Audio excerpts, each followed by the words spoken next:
Welcome to the very first Halloween Waxwork stream.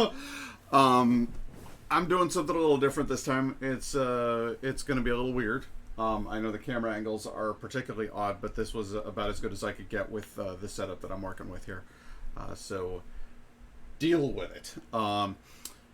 You can still see my microphone. It's right here in the shot, just to let you know it's here. I've got my little camera right here so that you can see what's directly in front of said camera. What else is directly in front of said camera? Why, it's a whole bunch of candles and a keyboard and mouse, so I can, perform the necessary manipulations to the stream. And yes, a big part of the picture is going to be the background there with you can see my voice moving.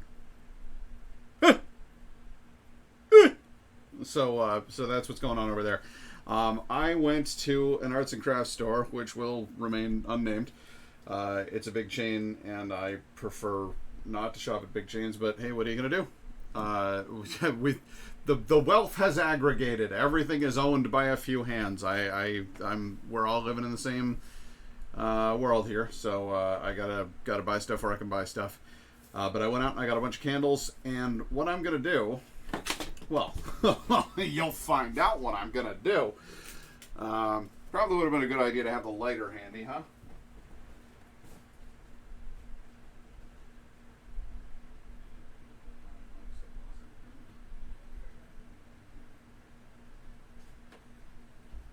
The lighter was handy. It's right here. I do actually have the lighter available. So, now that I've got my lighter, and I've got a candle, I think I'm going to do one of these big boys here, because I need to get some of these open. And you'll see, that is what the view will look like most of the time while we're actually working on our project. And I'll probably bring the lights up. I wanted it on spooky mode for a little bit. Try to create a sense of drama. Excitement? I don't know. Something like that. So I got a couple of big boys.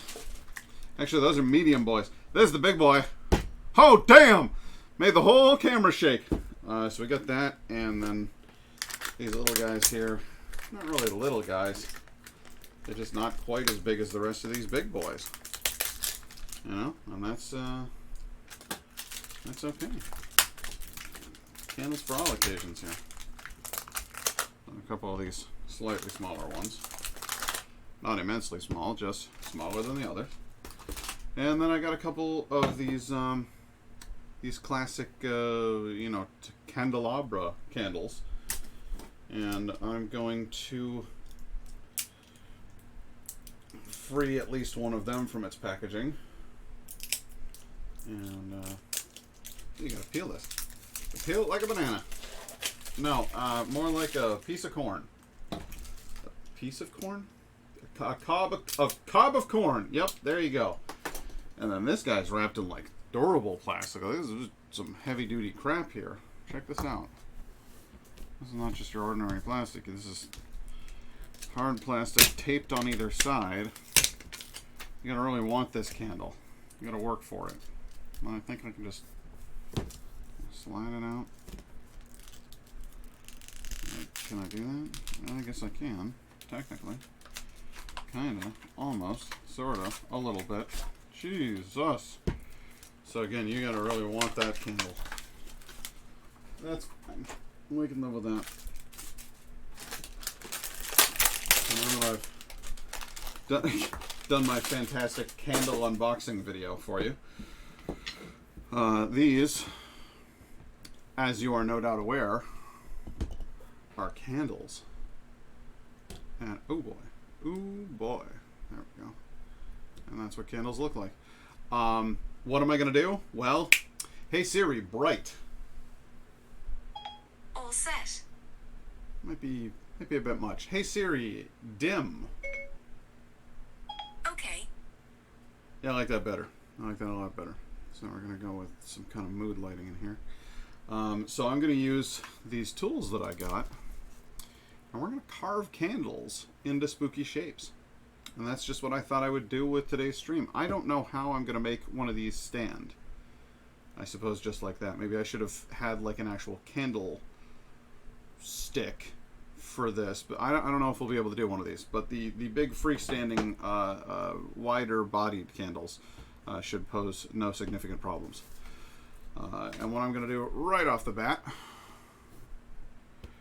is light one of these not quite so giant ones. Why is the flame guttering about like that? Well, because I'm directly under a ceiling fan. Deal with it. So I will have this over here. This is how I will warm up my tools. And then I will use those tools to make marks and indentations in the candles. There's a lot of different shaped tools here. I've got this guy who's modestly horrifying. It's this little. This here's the gouger. This here's the scraper. This here's the poker. And this happy little fellow is the gouger. I know I already said gouger, but I realized I screwed up the Simpsons quote. So that gouger. You definitely want to keep that cover on there. That one's a bit much for my tastes. I think what we'll probably be working with a lot of the time is this guy and the other end of this guy, which is this one right here. And I think that's probably going to work just fine for what it is that I'm trying to do here. And I will pick a random candle, which I think this one will do just fine. And then I will warm up this tool here over my little open flame. And once it's nice and warm, I will try making some little marks in my candle. And as you can see, that actually does the trick. Makes little tiny marks there. And realistically speaking, I probably don't need to warm up the tool. I could probably just be working on it like this if I wanted to, just carving out little bits. But I think the warmth helps. I also think it adds a fun lighting effect to our setup here. I do wish the flame were slightly more stable. Having the fan going is definitely not helping me, but I need it going. Or do I? See if that calms things down a bit. Takes a few seconds for the fan to calm down. But I think my plan for the first candle here is going to be a ghost. I want to make an eerie face looking at us. And for that, I think I'm going to need to make some incisions. I have these drill tip style ones here, and I don't think they'll need heating at all. I think I can pretty much just go in there. To put my hand is can't see this. While I'm drilling into the candle here, this other thing is drilling into my hand. That's a paltry design right there. That doesn't work very well.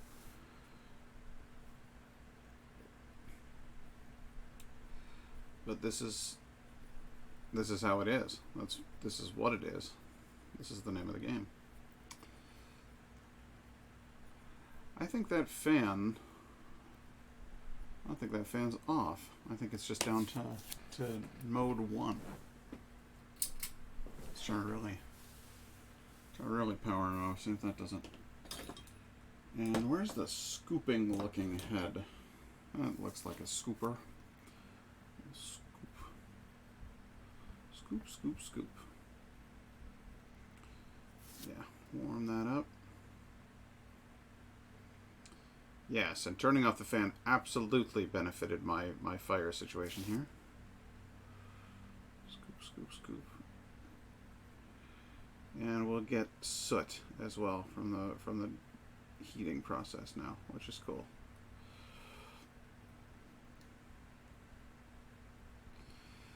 And I could try using like a a pencil or something to make marks, or I guess like a Sharpie marker to try to make marks on this thing and draw a plan for my sculptures, or I could just sort of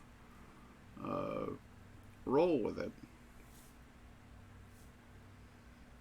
and try to freestyle this. And I guess we'll experiment with a couple. We've got quite a long time. I stream for 6 hours, so we've got a while to sort of play around with different ideas here.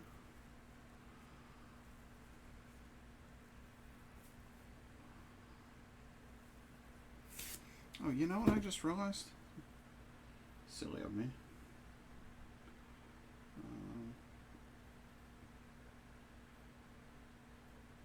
I didn't do a Discord post. Live. There. Now there's a Discord post, so people should know. They will know.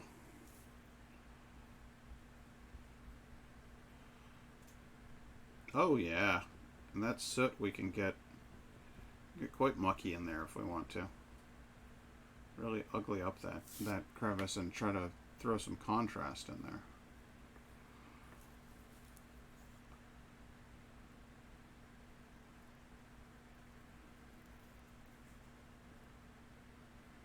But honestly, I think for a lot of this, I'm going to prefer to work with the tool unheated. And then just occasionally warm it up to get some smoother edges, you know?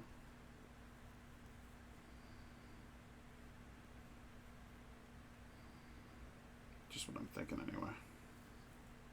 How I'm thinking this will go. Oops. A little cut there, I didn't mean to. I think I should be able to smooth it out. Well, no, not if you've got soot in there. So try wiping it. Oh dear, we've just made a mess. Clean off all of that. And try shaving some of that off. Yes, that'll work. That'll work. Okay, so we can literally shave off any unwanted soot.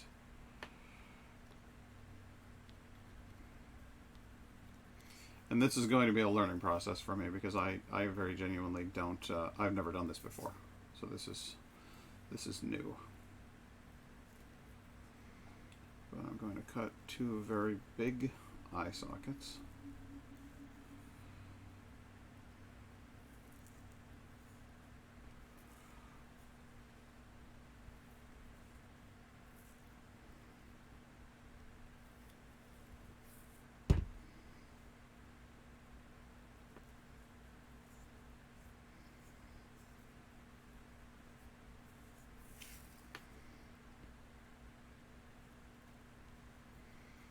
Fairly wide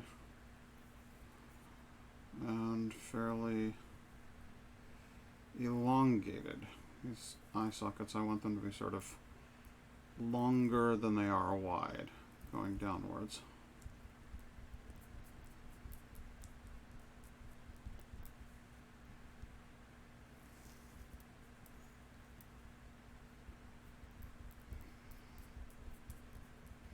But that looks about the way I want it to look. Now I do want sort of oval shape, a little bit more sideways, a little bit more, not oval, almond, a little bit more almond shaped.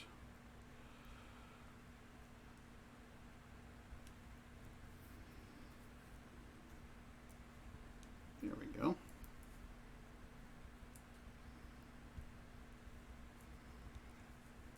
So got one hole made. Now I'm going to do exactly the same thing on the opposite side.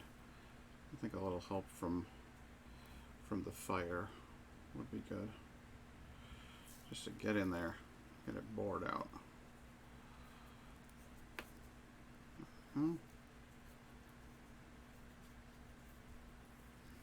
Oops. Again, I cut.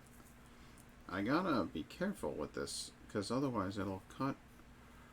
I can slide and put big incisions in there that I don't plan on. You know, that wasn't my idea. My idea is to make a nice big round socket here. Hey Laura, how you doing? What's going on with you? Doing a sort of a quiet stream today, a quiet, crafty stream, like a relaxed, low-key kind of an affair. Didn't really want to do like a big rowdy, wacky one with loud video games and explosions. I wanted to do something. I don't know. I don't know if you consider this soothing, but it compared to playing Blood, this is pretty mellow, I'd say.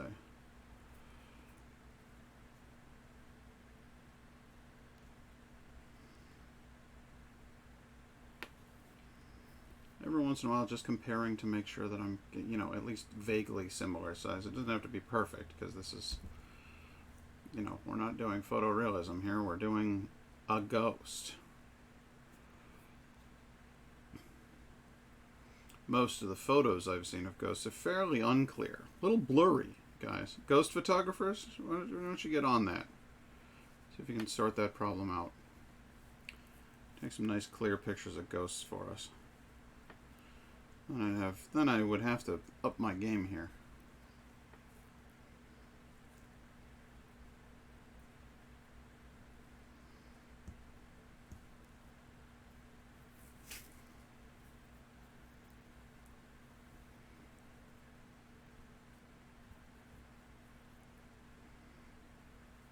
Doing all right. I'm all congested up, so I'm missing school today and tomorrow. Getting a rapid COVID test tomorrow and hoping for the best.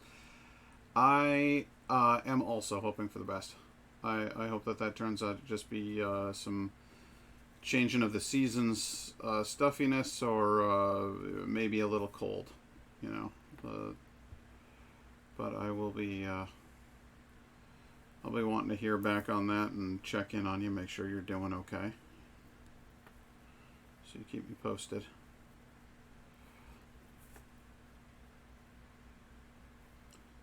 Alright. So that's 2 eye sockets. This one needs a little lowering over here. Just a touch. Just a bit.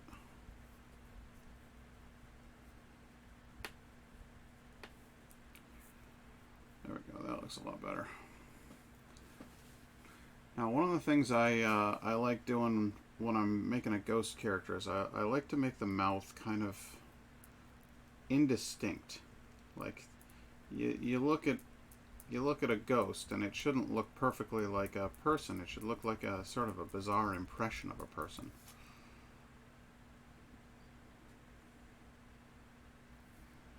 A shade of their former self, if you will. Ooh, yes, we get that soot in there. We can get that spread around. Well, maybe we'll get better at that as we go.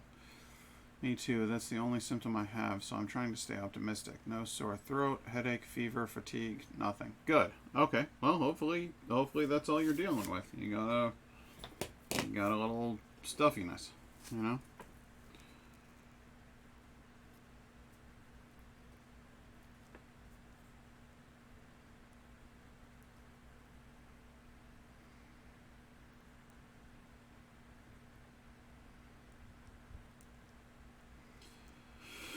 Came up with this weird concept, I think either last night or the night before,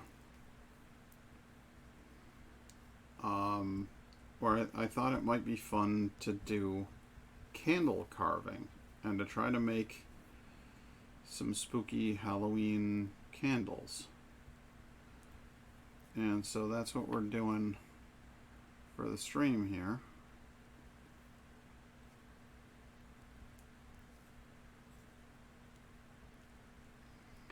Some spooky candle carving.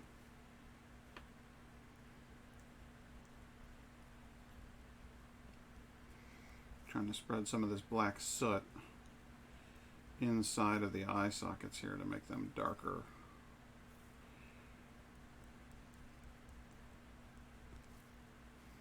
That's what I could do. I wonder if I just did this. Is that anything? Well, it certainly does something. Try it with eye socket number 2. Yeah, it definitely fills them up with black soot. And then I can clean off the soot on the face, leaving just the dark eyes, or eye sockets as it were. Might want to use my other friend here. Yes, that seems to work better. There we go.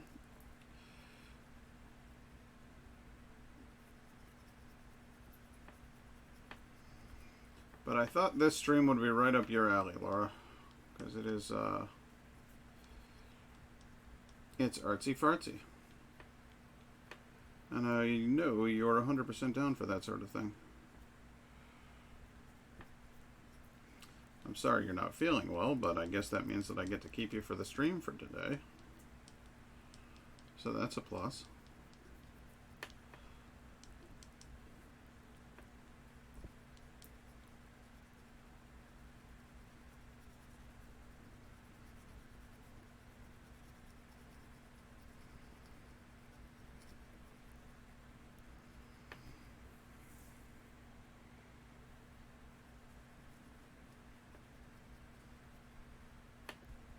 There we go.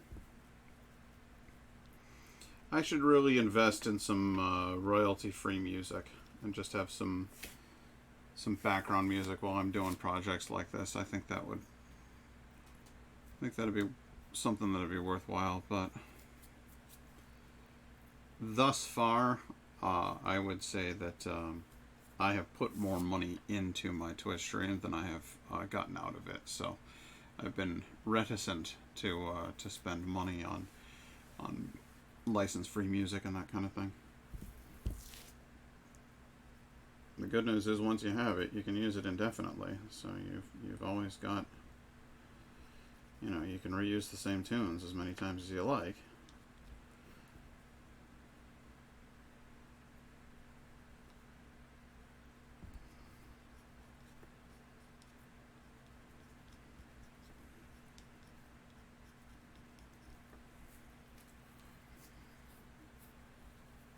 I really don't feel that horrible, just a lot of nose blowing. Yep, sounds about right. Let's see here. Poker tools, slicer tools, stripper tools. Let's see, maybe I can use this guy. This might work. What I want to do is a very odd sort of a mouth.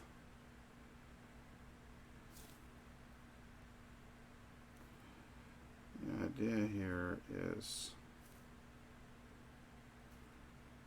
his mouth is almost being sealed up by the wax he's made of.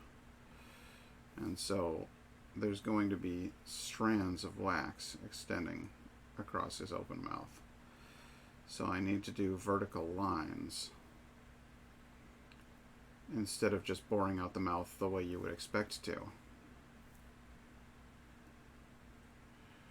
So I need to be thoughtful about this.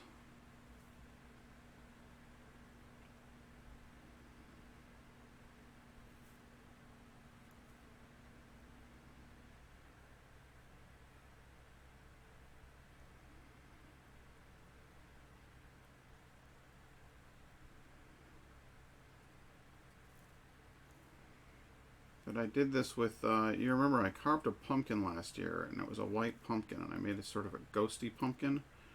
I'm trying to create a similar vibe with this guy. That pumpkin was supposed to be like a wax face that had melted, and that's kind of exactly what I want to recreate here.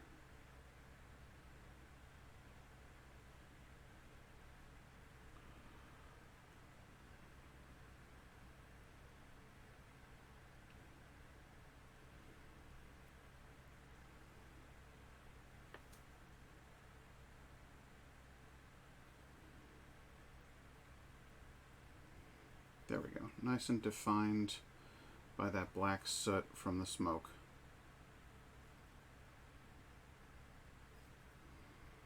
So it's kind of recessed and dark in there. That's almost perfect. The smoke really helps me add definition. Like, the face itself is quite three-dimensional. But by adding the soot from this candle over here, I'm able to throw that into sharper relief. So you can actually see it a little bit better on camera. Which is nice. Alright, so that's one major strand of wax that's going to go down the length of the whole mouth there.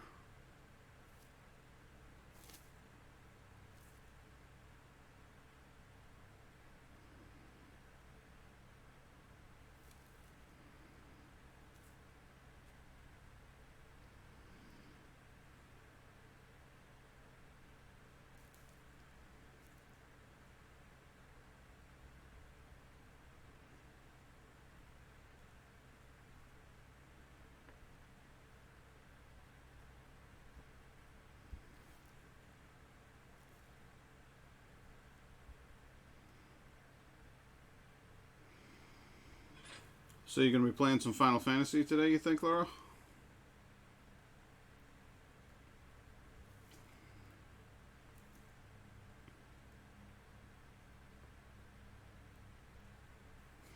Indigo has to go to yet another orthodontist appointment to have him jam some needles into her face to try to fix her TMDD. TMDD? TMD. Well, your TMJ is the name of the actual joint. Oh, I know that. It's just funny because even though that is definitely true, the doctors, every single doctor I've talked to has called it TMJ. Oh, really? Because I think that is, like, unfortunately... The common parlance. The common parlance, at exactly. This point. And so, like, even though it's wrong, that's what they refer it. Oh. Or how they refer it. Well, then I'll just call it TMJ, because if doctors are doing it, then they probably know better than I do.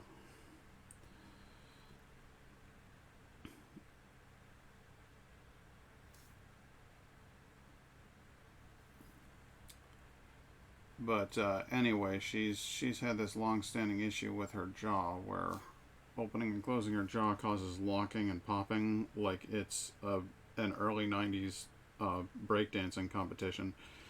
And it's extraordinarily uncomfortable, and she's not happy about it, understandably so. So we are trying to get it fixed, but she's been in for several appointments, and what they do is they inject some sort of anesthetic or stimulant or nerve agent, cripes, I don't know, directly into her jaw near the hinge. And they're trying to get that goo as close as they can possibly get it to the nerve that's causing the irritation, because they're trying to overload the nerve and reset it so that it will stop freaking out. Because if the nerve would chill out, the swelling would stop, and if the swelling stopped, the nerve wouldn't be pinched anymore. So you basically have to trick the face into just fucking calming down for 2 goddamn seconds, if you would be so kind. And that is a bigger task than you would think, which is the justification for my sudden irritable tone and powerful language. Because it's almost as though I'm talking to the jaw condition itself and saying, "Stop hurting my baby. I don't like when you hurt the baby. That's against the rules." You're adorable. I try to be. So yeah, that's what I'm hoping. That's the way I'm hoping it'll play out. Is they say the 3rd dose is supposed to hit you just oh so good, and that it's supposed to make a big impact on the process. And this is dose number 3, so we are It's Dos Tres. Those That's very good. that's a good joke, right? That's a very good joke. Okay. So that's what we're hoping is that dose 3 is going to do the trick, and she's going to start feeling better. And hell, we might even go in for dose 4, just to make bloody well sure of it. Oh, I guarantee you it's going to take more than number 3. I don't know if you can hear Indigo, but she's quite certain it's going to take more than 3. Considering how little doses 1 and 2 have done for her. In fact, dose 1 was just uncomfortable, and dose 2 was actually excruciating, if I remember correctly. That was the one where you were like fucking out of commission for a day because I was in a lot of pain. your jaws just hurt so bad. Which makes me sad. I don't like when the baby is hurting. Oops, I almost put out my candle there. Gotta be careful. Laura liked Dos Tres. I don't know if you heard, but Indigo said hi.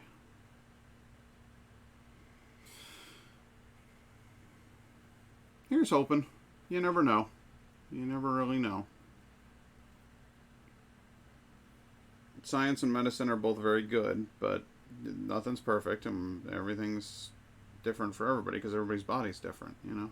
So, Laura says hi back and good luck. Thank you. She says thank you.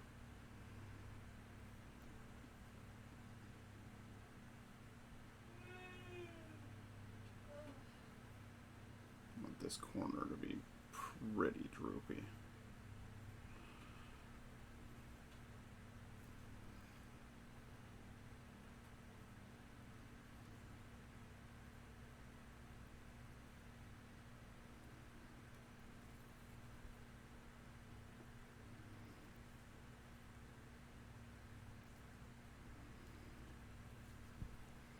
That corner of the mouth should be pretty saggy and soggy. In fact, hit it, Endo. Dun dun dun dun dun dun dun dun dun dun dun dun dun dun dun dun dun.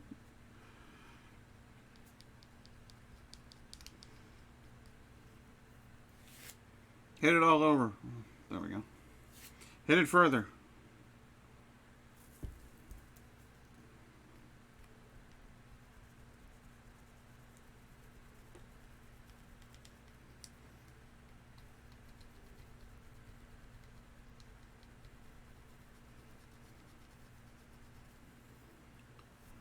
Ooh, that works wonderfully. This little guy, this like hoop works marvelously for just clearing a surface. It's like an eraser. It's kind of perfect.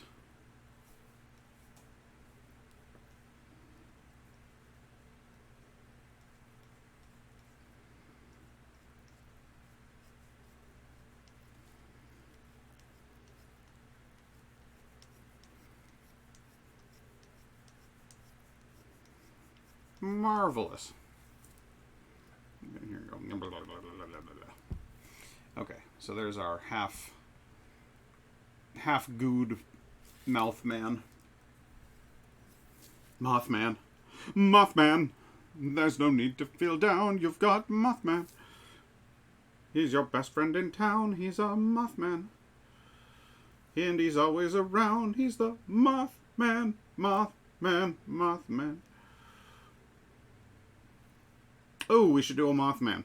Alright, well that's going to be item number 2 on the list. I'm going to try to make a Mothman.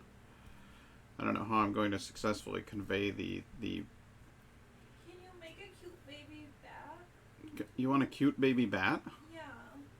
Like one of the little fruit bats? Like a fruit bat that's eating a banana? Yeah.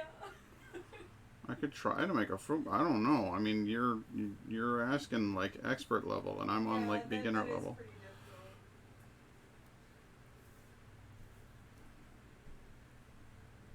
Indigo is a demanding instructor. She expects a great deal right out of the gate. which is tough. I believe in you. I know you do. Lord knows I can't figure out why, but you do certainly believe in me. And apparently I have a drinking problem. Not alcohol. Think air. Oh, nice. You managed to splash yourself?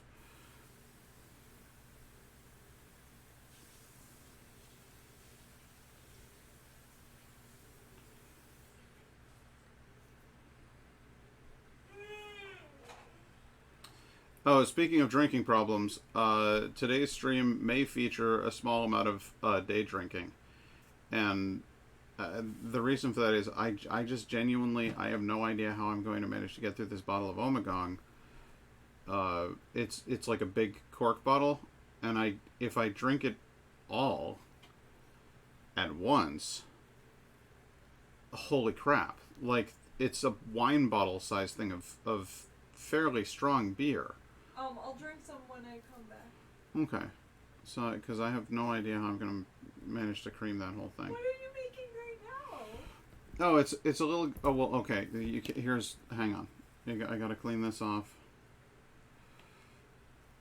So, those aren't supposed to be down there. But the idea is that he's like a man who's, like, his face is being sealed up with wax. So, he's got, like, little...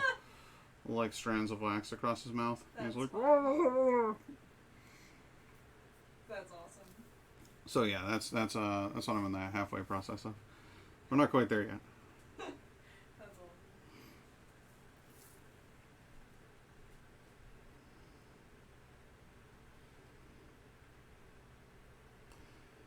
awesome. But yeah, I'm gonna open up a bottle of this Omegong. It's Game of Thrones themed, which I do not care about Game of Thrones. I didn't care about it when it was on. I don't care about it now, and I won't care about it when they invariably resurrect it, because everything gets rebooted and nobody makes anything new anymore. But I do like saisons, and I like dark ales, and this is a dark saison, and that just sounds fascinating to me. And it's made by Omegong, and I just really want to try it out, but it's a wine bottle sized portion of beer. So I'm going to try, I don't know, maybe I won't try that one today. Maybe I'll do that on Friday, because then I've got Saturday to recuperate.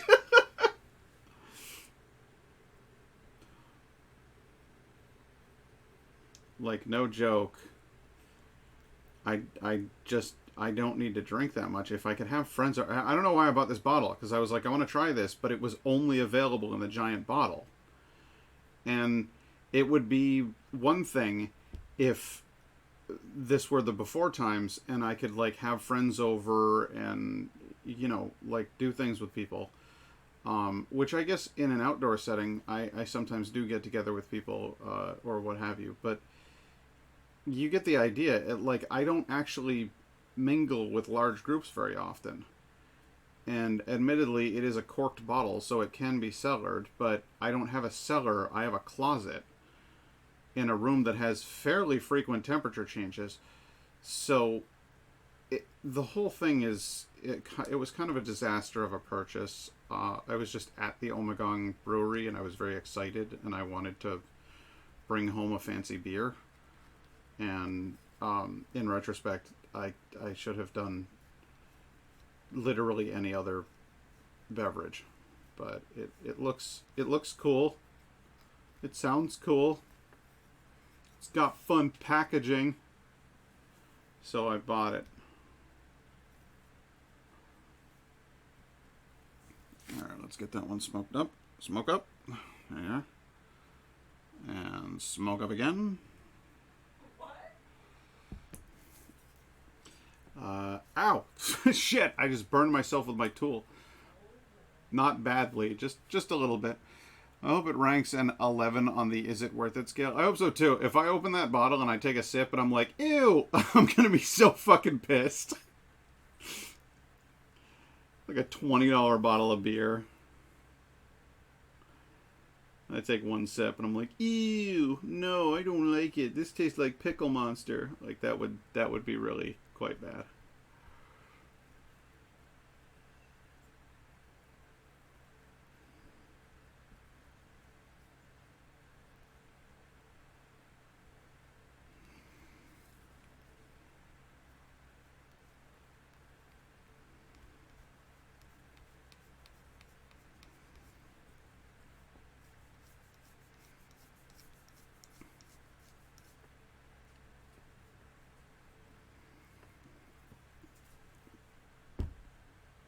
He's starting to look pretty good. Soot up.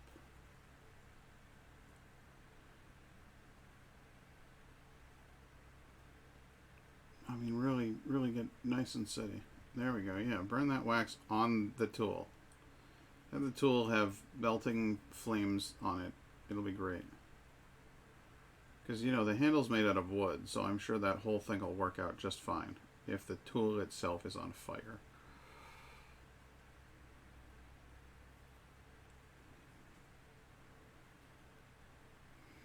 Okay. Yep. Yep. Those are the vibes I was going for. This is working out just fine.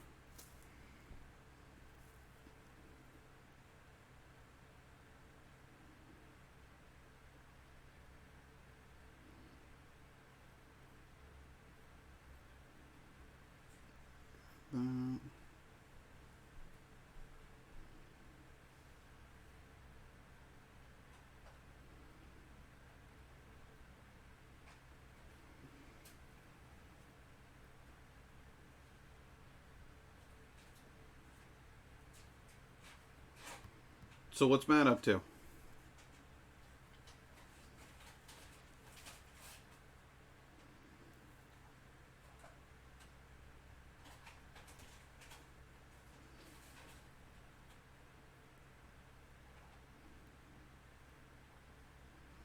Doesn't hunting season start soon? It's bow season right now, I think, but he's gonna have. There's gonna be like legit deer hunting season pretty soon.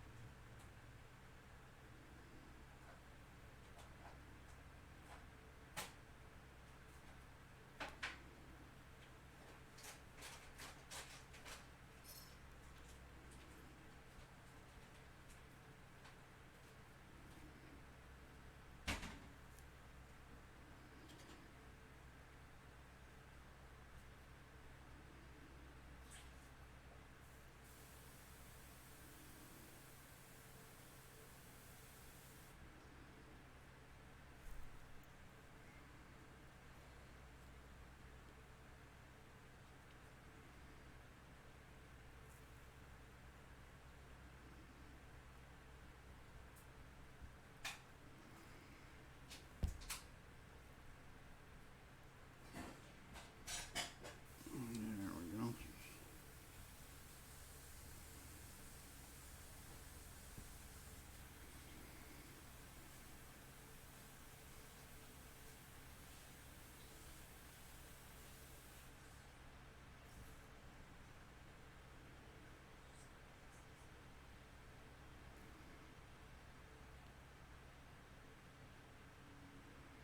This is 100% the way to generate like as much soot as you can. Is you get wax into the little dish of this spoon, into the basin. I don't know what the word I'm looking for is. You get water into the curved part of the spoon, or you get wax into it, and then you cook that wax, and it comes out burnt. And then you can spread that around.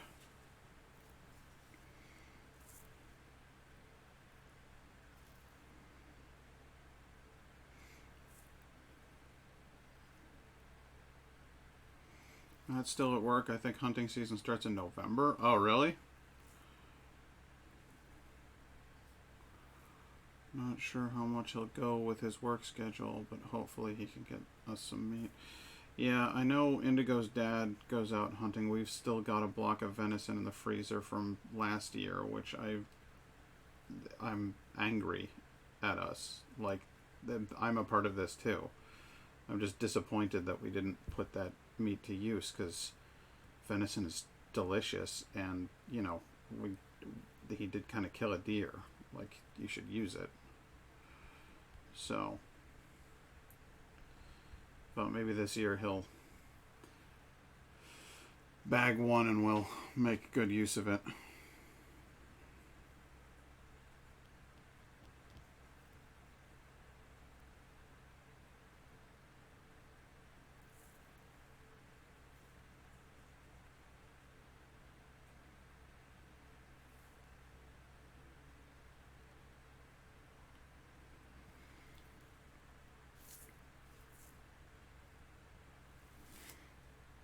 Smoke that. Good. And then cleanup time.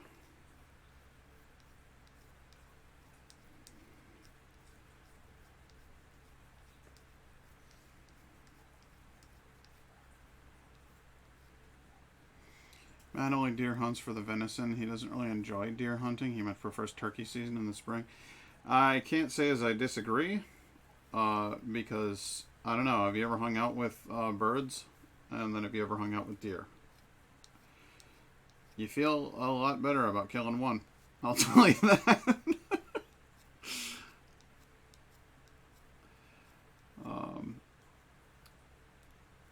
Turkeys are aggressive. I don't know, man. Just turkeys, chickens, the whole lot. I feel like they're pissed off that they can't fly. And yes, I know they can technically fly, but only for short distances, and that just doesn't count.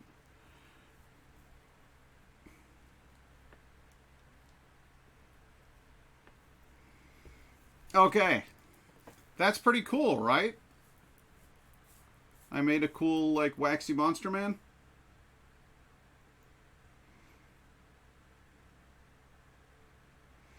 Oh, I didn't know that.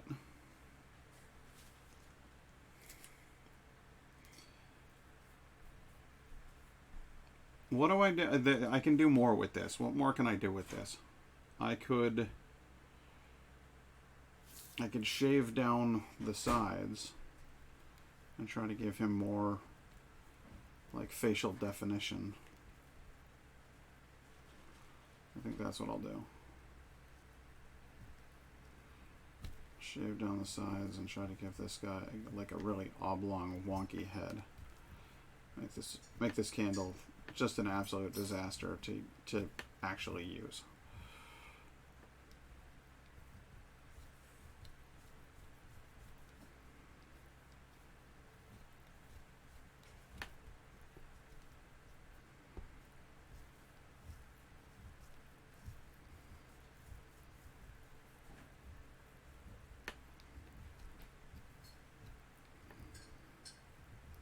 In that case, I think he would like duck hunting, because don't you actually have to like flush them out and then shoot them?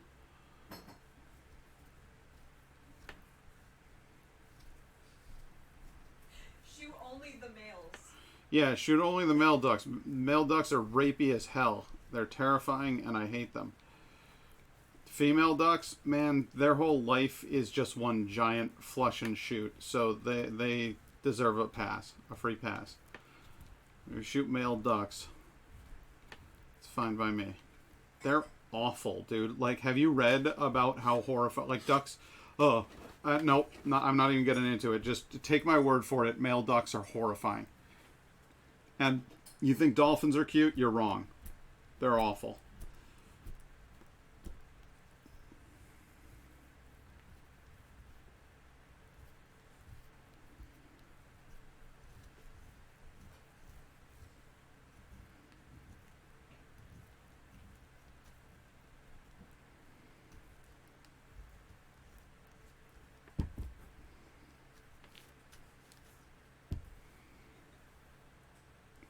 Yeah, this guy's gonna be cool looking.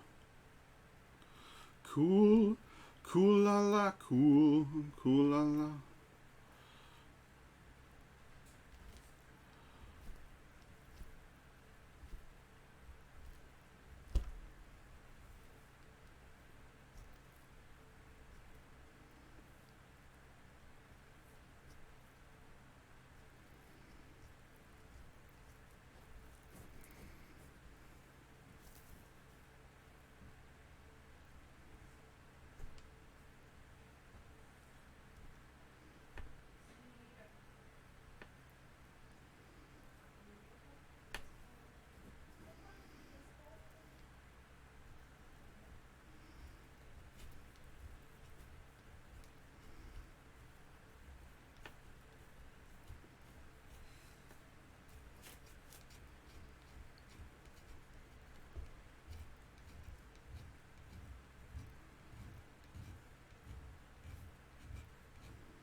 eroding the structural rigidity of this candle, ruining it, just absolutely destroying this candle. That's okay. Then I'll have a huge pile of wax that I can throw into a saucepan, melt down, and make into a different candle.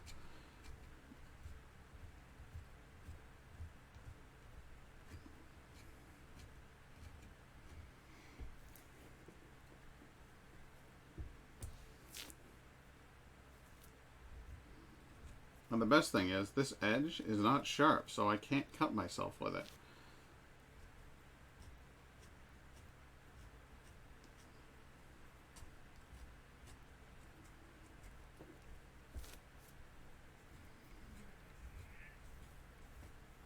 What was that? Oh, okay. I thought it was cedar. I thought cedar just spontaneously went. It was me being frustrated. Oh, I'm sorry. The frustrations. The baby is frustrated. We're both having a little trouble readjusting to work after our vacation.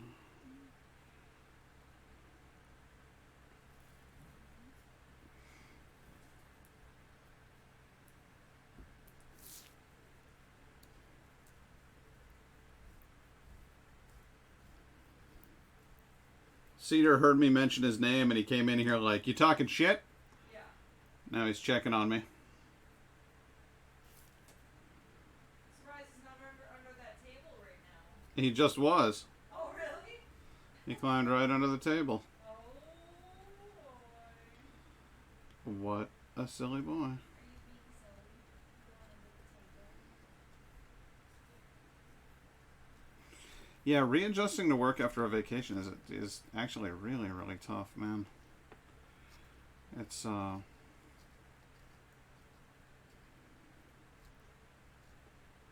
just so nice to get away from everything and not think about the stuff. I started having anxiety dreams as soon as I came back to Syracuse. I started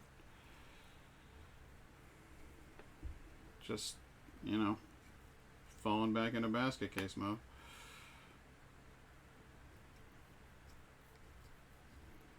But I'm trying my best. And even in the difficult situations at work, like I had a really weird situation yesterday with a customer, and my manager praised me afterwards for like just not flipping out, just being like, "Hey, this is a really weird situation. Here's what I can do for you. Here's what I can't do. Here's what you can do. The choice is yours. But if you keep asking for the thing that you're asking, the answer is going to stay no." And my manager was like, "You did that without being rude. You did a good job." And I was like, "Hooray! I like doing a good job. I like it when people think that I do a good job. It makes me feel good because I'm trying,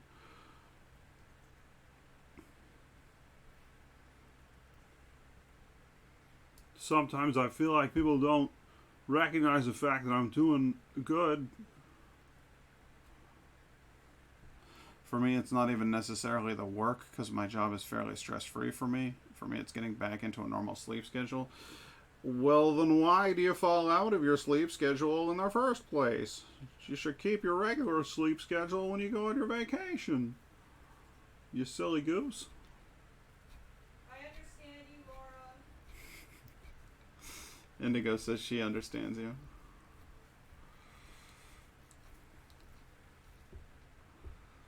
I never have any trouble falling into a normal sleep schedule. It's real simple. I get tired, I fall asleep. Indigo's like, "I don't know if we should go to bed this early." And I'm like, "Yeah, I don't know if you should go to bed this early. Good night!" And I'm gone. I could sleep 18 hours a day if you let me.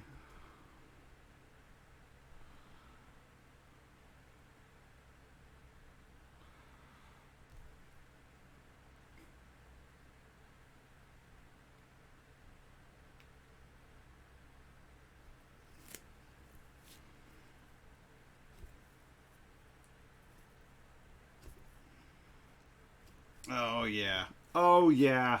Oh, yes. This guy's coming out awesome.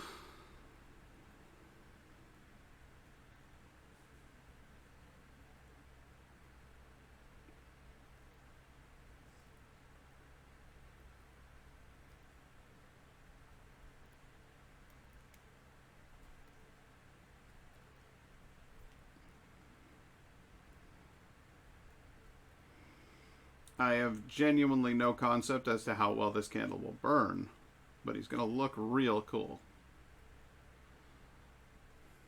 Then maybe when you burn it, it'll be terrible. I don't know.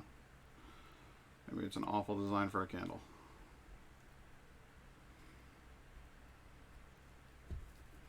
How would I know? I'm not a candle maker.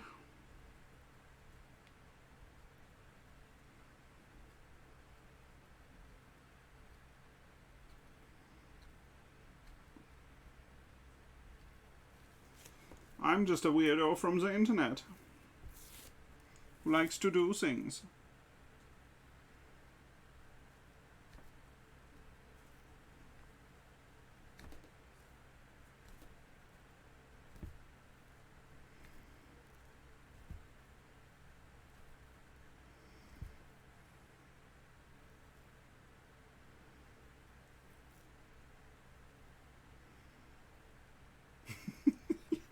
You know you're certified old as fuck when you go on a vacation and you still go to bed early. I was like, man, I'm tired. What time is it? 8 o'clock? Oh, yeah. I'm climbing into bed. Really? Yeah. I didn't say I was going to sleep, but I'm definitely going to hang out in bed for a while. Okay. She's like wandering around the cabin, like, you know, looking for something to do. I'm just lying in bed watching old episodes of Are You Afraid of the Dark? Oh, this is the fucking best.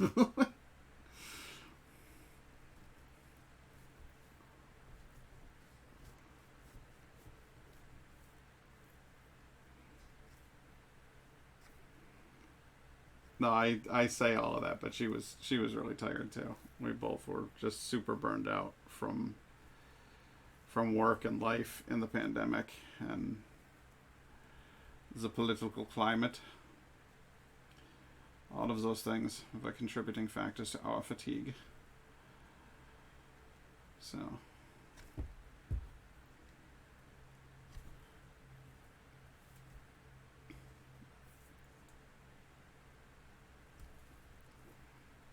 I think we were both very sleepy over the vacation.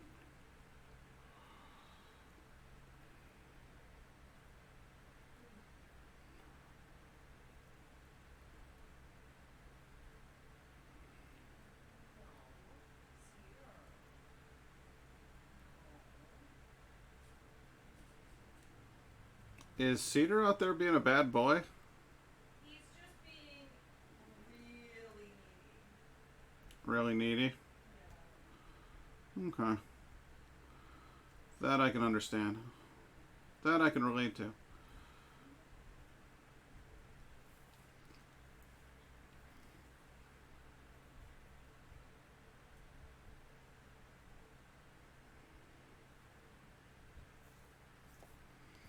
This little candle's gonna go out.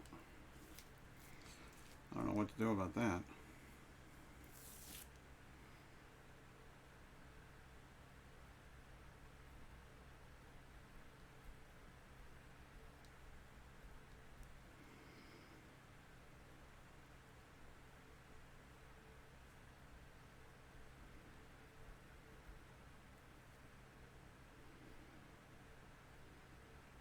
Yeah, I absolutely have to put on like some spooky tunes or something.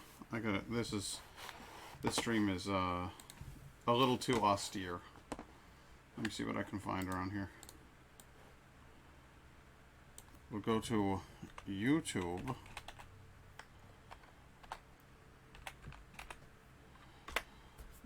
And then we'll go to royalty free Halloween. This is going to be the worst mix anybody has ever listened to in the history of humankind.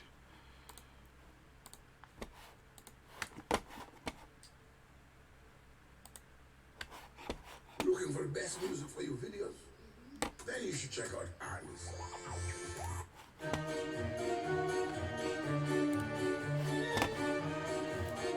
Yeah, these are the jams. Alright, is that too loud?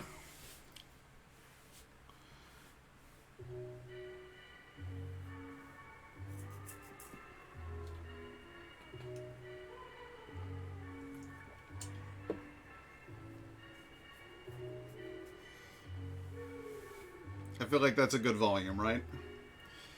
Teddy can get needy sometimes, but only when I'm trying to be productive. I'll be sitting on my butt, and he's content to sleep all day on the couch. I get up to do dishes. It's time to play. It's time to party. Yeah, that sounds about right. I'm taking part in this meditation challenge at work. And it's like, meditate for 10 minutes a day with these guided coached meditation things, and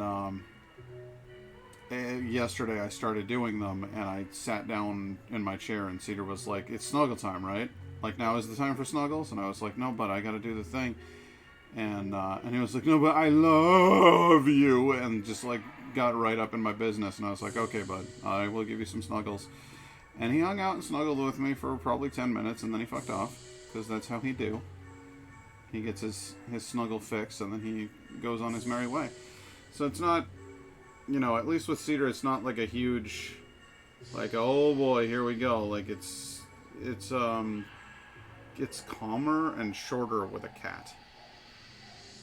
When I had a dog, it was like, when it's time to party, it's time to party. The dog's just like, party time! And you're like, no, I am trying to, excuse me, I am trying to do something, and the dog's like, no, we're fucking rioting! Woo! And they just go ape. And there's not much to be done about it. You just kind of ride the wave, you know?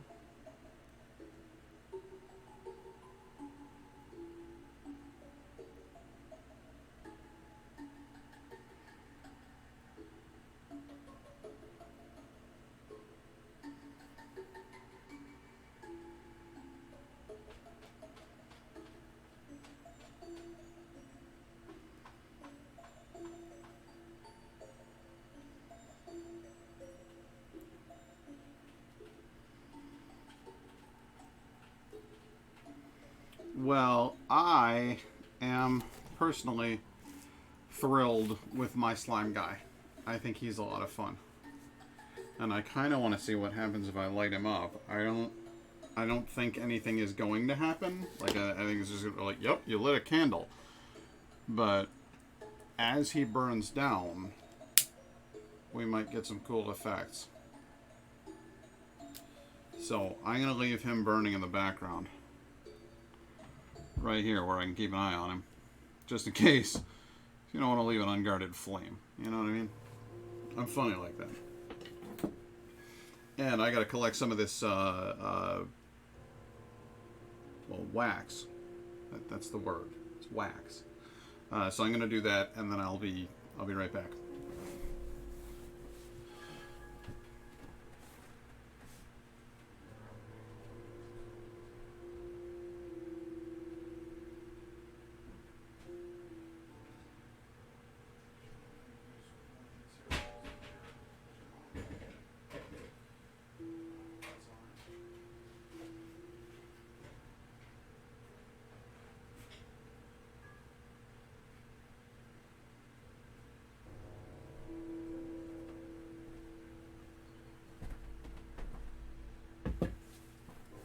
So this is the bottle of the Omagong fancy stuff. It's hard to even see, it's so dark, but it is. Hey Siri, bright. All set. There you go. A little bit better. Difficult to make out, but that is something I'm not going to be drinking today. I've decided. It's just, that would be a bad time.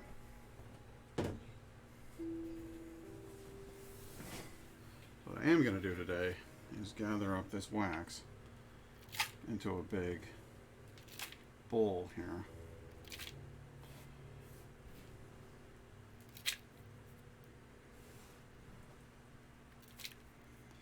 And I think by the end of this stream, we will have filled that whole thing up. Alright, now it's just a little pile, but it is going to grow. I have no doubt of that. This candle is dying. I need to free up a little bit of wax there. There we go. And good. Okay, so we're ready for candle number 2. Have you got any ideas? Any suggestions? I know Indigo wanted me to do a bat, and I like the idea of doing a bat. I don't know if I've got the skills that pay the bills, so to speak. I could do well, in the spirit of this guy here with his wacky gooey mouth, we could do like a Cthulhu kind of thing. We could try to do some tentacly nonsense, or I could try to do like I don't know, we could do something cute. It doesn't have to be terrifying, but I do prefer spooky, given that it's a Halloween stream, you know. Thoughts, feelings? Sudden violent outbursts?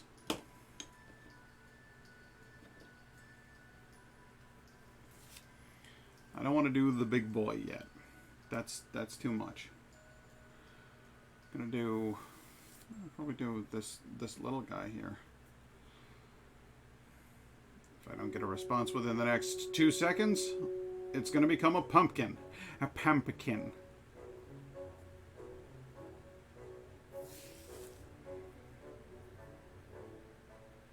This is the Mountain King. Isn't that what this is? This song. Oh,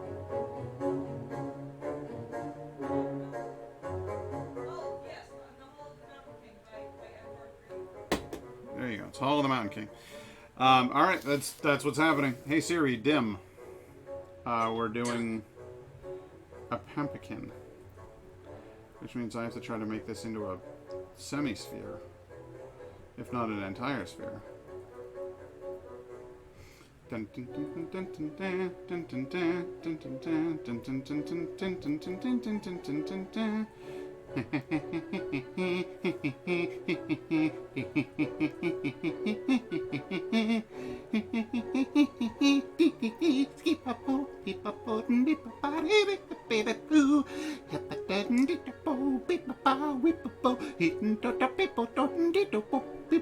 Driving away all of my viewers.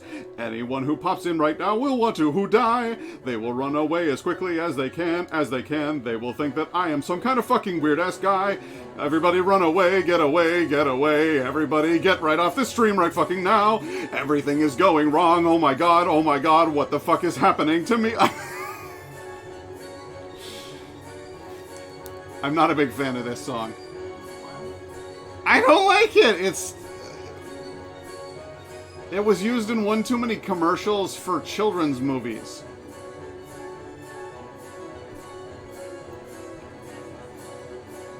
You know exactly what I'm talking about. Like, throughout the 2000s, if somebody was making a kids movie, this fucking song was going in the trailer. Because the kids are wacky and they're out of control, you know?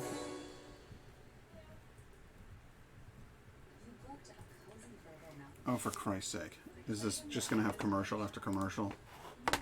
This is my life now. Oops.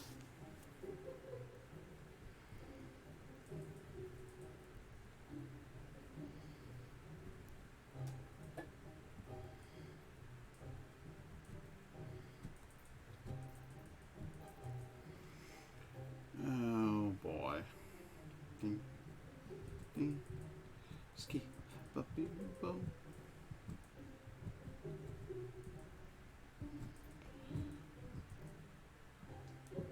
Yeah, this is going to be a jack-o'-lantern. I just need to... If I had If I had the Dremel tool rigged up, I could power sand this thing down into a spheroid in no time. Sometimes you need to work a little harder than that. So thinking that you would do a good sized candle to do a pumpkin. Yes, I do think this is the perfect size to do a pumpkin. A pumpkin.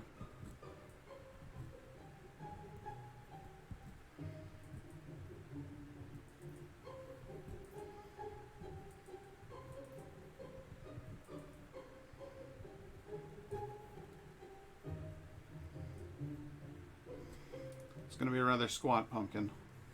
I was not anticipating how much this was going to wear down my hands. Jesus H. Let's try this blade here. That's like a sword. Or a spearhead, really, but I should be able to cut with it instead of doing what I have been doing. Yes. Yes, I dare say that's working. You know what would work better, though, is an actual knife. Or perhaps if I cut this way. That might do. Yes, I think that's much better.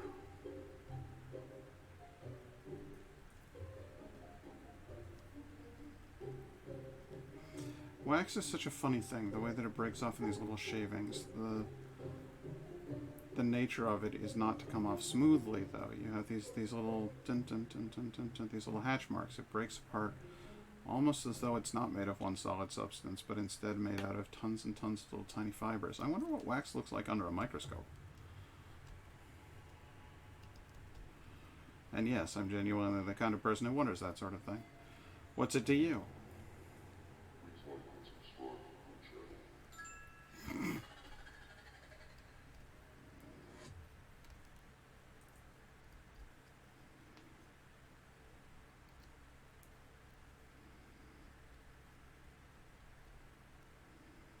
Was that the whole video? Yeah, that was the whole thing. Gonna need to go a little bit longer than that, guys.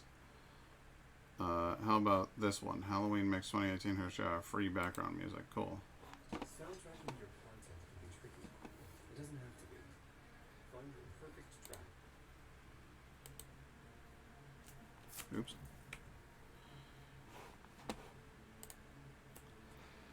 I wonder how much of this is actually like royalty-free music and how much of it they just fucking stole and put up on the internet.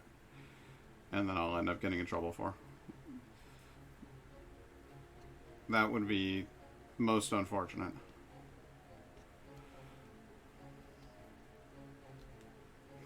You know what I should do, since it didn't get dinged by anybody at any point, is I should just put up the soundtrack to Vampire the Masquerade. Because I had the music playing that entire game, and it never once dinged me for copyright when I uploaded it to YouTube. So obviously, the people who owned it don't care about it anymore. Edvard Grieg's piece in the Hall of the Mountain King was composed in 1875 and performed in, I guess, 1867. Okay. I would say that definitely falls under, like, royalty-free. Oh yeah, no, I'm saying like this probably- this song that's playing right now. That somebody made, like presumably. And you know how much like stolen content there is on the internet. They Yeah. probably just like stole somebody's music and then uploaded it to their channel saying this is royalty free because I said so, you know. Like I hope that's not the case. I hope this is on the level. But I've lost all faith in mankind. So, you know. This thing's alright, but you know what would work just so much better is I have a pocket knife lying around here someplace. Give me 2 seconds. Where the hell did I put that thing? Bag of wood. There it is. Yeah, bag of wood. You heard me. I got a bag of wood right here.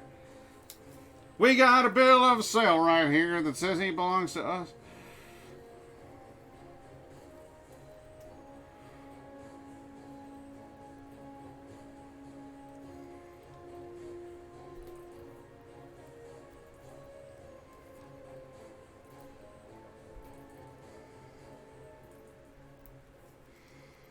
goal here is to remove all of the surface wax. There's very definitely like a coat of softer, smoother, fancier wax on the outside, and then when you get to the inside, it's just like regular paraffin wax. But there's unquestionably like a different type of wax on the surface here from in here. So I want to get it all off of there so that it's all even, so that it looks legit. Like this is actually like this is not a difficult shape. This is something that I think I can pull off and that I can pull off well. So I'm going to try to not do this half-assed. I'm going to try to do a good job of this one.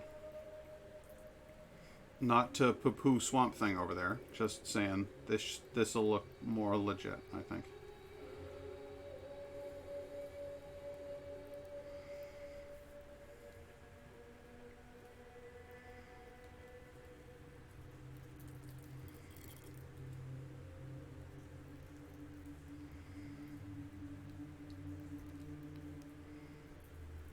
And we can do it fairly unevenly because pumpkins are not even surface. They're spheroid, but they're not spherical.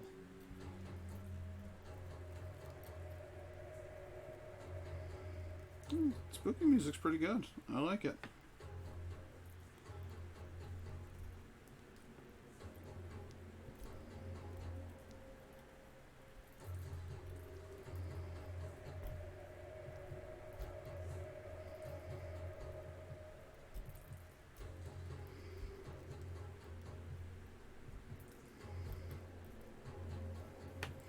Right now it looks more like an apple. But give it time.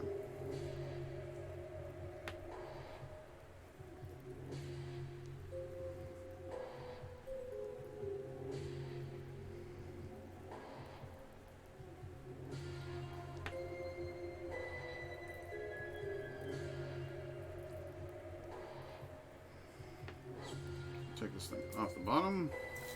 There we go. Yes, I'd say this knife works a hell of a lot better. It's almost like it was specifically made for doing exactly what I'm doing. Which it wasn't, but pretty close. I also sharpened it recently and did a halfway decent job, so... I say halfway decent because I don't actually know how to do a completely decent job, and I can tell a good knife from a bad knife, and I have not made a good knife edge, but I have made a knife edge that cuts things.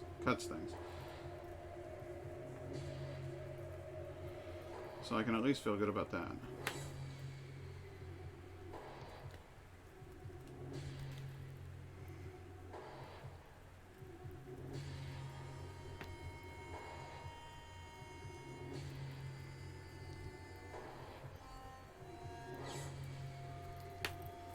This music's a little on the trippy side.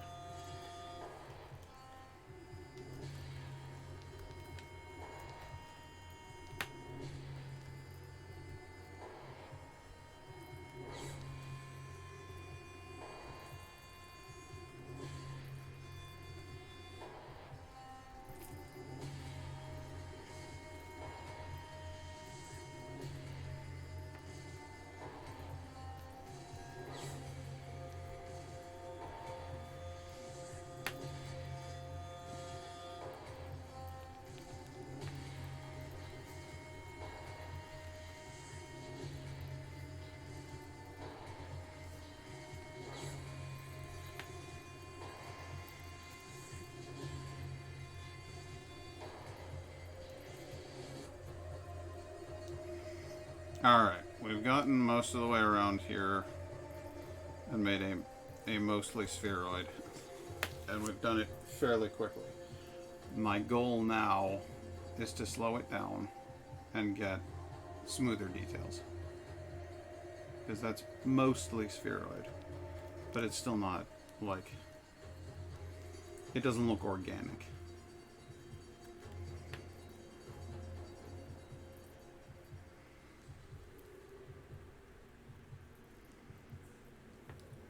So now it's time to slow down with this guy.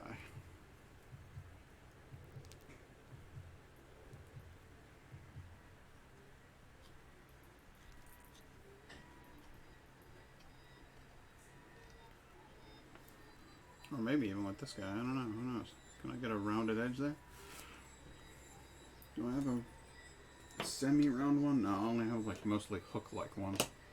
I don't know. The knife's working pretty good. I feel like I'll use that.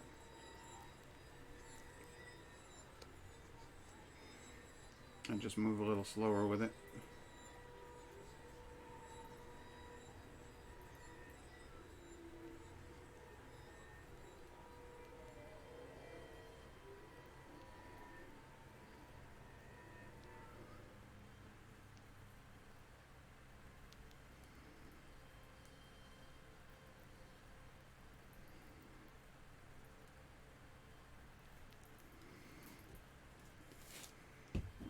Does it still sit flat? No, it needs to sit flat.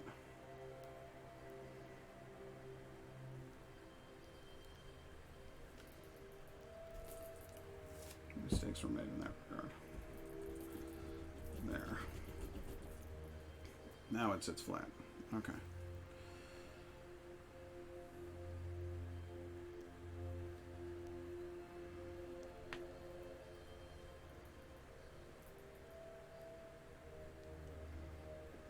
Smooth edges. Smooth edges. Pumpkins aren't made of fractals. Let's see. That all looks quite a bit better when you shape off these big jagged ones.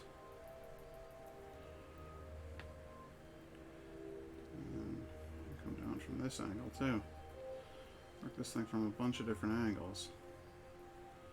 Bound to get a rounder shape.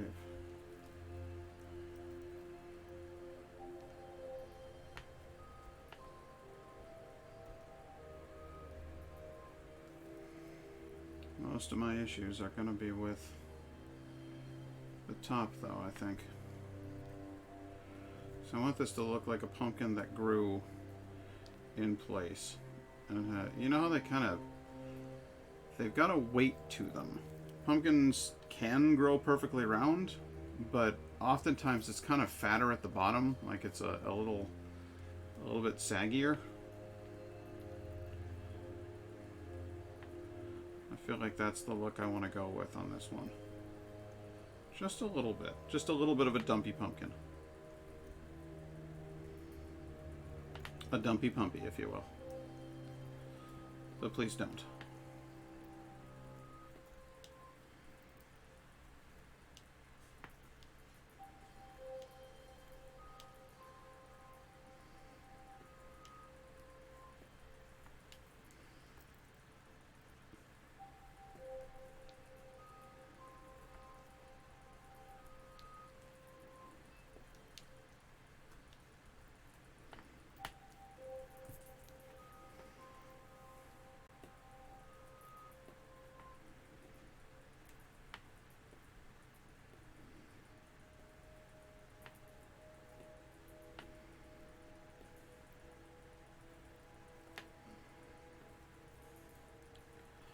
Alright, now I've got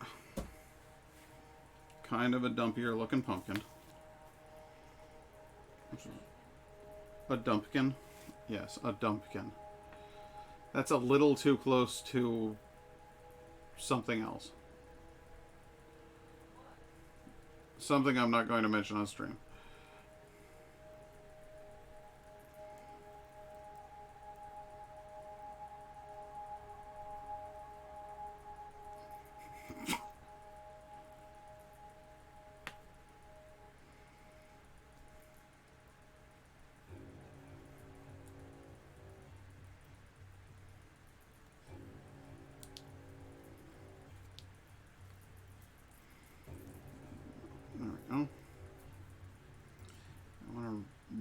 Some of these little edges here. I want this to look smoother.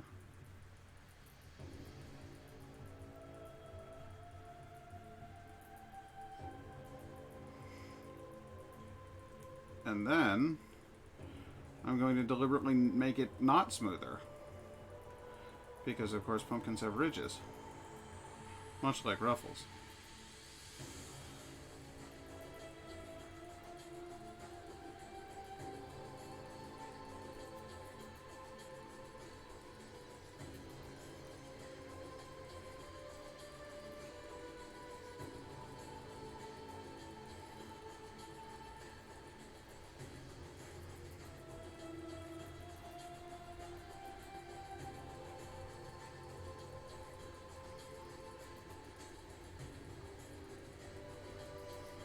We've moved out of music that sounds Halloweeny and into music that sounds like a space opera.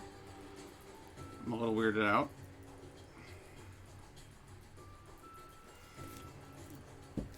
But I'm gonna ride it. We're gonna ride the wave. We're gonna see where it takes us.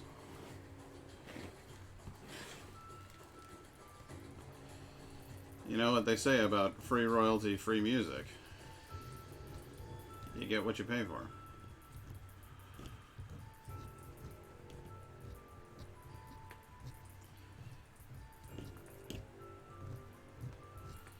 Alright, so that looks, for the moment at least, more like an onion than a pumpkin, right? But give it time, because I'm going to put some ridges into it. And then I think it will look quite pumpkin-y.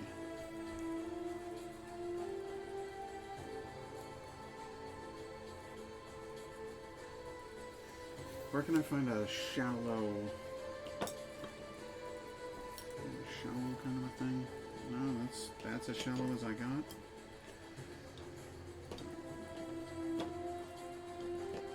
I'm gonna try this one. I'm gonna see how this works. That's a weird tip.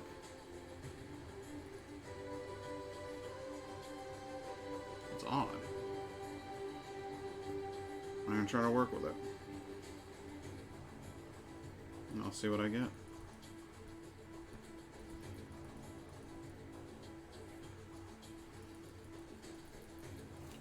What we'll eventually do is use the heat of this to smooth things.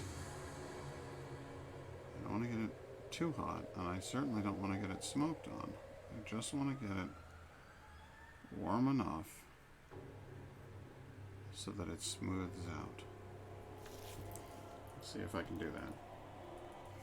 But for right now, we're working on ridges.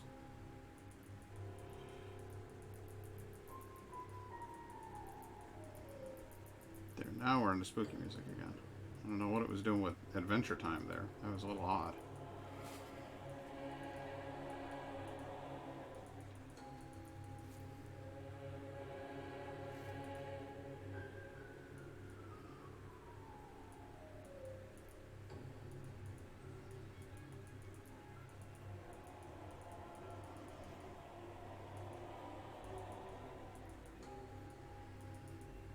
You know, I'm kind of mad at myself. I think the problem is that this isn't how pumpkins are topped. You know, I think I made the onion a little. I think I made it a little too dumpy. If that's possible. If you can do that with a pumpkin.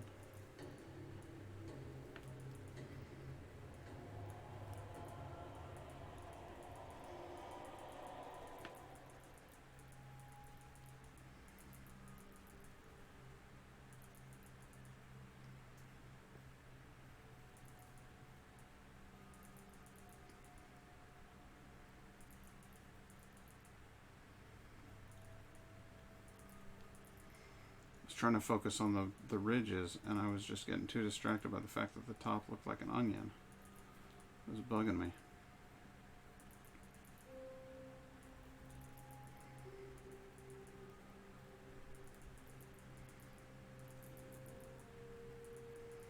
Try to dig in just a little bit. Just a little. There we go. That looks substantially more pumpkin-y to me. I'll round off these edges here.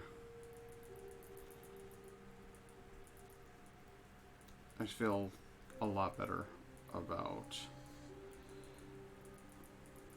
that. That looks more pumpkin shaped to me. I don't know. I'm cursed in that way. Where's my scrapey guy? The scrapey guy is right here. So I'm going to do this. I'm going to do it all the way from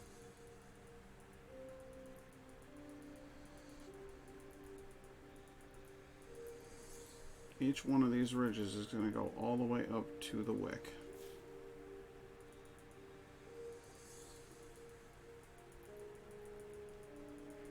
And I'm not going to make them too deep, but I will make them a little wide. Because pumpkin ridges are kind of, I don't know, they have this certain there's a plumpness to a pumpkin. There's no sudden sharp angles on a pumpkin. They're all kind of rounded and kind of plump.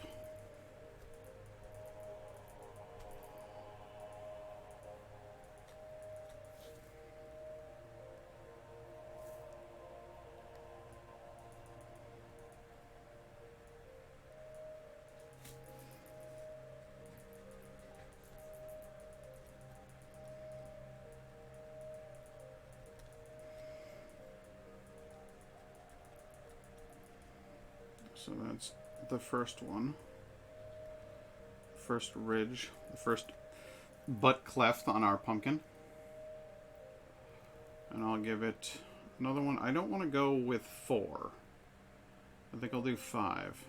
So I'll try to do not exact angles here. Do one here.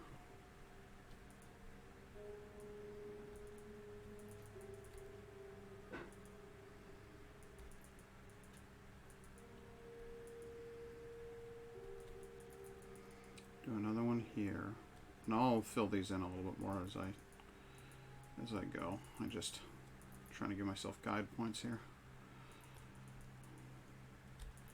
So that's 3,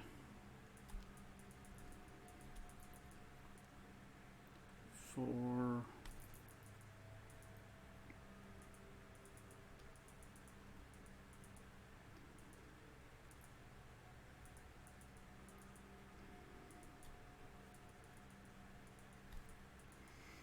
and then 5 over here.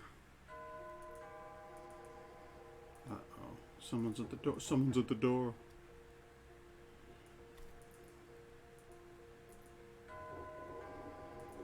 Someone or something.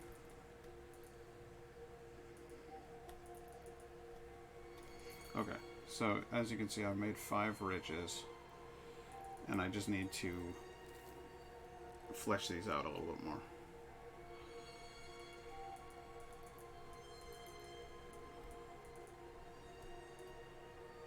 Because they need to be rounded.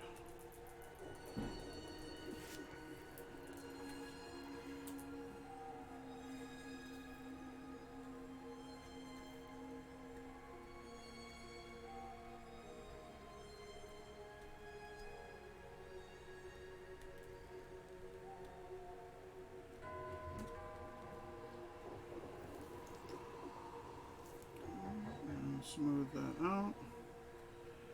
Good.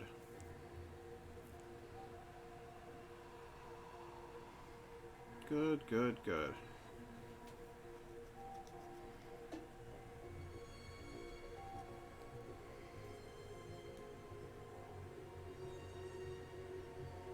Yeah, it's starting to come along.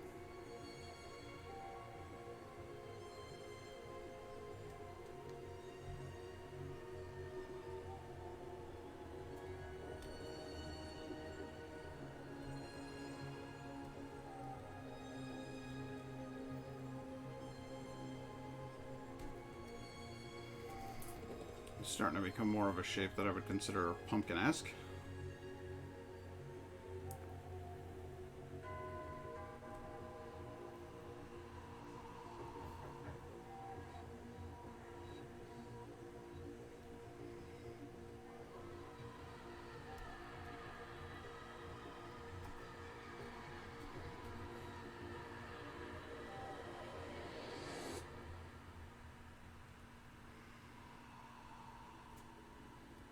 the use of the children's laughter there is pretty dope. It sounds less like children laughing and playing and having a fun time out on Halloween and more like the children laughing at you when they used to tease you in school.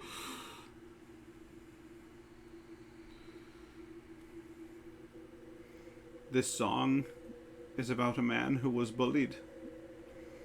And every year, the sound of the laughter of the children, it makes something inside of him snap. And so he has to go out into the night and silence that laughter because it upsets him so. Those children, they made him suffer. Yes. So the children must be made to suffer.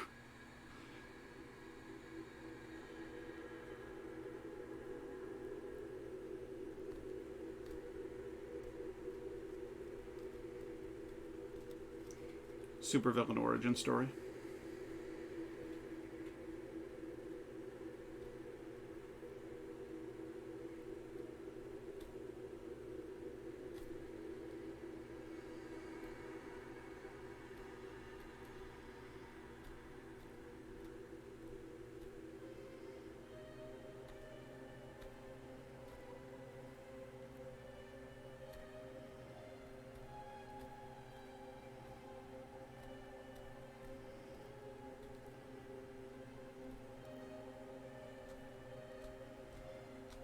The funny thing about artistic representations of real things, the grooves on a pumpkin are nowhere near that pronounced, and yet you need to dig that deeply into an object that is smaller than an actual pumpkin in order to convey the impression of what a pumpkin is.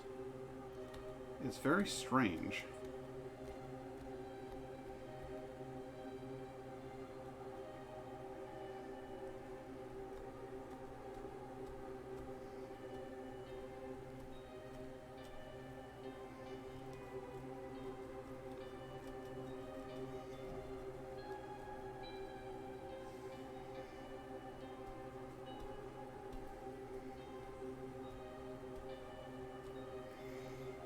Sort of dark crevices. Deep crevices on a pumpkin.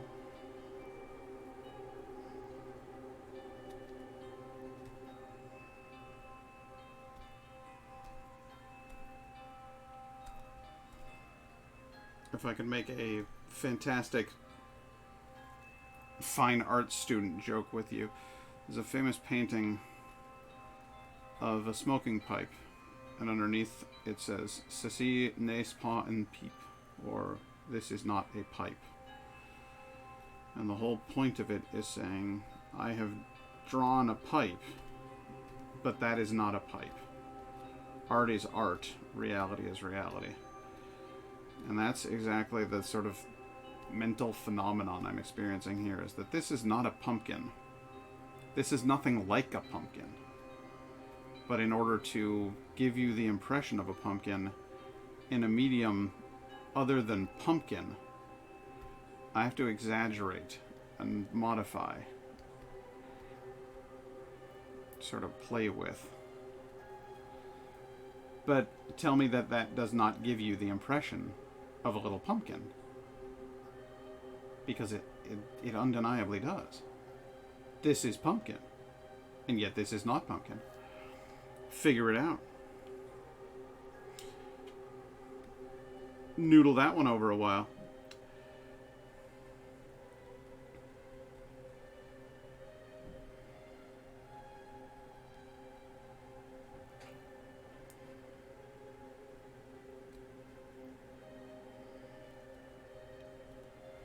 I bet as it melts, the wax will fall down these grooves. That'll be kind of neat to look at.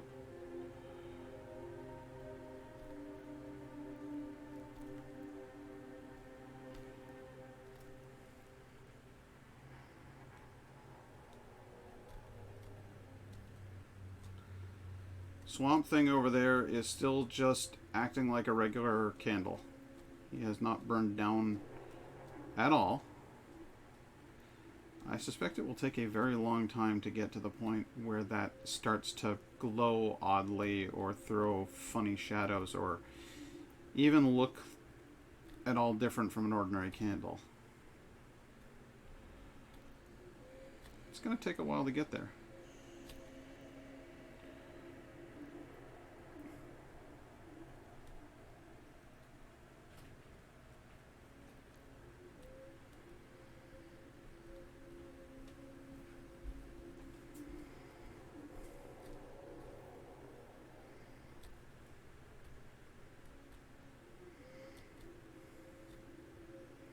Still alive out there, Laura?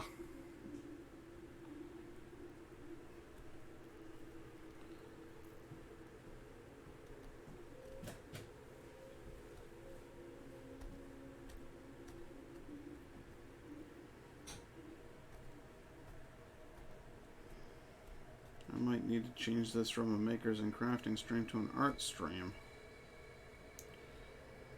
I am not seeing anybody out there.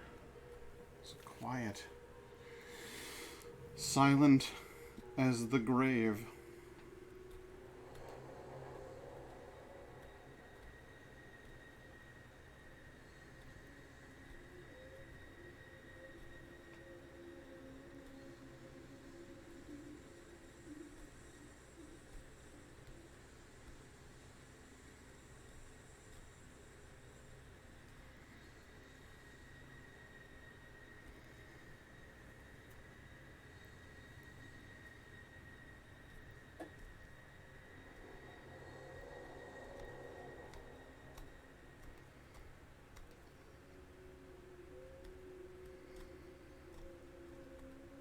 It's really starting to take shape though.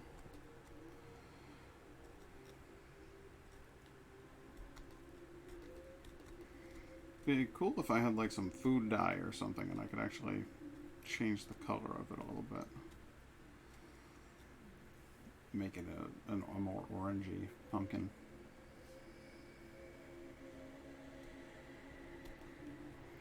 But maybe this is just one of those white pumpkins.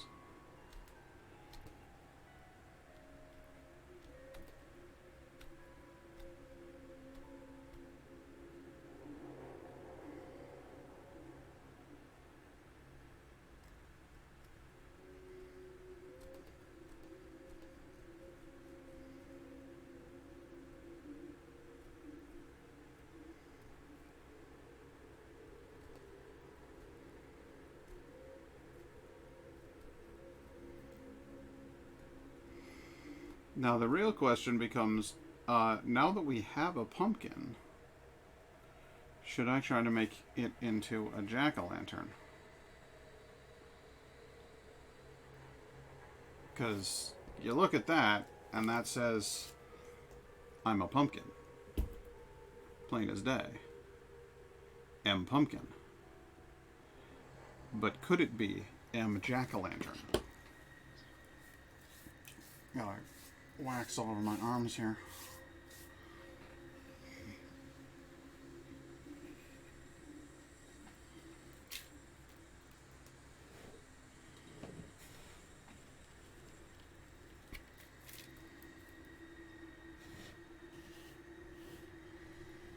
I think I might dare to do so. I think I might dare to make a little tiny jack-o'-lantern out of this. It's just crazy enough to work. And I could do that with the darker wax by getting it kind of smoky. And I could see if that doesn't do the trick. But I like the idea of taking these two big surfaces on the front. So I've got quite a bit of room to play either here or here, or here, or here. Just not so much right there. This one lobe is smaller than the others. But I've got quite a lot of room to play out here in this space and make a big, scary, grinning jack-o'-lantern if I wanted to. And I think that's exactly what I'll do. But to do so, I will want my weird little blade because I want to... Bye. See you, baby. I want to make the lines first. I don't think I really can, though. I think you pretty much just have to get right to it.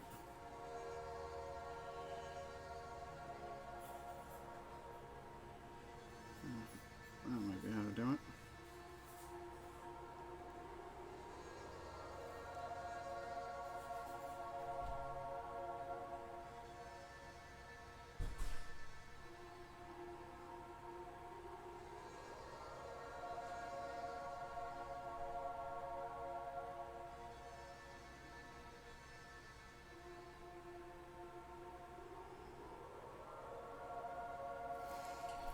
I will have to mention the name of this playlist on the stream to give them some credit, because this is royalty free or not, they've done a good job. This is independent. It's not, you know, just somebody took a shitty synthesizer and played tunes that everybody knows. This is a creative work here. They deserve a little bit of credit for it.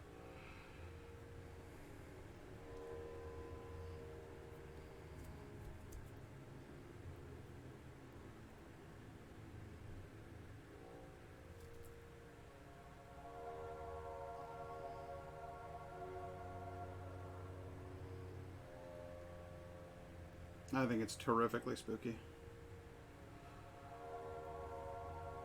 Want to become famous? Want to be a useless dick? Yeah, no. We don't do that in here.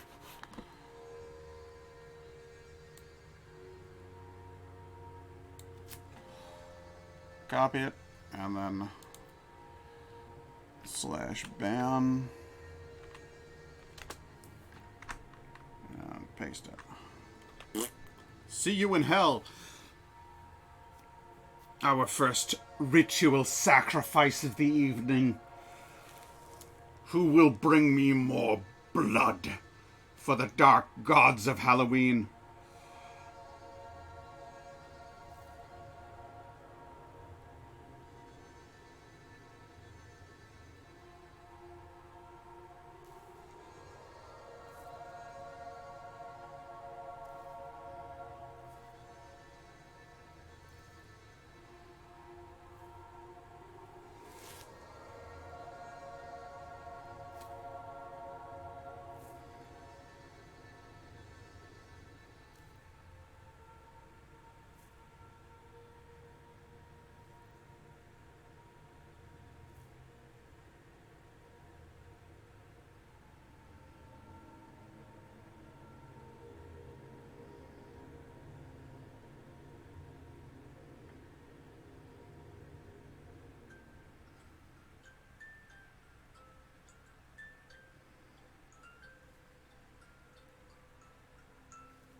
Let's get a little bit more of this, like, darkened out.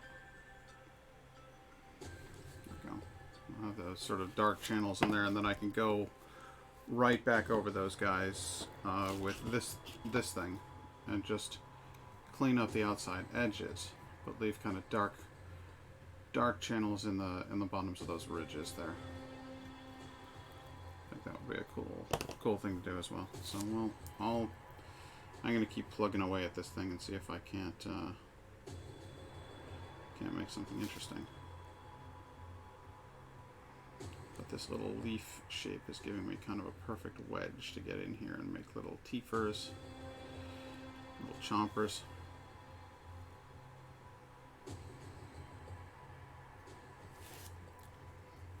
I feel like I want to angle this down just a little bit more.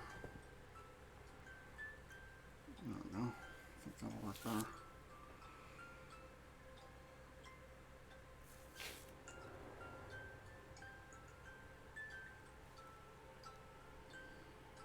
Some nasty angular jaws.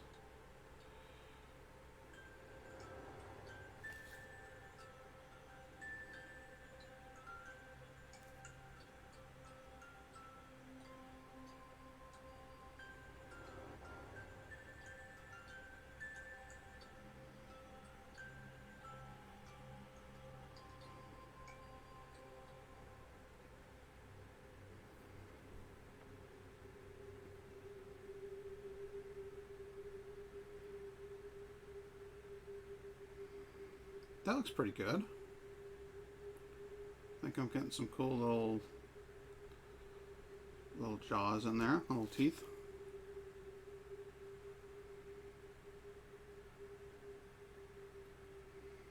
I think that's really starting to come along. I'm gonna make the other side of the mouth here.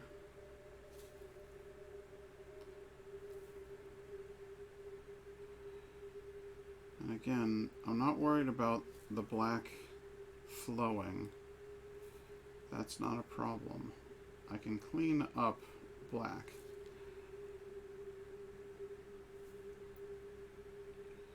I can clean up soot. But I want it in these crevices.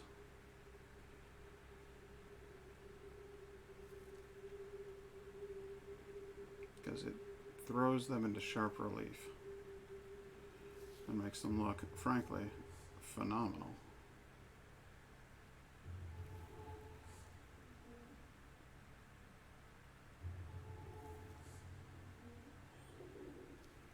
So much so that I actually want to pick up wax, cook it, and then drip it into these eye sockets to make them darker and more visible.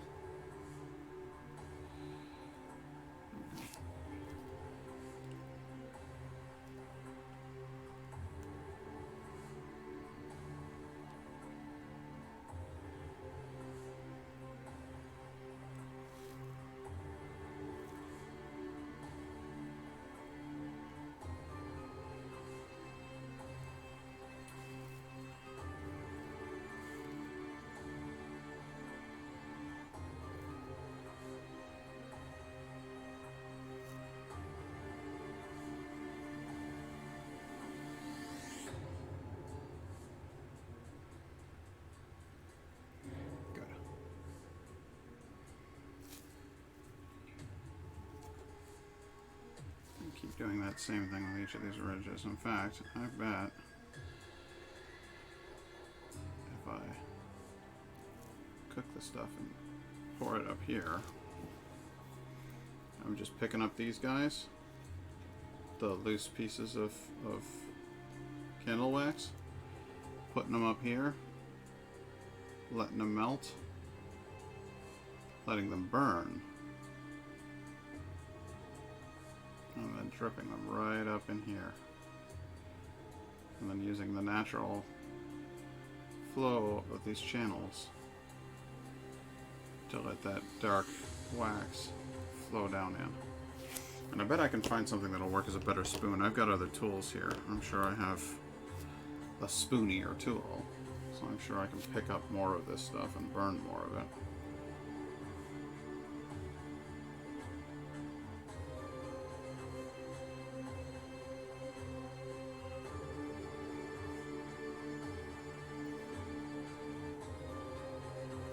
Drip more of it down these channels. Oh, that one just went all by itself, all the way down there. Fantastic.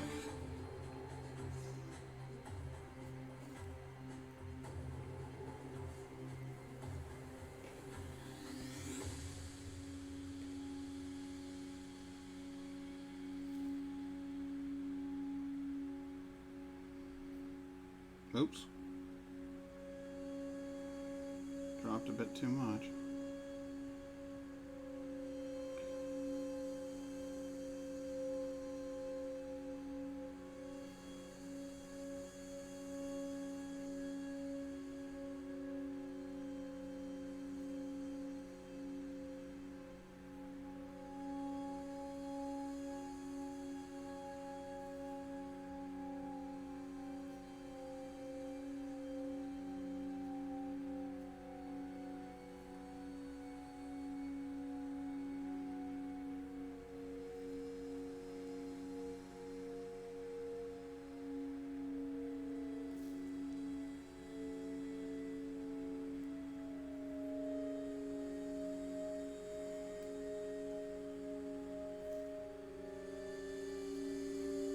must have cooked it all.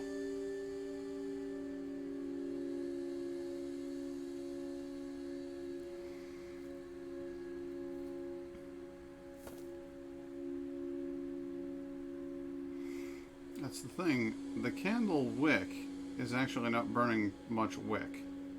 It's not supposed to. What it's supposed to burn is the wax. So if you put hot wax over a flame and you cook it for a little bit, you'll get black wax.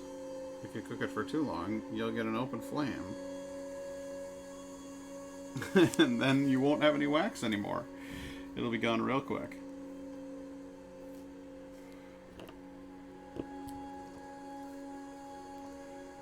Get this guy out and clean off some of our extra here from the top. There we go. Clean off around the eye, just leaving the black in the eye.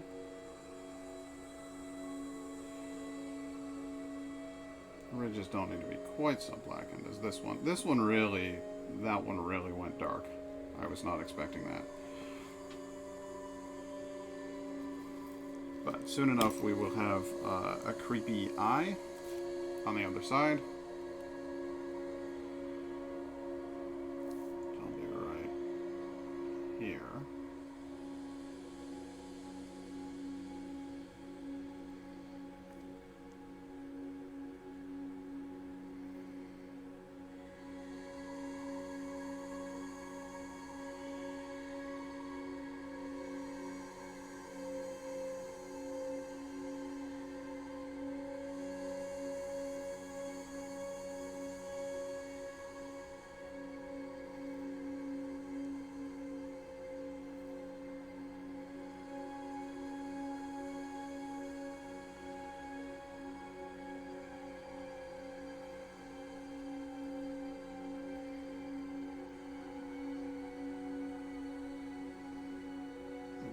So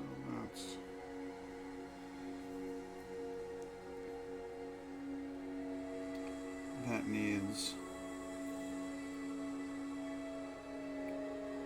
darkening. And there we have it. It's a nice dark one.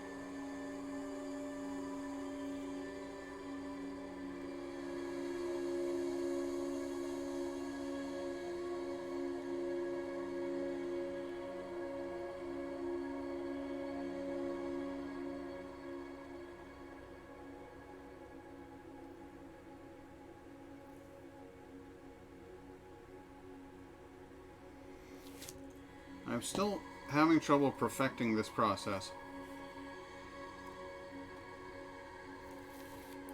of creating the really dark, sooty wax.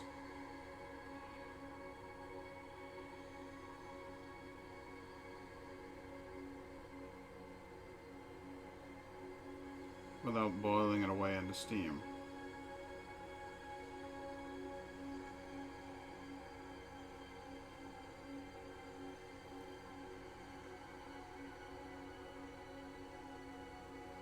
See, that was still just...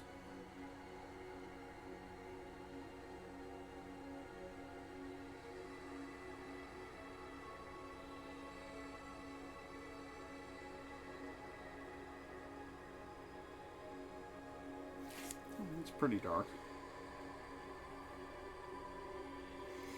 Actually, I want to clean this one up a little bit. It's too dark. I managed to make it too dark. I need to use that up. That crevice can be dark, but it's taken away from the face, you know?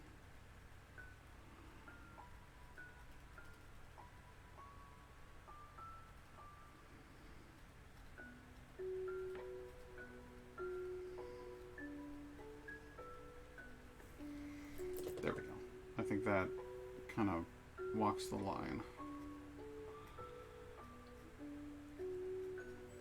And also the idea of him having kind of a split face is just fine by me. I just don't want it to be... The central focal point should be the face, not the big huge gash down the middle of it.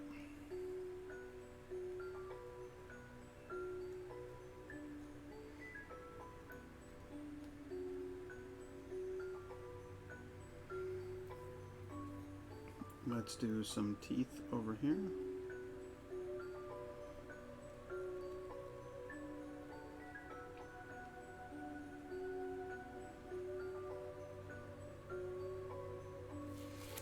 Actually, I like my little blade for that. Blade works great for making these little ridgy teeth.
Oh boy. When the thing drips all the way down like that and it's coming out of the mouth of the character, it really looks like he's drooling black ooze, which is kind of rad.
Cool.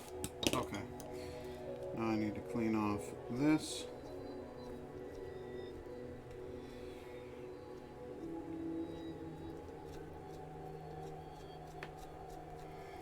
And then smoke you out. And I'm going to pour some more of this wax out here. A nice big flame. Check out this guy looking smoky.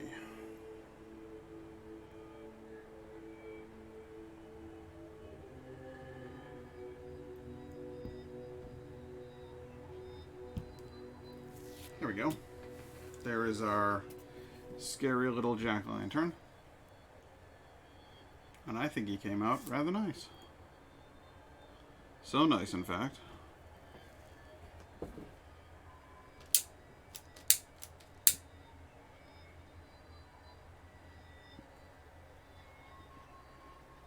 But I'm gonna light him up. Oh boy.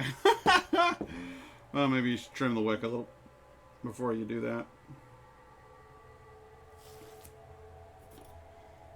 That's a fair assessment. I'll move that wick right over there.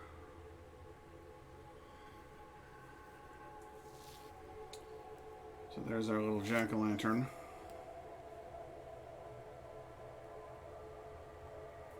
There's our swamp man. or our Waxwork Ghost, whichever you prefer.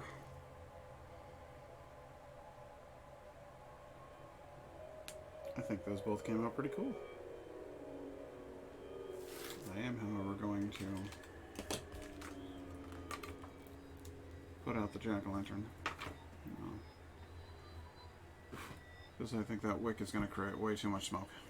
And that's going to set off an alarm, and it's going to suck. It'll be super loud, and I'm going to hate every second of it. Because I hate loud noises. The big boy presents a problem. I'm genuinely not sure what to do with that one. But I think what I will try to do with this next smaller fry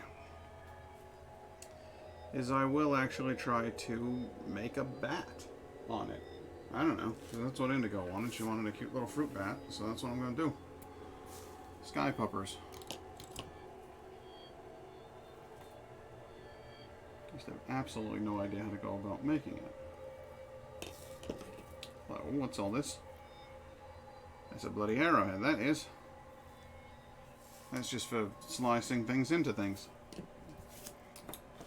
I think I'll work with this one. And I'll go with... Oh, I don't know. I don't know.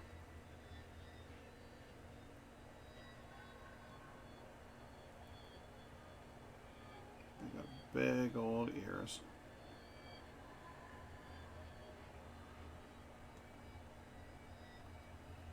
Big pupper style ears.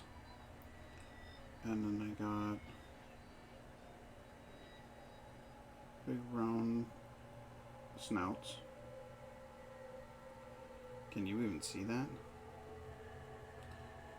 You will in time. All in good time. Big round snouts with little noses. Kind of like rats, honestly. They look like cute little rats. With big ears. And impossibly big, impossibly round eyes. How am I going to make an impossibly round? Oh, what's this?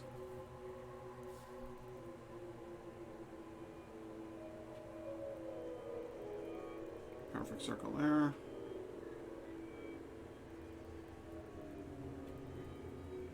Perfect. It's gonna be the weirdest looking sky puppy you ever did see, but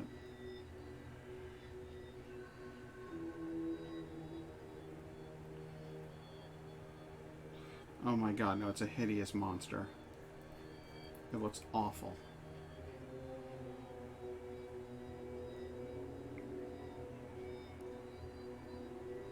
It's gonna be so bad. I'm gonna hate it.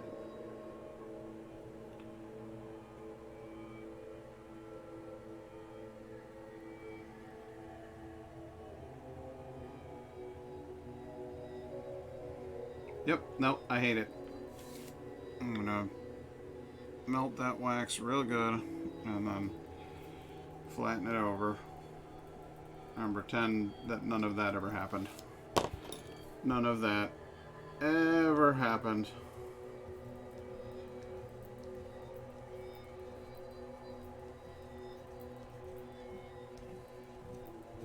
There we go. That bat, first of all, head way too big in comparison to the body. I cannot get, I can't make that kind of detail. On I need finer tools, more skills, bigger candles, just everything. Everything has to change. All of the equations in this matter have to be completely flipped and reversed for me to do that kind of detail. So that's just not happening.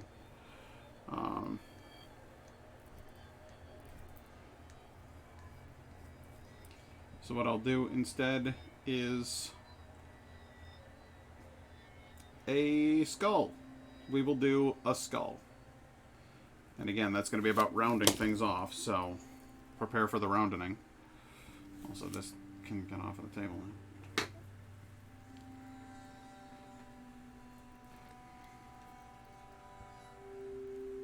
now. That would have been, it would have been so bad.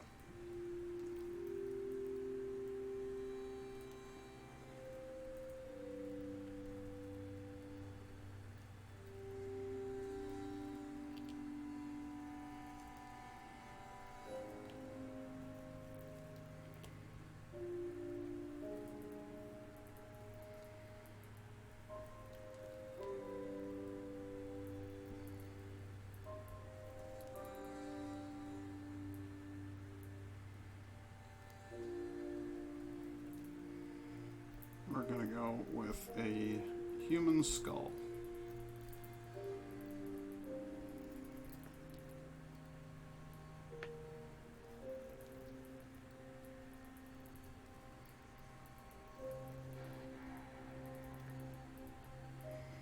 Which I think I've now gotten enough of a hang of this that I can pull off. I seem to do better with like subtractive art, like a three-dimensional object, than I am with drawing a picture onto something. Frankly, I don't think I'm a very good 2D artist.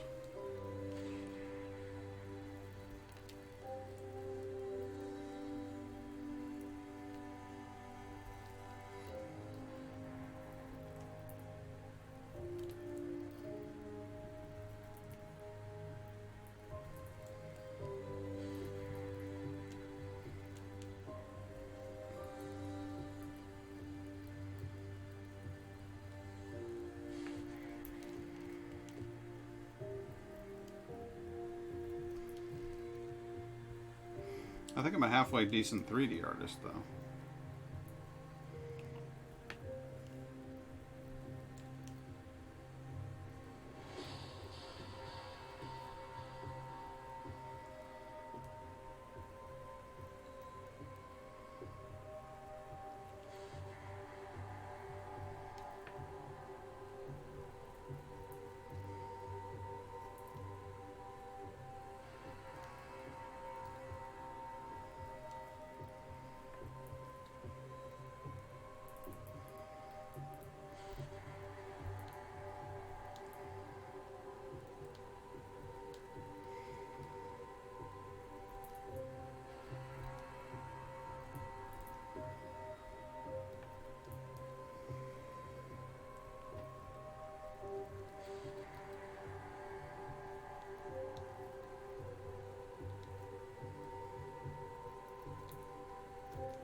Okay, nicely rounded top, sides are coming along, making progress already. Using a pocket knife for this is much better than using the little tools. I feel like I get more control this way.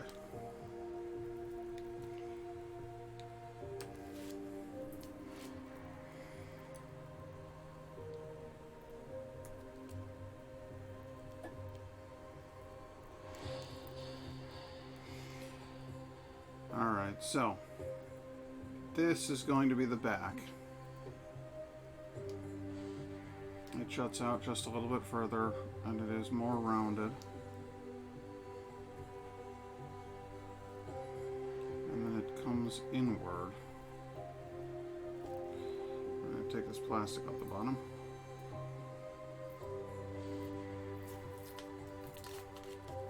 Plastic, paper, sticky, whatever. Get rid of that. And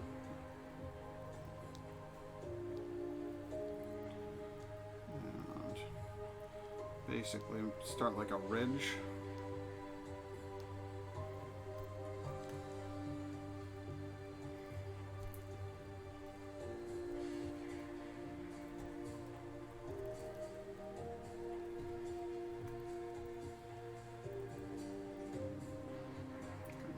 That's like the behind the head ridge.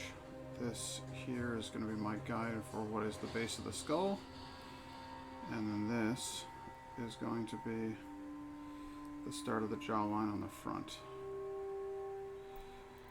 So I don't want to carve outside of that too much, but I do want this all to come down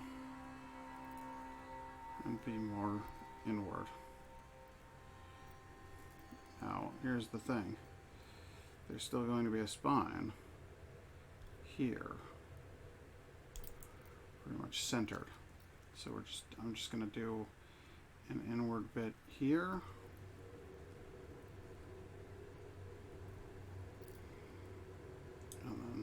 gonna leave because I don't want the candle to fall over. It needs to have a strong, like, sturdy thing in the back, so that the spinal cord, so to speak, is going to work as the backwards strut, support strut for the skull.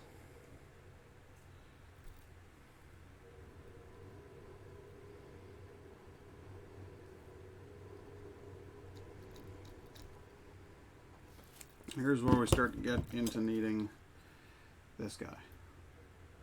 Oops. This is where I can start carving out bits here. Because the big knife there is just too much to get in and do this kind of stuff with.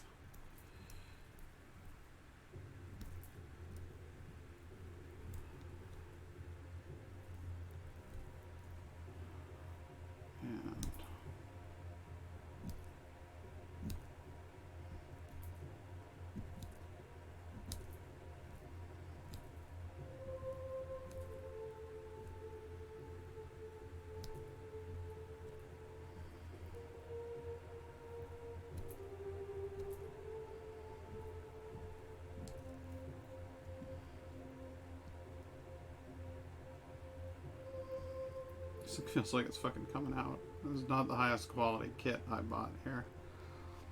Not the highest quality set of tools to be working with. But I also knew that I was going to be using them for something that they were never intended for. So I didn't expect them to go too far. Like, let's be real. This is meant for molding clay, not for cutting. Not for cutting anything. Period. But it is. At least wax is a relatively forgiving thing to cut. It's not super strong.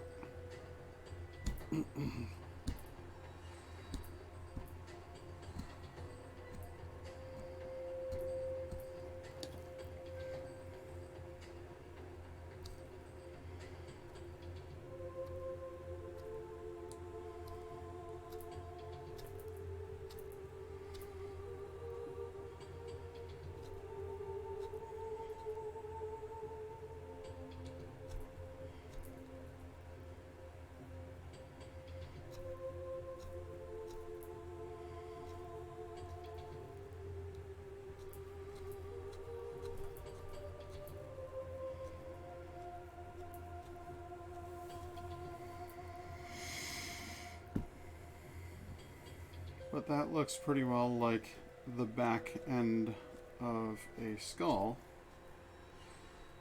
with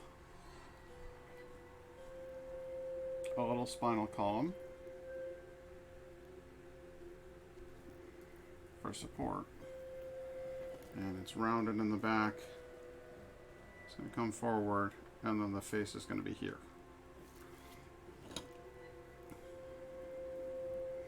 I think that's pretty decent. Now, I am going to want to make a couple of lines here. Again, coming downward this way. And then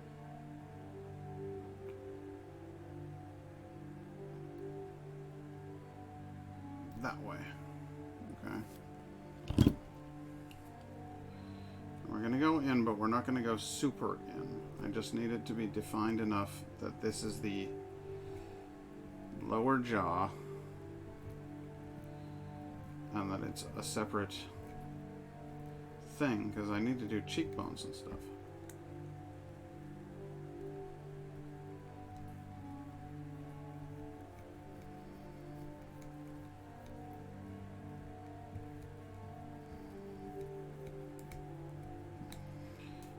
Oh, and it's coming off. There it goes. That was too much for it. Everything that I have done in this stream has been too much for it. Let's be real. But if I hold it there, it'll keep doing. And I think honestly, I don't want the lower jaw on the skull. I want it to just be the upper skull bones. So I obviously need to leave some structure down there so that the candle doesn't fall over or roll away.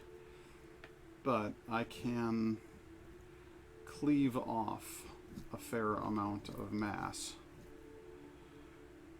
Hey, Susie Takuna, how you doing? I'm playing around. We're doing candle stuff today. I'm calling this the Halloween Waxwork. And what I've got right now is this is the back of a skull. There's the spine. This is the rounded part of the back of the skull, and I'm carving away what wouldn't be there, and then we're gonna come around front, and there's gonna be like a jawbone. Well, not a jaw. It's just gonna be the teeth, and then the eyes, and the nose.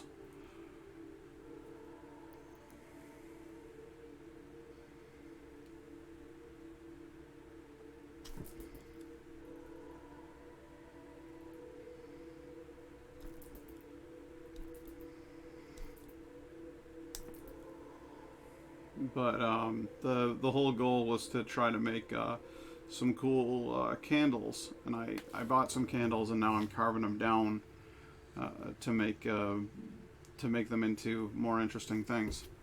So we've got our little friend Jack-o'-lantern here, and he's got his little pumpkin ridges all around him and his little stalk there. And then this guy, the idea was that he was supposed to be sort of a candle man that was made out of melted wax, but I've taken to calling him Swamp Thing because he looks like he's got gross vines and stuff in his mouth. Looks like something that kind of popped up from the bog, you know?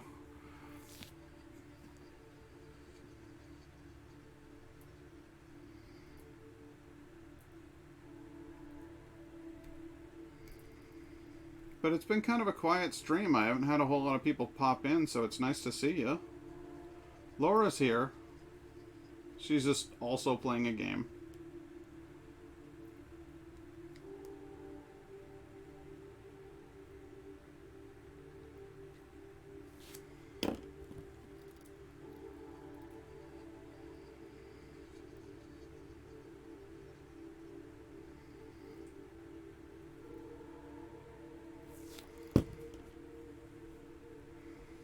But it's coming along. And that's... Yeah, it has been a while. But it's still nice to see you. I don't ever hold it against people. If you've got stuff to do, you know, I honestly, I don't watch anywhere near as much of Twitch as I make. Like, I stream 3 nights a week, and I might watch a Twitch stream, like, once every other week. It's just not... It's not a huge part of my repertoire because I don't have that much time. You know, I'm working and I'm making, and then I want to spend time with Indigo, and I've got you know, sometimes I just want to fucking chill. No, I'm not from Norway. I'm from the US. I am a big Norway enthusiast. I really like Norway. Og jeg snakker norsk. I speak Norwegian. Men min norsk er bare okay. It's only okay. Ikke så bra. It's not great.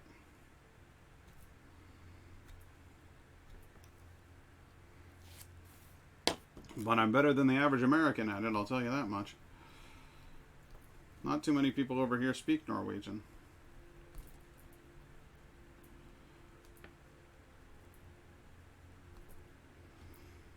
Are you hearing the spooky music? Well, it's very quiet right now, but were you hearing the spooky music until it stopped?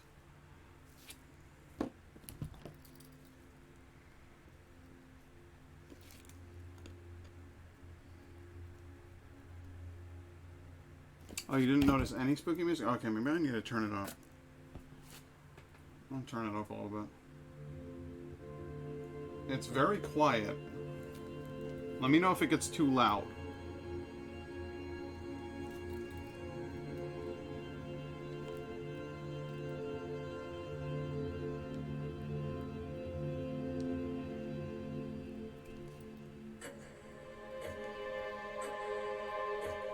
I want it to be there, but not... And, like, I don't want it to get in the way of the... You know what I mean? You know what I mean.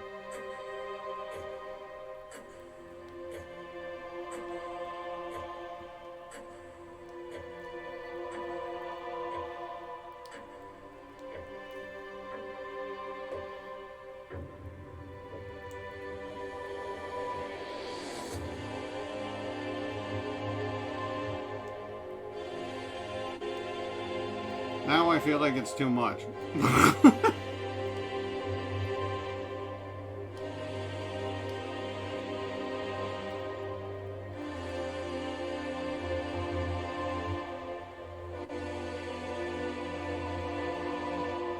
I guess we're gonna have to work on finding that happy medium.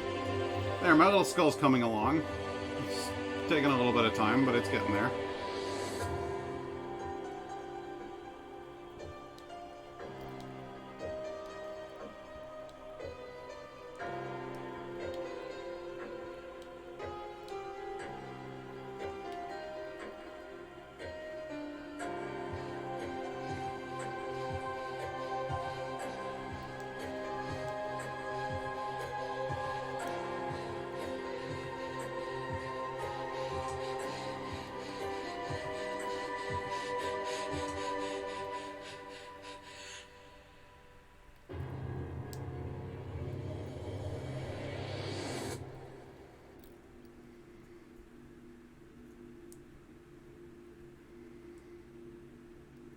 So how's things with you? What have you been up to?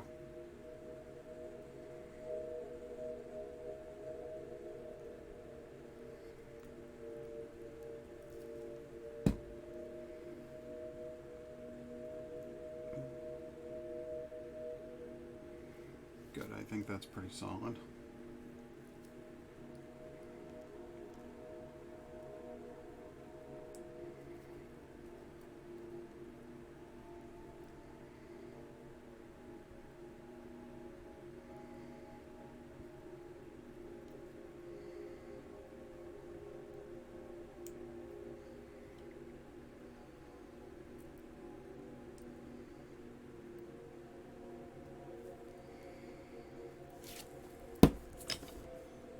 Switch over to... Oh, not that one. That one horrifies me.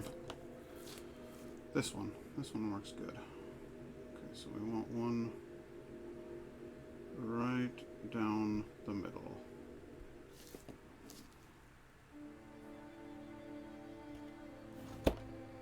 And again, I'm using these tools by heating them. And then using them to sort of scrape away wax. And the heat causes soot, which causes these darker lines to form, which I think are pretty cool.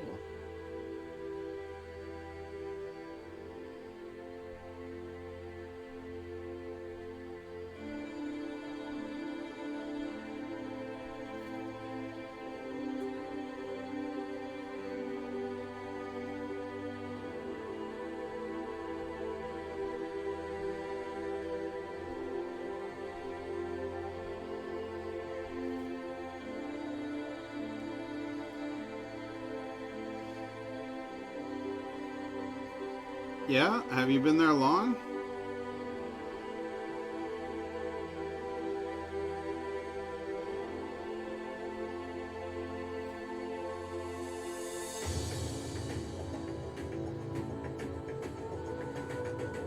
I've been wanting to go for a long time. But America's kind of closed off right now. They're not letting us in. Nobody's really letting us in. And I can't say as I blame them immensely. We're not handling COVID well at all.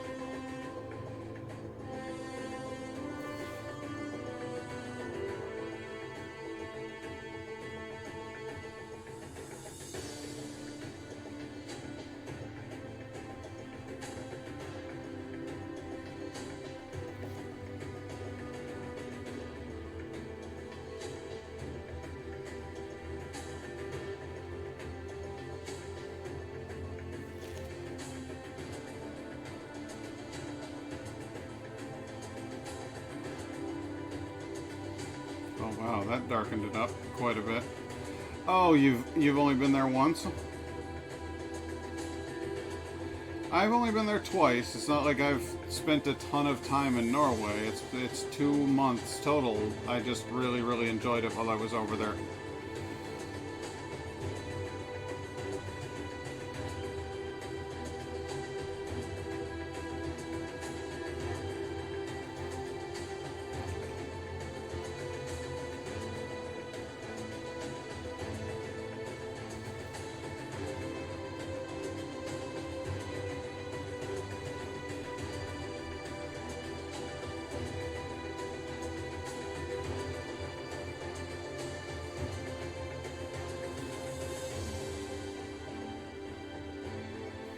this skull is really starting to come together.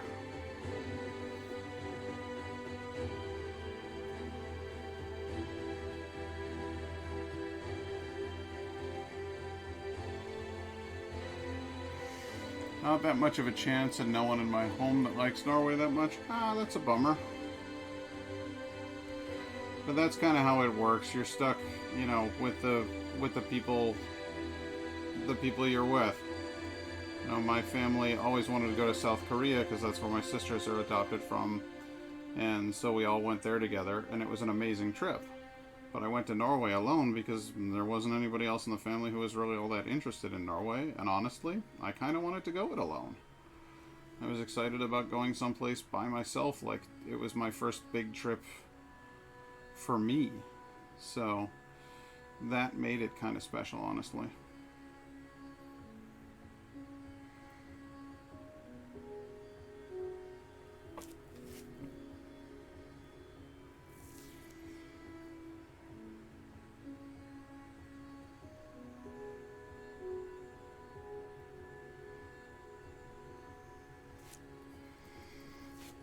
So there is the center of the skull, the nose, which is really more of a cavity.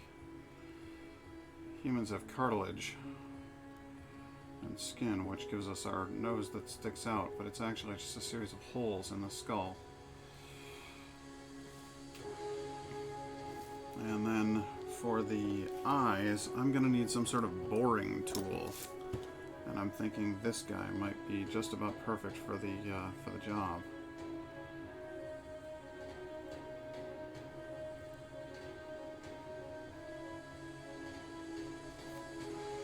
Might need to heat it up though to get that to work. Oh boy. I screwed that up a little bit, but we'll recover.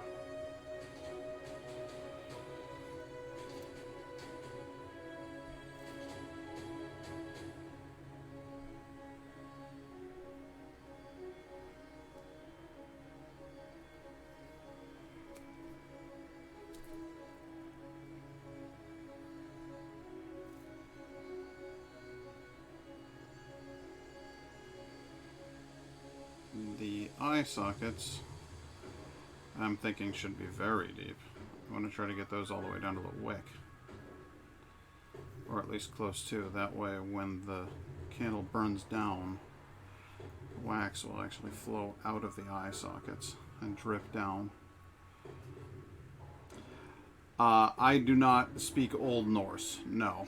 I am a very big fan of Norse runes. I know the individual runes' meanings, but I couldn't read Old Norse if you put like an actual rune staff in front of me.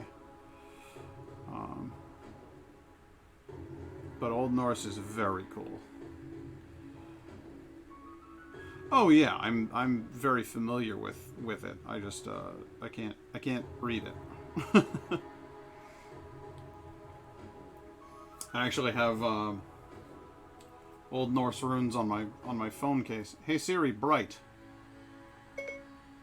Okay. Rune staves and stuff on my phone case, because I love that sort of thing. Hey Siri, dim. All set.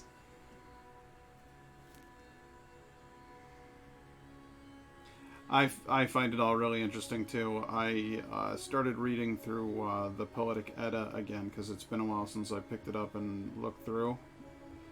And I was trying to come up with an idea for reading Norse runes or reading old Norse stories on my stream, and like adapting them into easier to understand terms for people. Because I know that the way that they talk in those old stories is very like, it's kind of like reading Shakespeare. It's not the way that people speak now. And so I thought it might be kind of fun to do a series where I did like Norse bros, where you're telling the old Norse stories, but you're saying it in like kind of funny bro terms.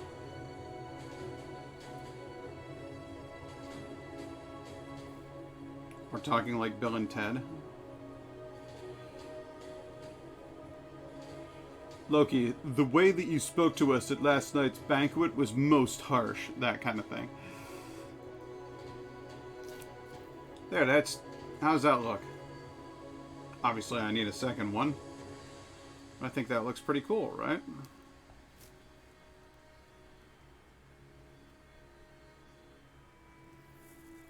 It's coming along.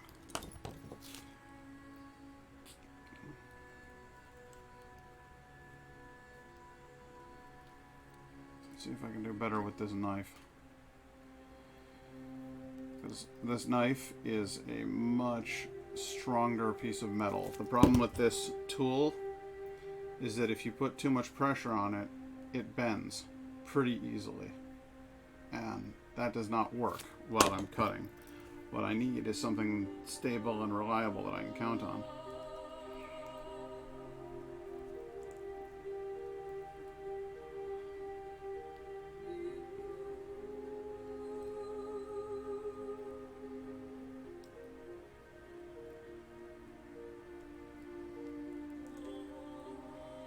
This is not a Halloween song, guys.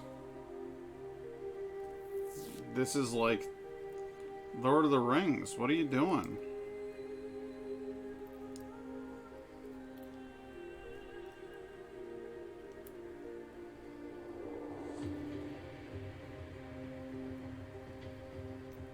I don't think they expected anybody to listen this far into the playlist, so they just kind of were like, fuck it.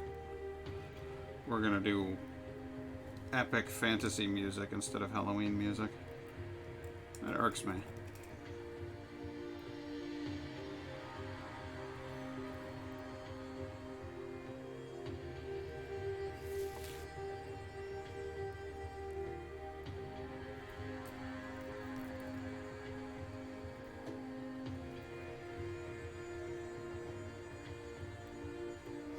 Kind of like the eyes being two different sizes. It's like the Narcloth logo, where I've got one eye and one big eye and one little eye.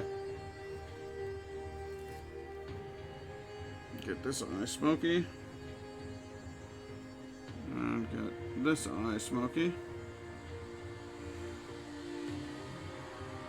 Smokier. Smokier.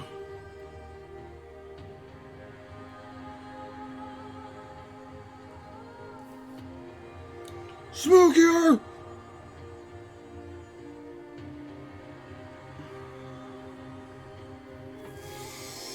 More!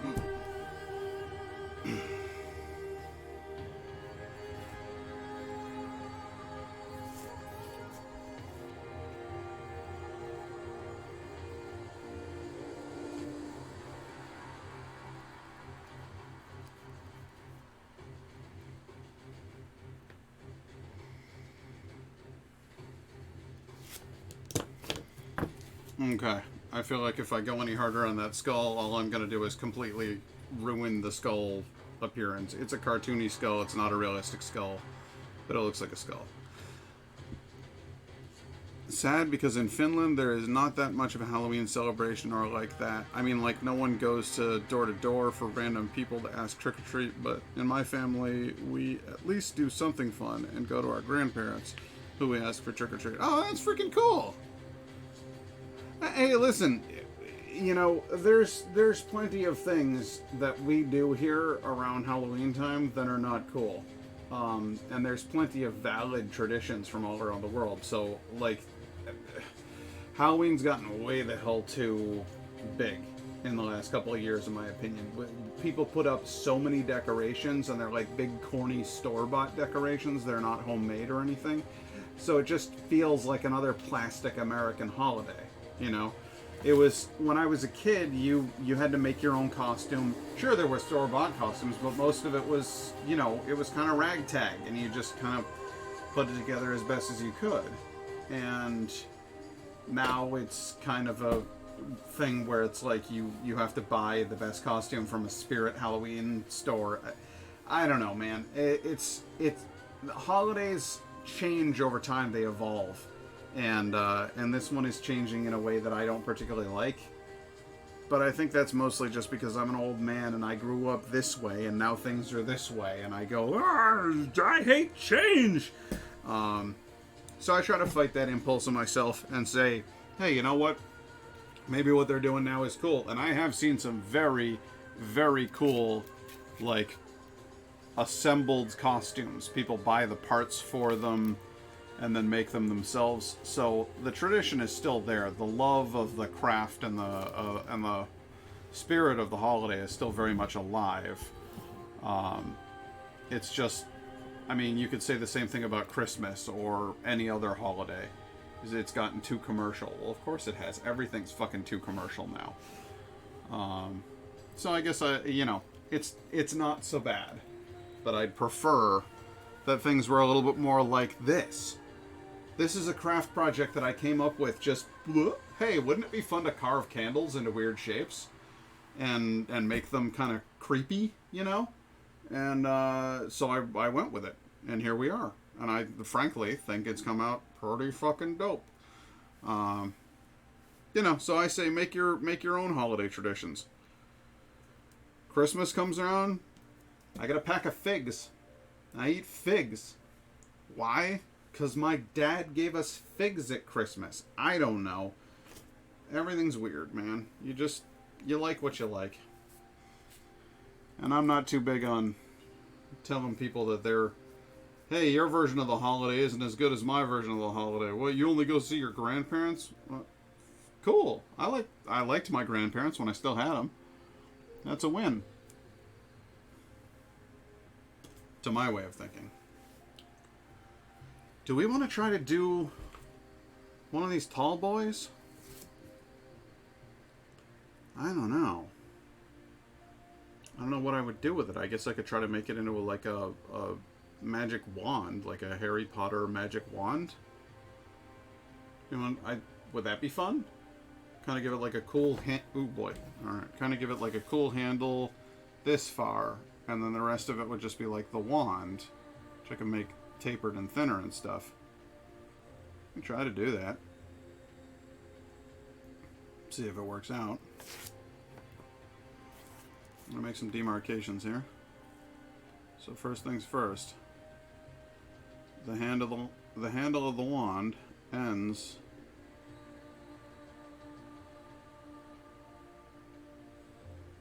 there.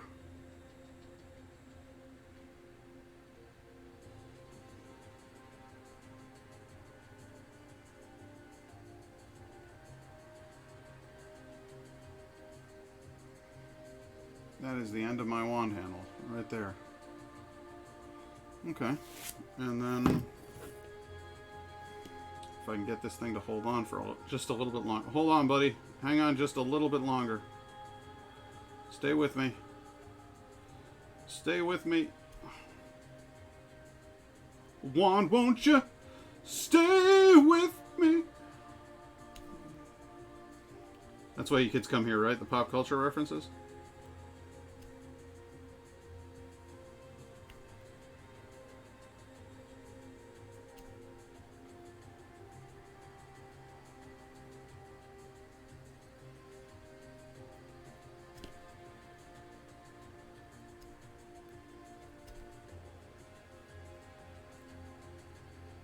This is a different kind of wax. This feels different from the other candles.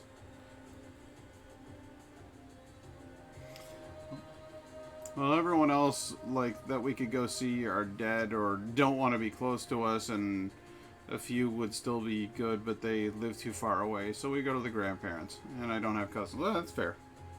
That's fair. I've got a few cousins and uncles and aunts or aunts. It's funny. I say aunt because I was born in Massachusetts, but everybody in New York says aunt. So my dad's family are from New York, so I call them aunts. And my mom's family are from Massachusetts, so I call them aunts. And the uncles, well, they're just uncles. That's just it. That's all you get is an uncle. Anyway, so that when we go, visit relatives, it's a mixed bag. There are some that I get along with really well, some who I hold in really high regard, and there are others who I don't care to see because I don't think they're very good people. You know?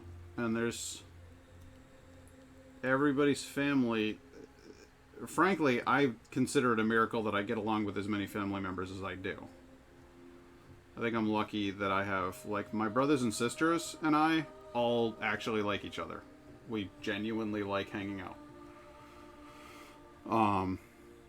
So that's good. But I know people who flat out don't get along with their siblings. They don't like their parents. They don't have a family, you know? And that sucks. Because I've always been super close with mine, so I can't imagine not being close.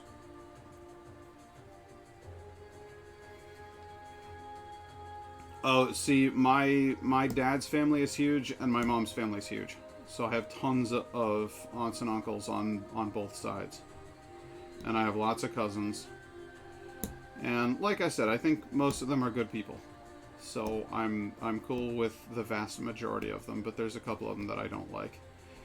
And it's mostly because of things that happened in 2016. Our election was really rough over here in 2016, and there's still a huge political divide in America, and it's partially manufactured by foreign influences. Like there's other countries out there that would like to see America destabilized, and so they are actively trying to destabilize it with misinformation campaigns online and all of this other crazy shit, and it's all very annoying and it's all very boring. But what it breaks down to is I have relatives who care more about themselves and about money than they care about other people and about human rights. And so the family divide essentially goes like this. If you voted for Donald Trump the first time, when he got elected, and then later on realized that that was a bad idea, that he was a bad president, then we can talk. And if you voted for him the second time and still think that he was a good president, I don't want anything to do with you.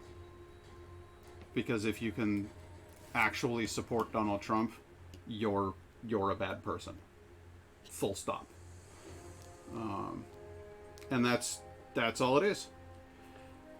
People who made the mistake, who fell for the trick and voted for him for the first time, but then went, oh, that wasn't good. They can recognize that they make mistakes, and they can grow up, and they care about people, and they can do better next time.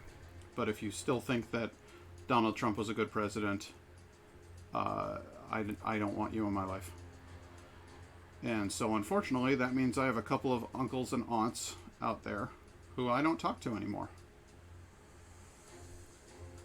Is Joe Biden better? Realistically speaking, yes, a lot better than Donald Trump. Is Joe Biden a good president, or is he the person that I wanted in office?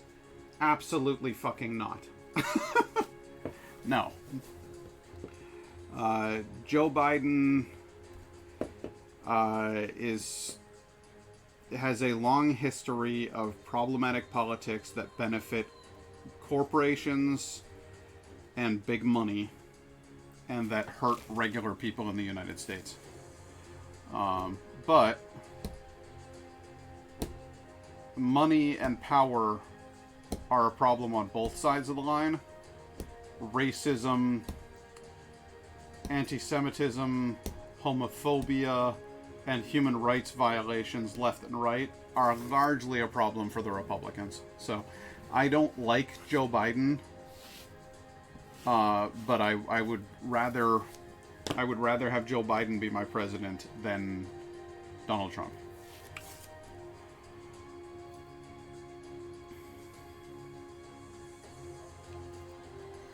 Oh, I thought it would be cool to make a wand. a Harry Potter wand and go "Wee-wah, whee," and cast spells. That was the idea. So I'm trying to use this piece that is it's very broken. This guy comes right off, so it's very difficult to use this one. But I'm trying to use this piece because it cuts very, very evenly around a thing. It just keeps flying off of there. So I think what I'm going to have to do is accept that that's over.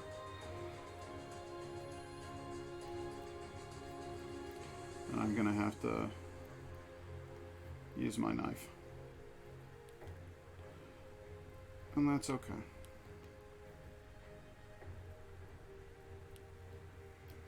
The knife will do a good job. Ooh, gotta be careful with it though, because, you know, it is a knife.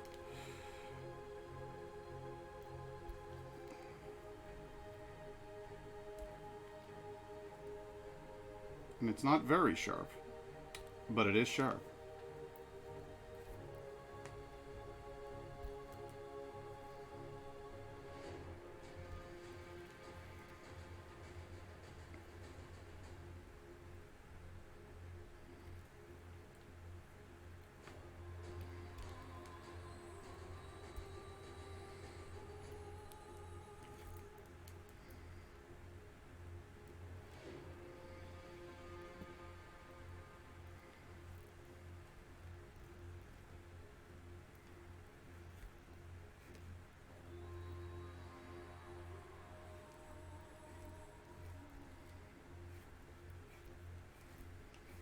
Oh, yeah. Now this is coming along.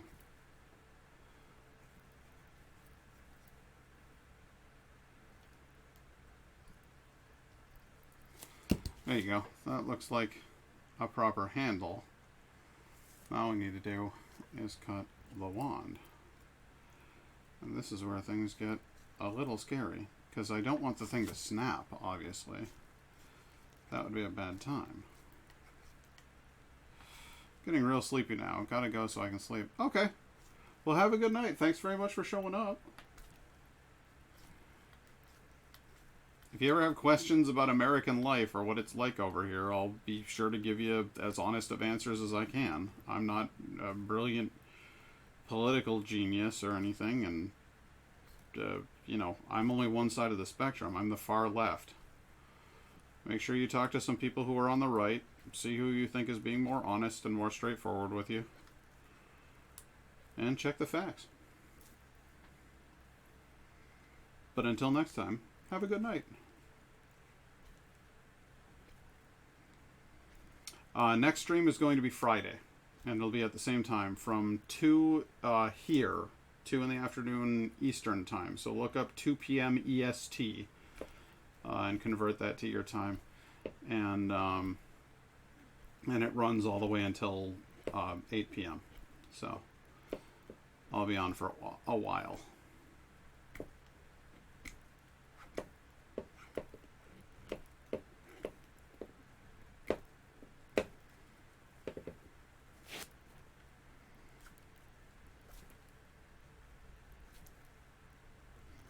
Oops, sounds like my music has ended.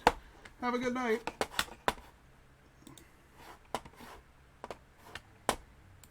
That one ran that whole time without a single commercial. That's fucking fantastic.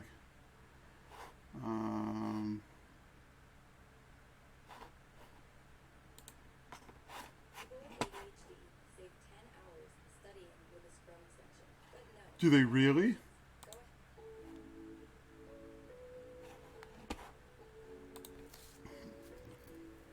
I love how recently there's been a whole bunch of ads targeting specifically people with ADHD. Like, hey, we give a shit about you now. Like, guys, we've known about ADHD for fucking decades. Where the hell were you when I was a kid? Oh, that's right, it wasn't profitable for you. Fuck off! We've learned how to take care of ourselves without you.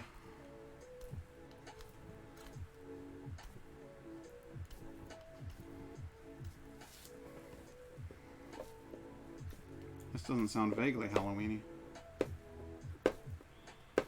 But I guess it'll do. I wanted something a little spookier, frankly.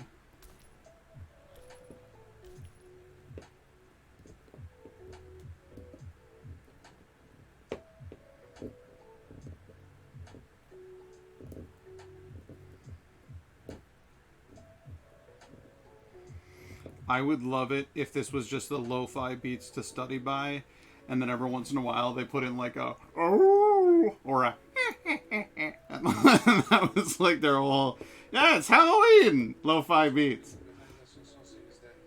Bone Shooter 87, hey, how you doing? Welcome to the stream. Thanks for the follow. Bone Shooter. That's pretty fucking rad.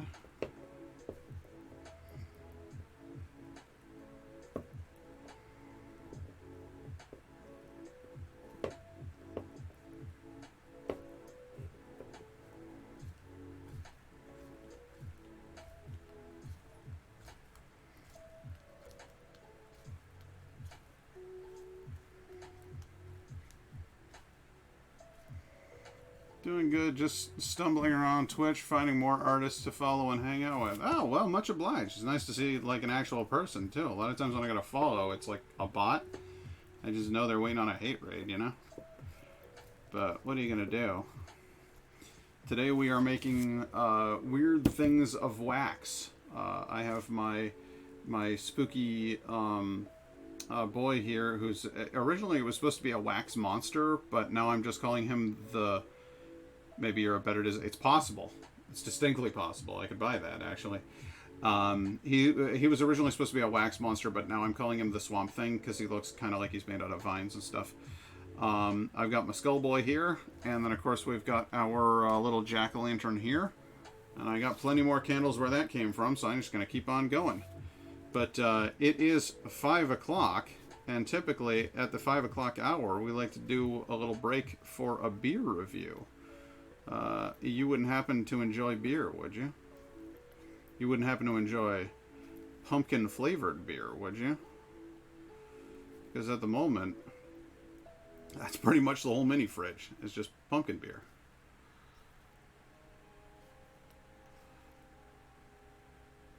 Kind of painted myself into a corner with that one, you know?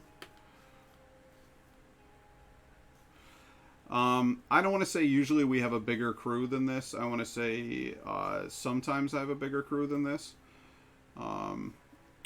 Only if it's not yellow beer. That's what you get after drinking a good... Yeah, I'll try to avoid that myself. No, we're gonna try out some sort of wacky pumpkin beer in a minute here. But I was gonna say we got a Discord going. If you type in !Discord, you'll see a link for that. You can hop in there, and there's a pretty good community here. Tuesdays tend to be just a little chill, I guess. It's usually just Laura and me and a couple others. But the Friday stream can get kind of rowdy sometimes. Got people from Norway and North Ireland, and we had a guy from Iran, got a dude from Russia, a couple of Americans. We're all over the map. Where are you from?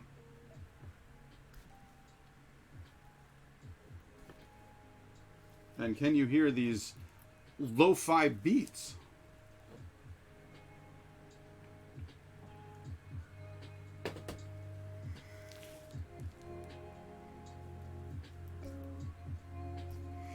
It's my favorite thing about Twitch, honestly, is the fact that I get to meet people from so many different places. Because I really do like the world.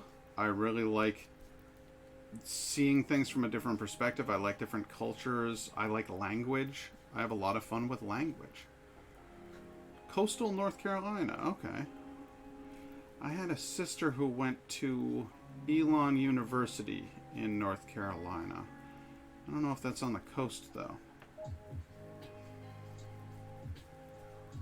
And I got two parents down in Georgia at the moment. They're in Cobb County.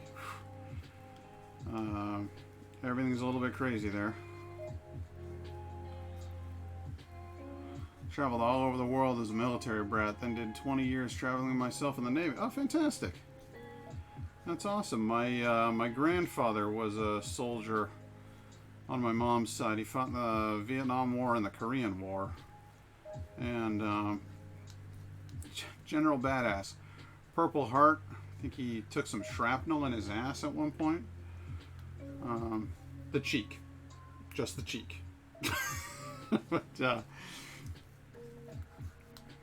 But yeah, he got to see a number of other countries, and he said, cause I have two little sisters who are adopted from South Korea, and when my parents told him, hey, we're going to adopt some kids from Korea, he was actually really excited at the prospect. He said, Korea is one of the most beautiful places I've ever been in, and the people that we met while we were over there were phenomenal. You know, the ones that weren't shooting at us.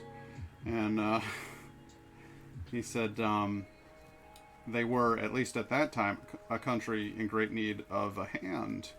And so it makes me happy that you guys are going to help somebody out and adopt a kid from there. We wound up adopting two little girls from South Korea. And they came over here 3 months old. I just had the pleasure of watching one of them get married. She's 30 this year. And it's just wild. I look back at those pictures from when they were little, and it's like, oh, not the goddamn commercials. Oh, not the commercials. There were no commercials in the last one. Come on. Throw me a bone here. Alright, so my wand is coming along nicely. It's got a little handle. And then the wand itself needs to be substantially thinner. But we'll work that down over time. I don't want to do it too quickly because I'm afraid I will actually fracture the candle. But we'll just keep working.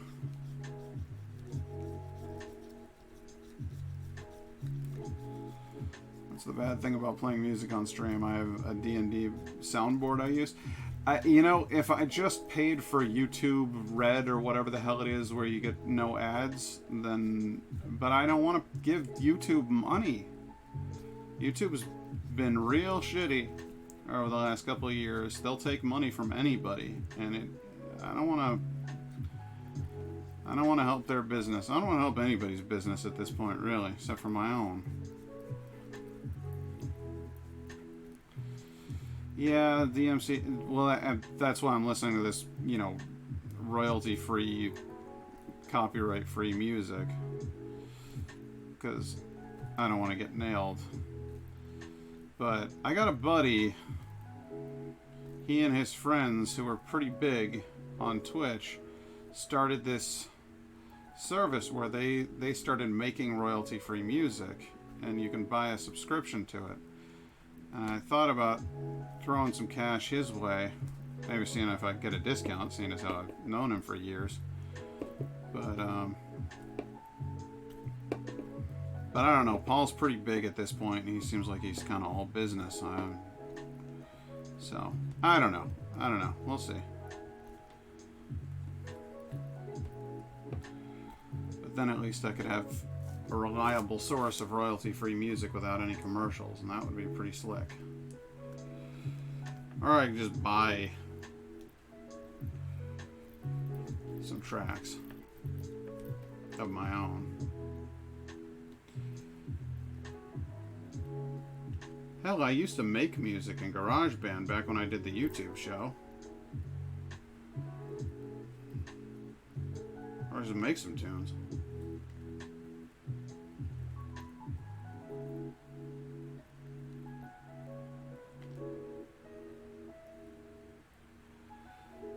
How long have I been carving candles?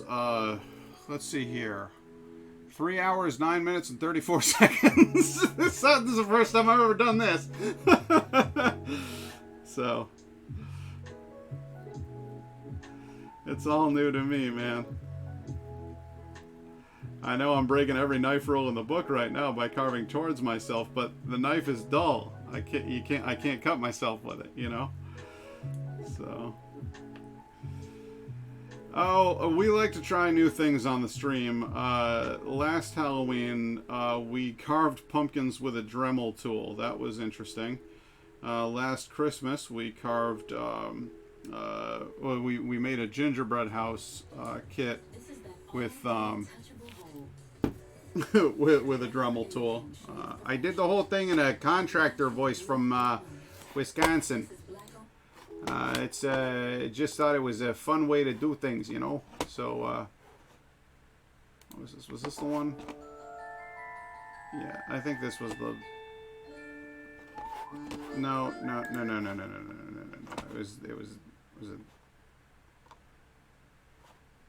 Was it this one? Alright, I'm doing this one again. Because I want Halloween music, and I want no commercials. And this one didn't have any commercials. The whole time. This through an hour and a half track. Last Christmas, I gave you my heart. Hey, baby. I think you gave me your heart for the Christmas before that, too.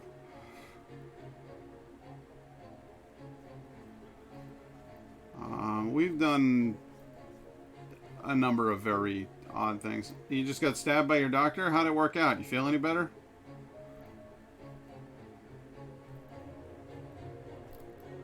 This is a long ongoing saga of doctor stabbing, so a little? Good. Alright, maybe we're starting to make some progress here. Look upon my works, ye mighty in despair. Swamp Thing. Boney. Dumpkin. I don't know.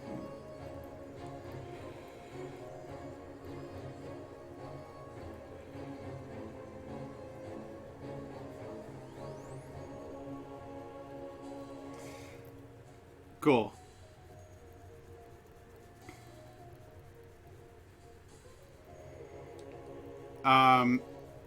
Yeah, right now Indigo is going through this thing with TMJ, and they're stabbing her in the jaw with some sort of anesthetic, trying to hit as close to the nerve as possible to do some sort of nerve reset thing, because we want to try to avoid surgery if we can, but her jaw really hurts and locks up and causes all kinds of problems. So it's been 1 week since you looked at me, cocked your head to the side and said I'm angry. No, it's been like a solid year of just horsing around with this stuff. So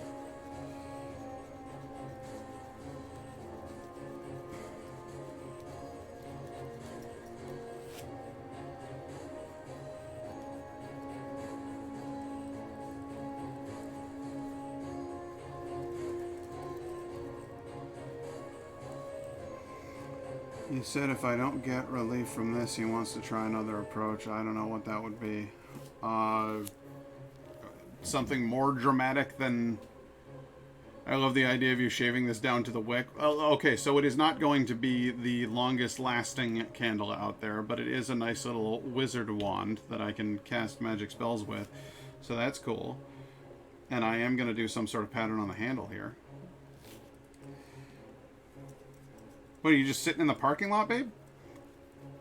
Is it okay for me to promote your stream? And if I am 100% okay with that. Just, here's a heads up, okay? Because I don't want you promoting my stream unless you know who you're dealing with. So, here's the thing, okay? Black Lives Matter. Gay people are people. Masks do work. Get your vaccine. And Donald Trump is a liar. If you agree with all of those things, we're going to get along just fine. If you don't agree with those things, that's fine. Everybody's welcome to their own opinion. But you're not going to have a lot of fun here.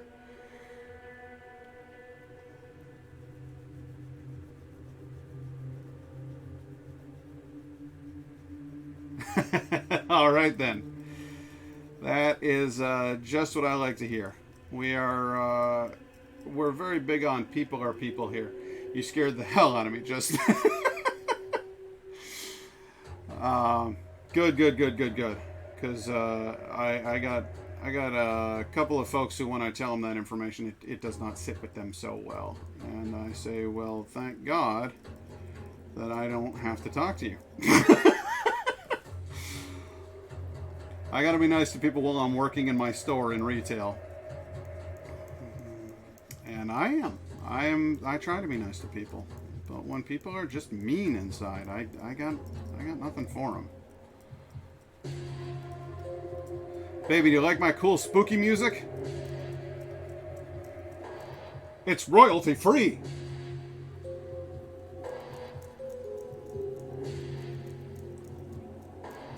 I'm actually really enjoying this playlist, though for some reason, about halfway through, the playlist gives up on spooky and Halloween and just goes to like, hi, this is a fantasy epic now. It's very weird.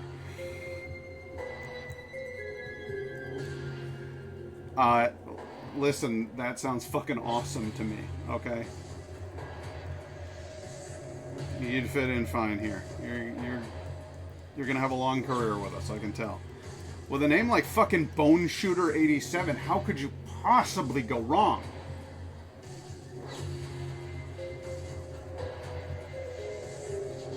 Okay, I think that's quite thin enough. And I think it's handle decoration time now. Don't you? I think what I want to do with the handle is use this little 2-dot thing that they got going here.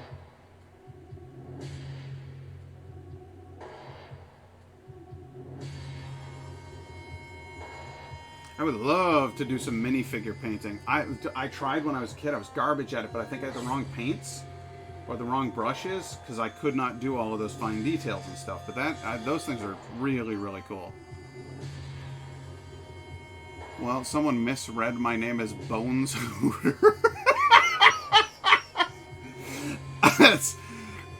That's pretty awesome, actually. I do. I want to make cool wands with wood, acrylic paint, crystals, clay, and found objects. Oh, you should know, Indigo Ray there, that's my girlfriend. We have this apartment together, and she is a professional graphic designer and illustrator. She works for a major university doing their online education graphics, and she is enormously talented. I am plucky. I'm a fighter. I may not be great at art, but I wanna. So I try. I try some stuff, you know? But I think Indigo, just from day one when I saw her work, I was like, this is a woman of talent and skill. And I admire her. Laura is also an excellent artist in the chat. She does some amazing colored pencil work.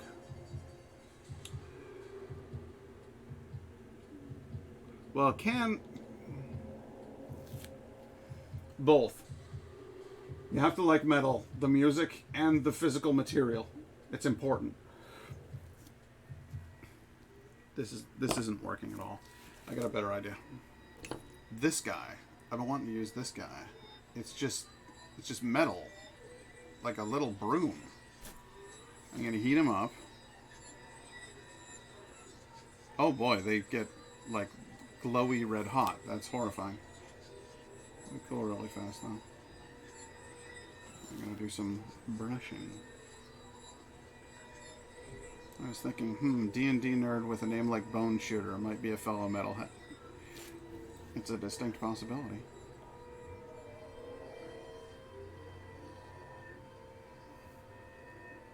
How is metal on fire? Did you see that? How did I light metal on fire? Guys? I'm worried. I lit metal on fire. I don't think that's normal.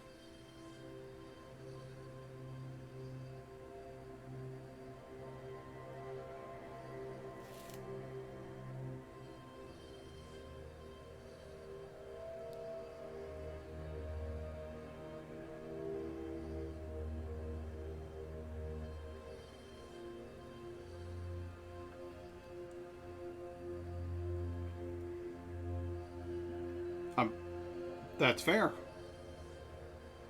Most of what I listen to is 80s music. Don't mind most metal music in medium-sized doses. Indigo knows more metal bands than any person I have ever met in my life. She's introduced me some really good ones and some really bad ones. Well, I shouldn't say really bad ones. Ones that I can't listen to for any length of time without actually becoming physically upset. And don't get me wrong, I absolutely adore Rings of Saturn, but I can't listen to it for very long or it hurts me inside. And you know exactly what I'm talking about. If listening to Rings of Saturn does not make your innards liquefy. Yeah, I do that a lot.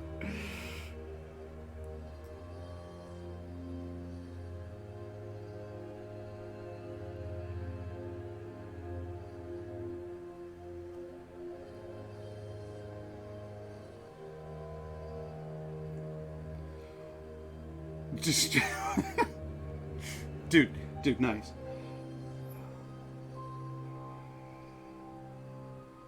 I should not have made this dark.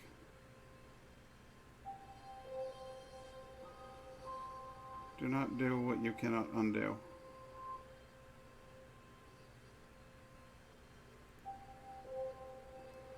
There, that'll be all for now. Thank you. All right. Wow, I can't believe how like overactive Streamlabs is. It's like, hey, buy shit.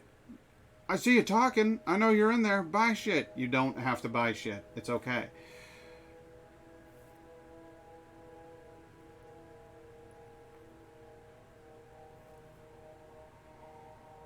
Okay, babe. I will see you when you get home.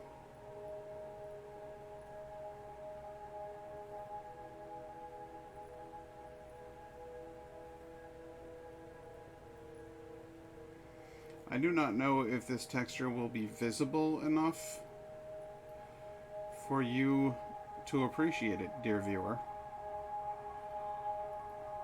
But I'm seeing it, and it looks really neat.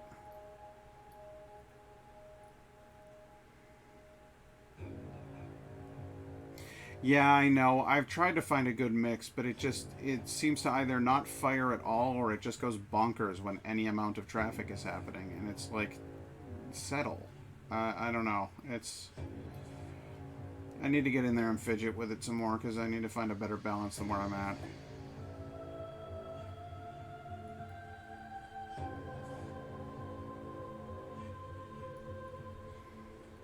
Are you seeing this linear pattern that's forming here? It's very fine.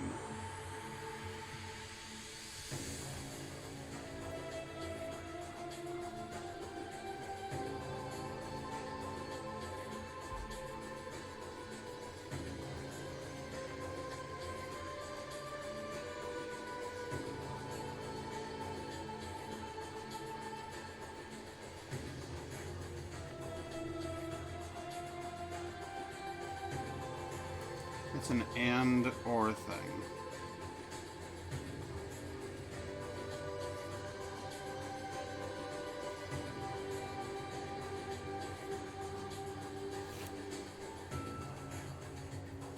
Cool. Okay.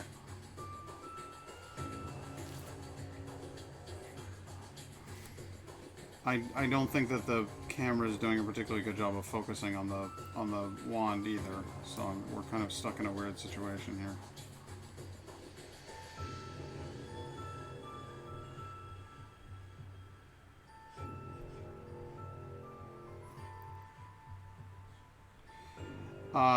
The camera is actually Elgato's Epoch Cam or Epoch Cam, and it is running through an iPhone 7. So the camera's whatever lens is on the iPhone 7. I'm using my old phone as a camera. Now that camera is a Logitech C920, but that's my bad camera. This, you know, when I'm doing close-ups and stuff like this, it works a lot better to have the iPhone on it.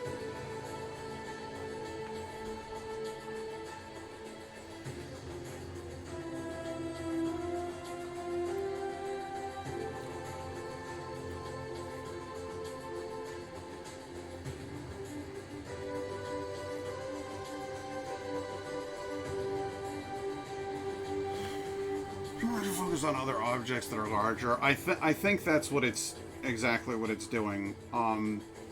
What I would like at some point or another is to get like a legitimate camera, like a Canon Pixma or something like that, because I think it would do a better job, and I could actually lock focus. I could say, okay, here's the exact point where I want you to be focusing.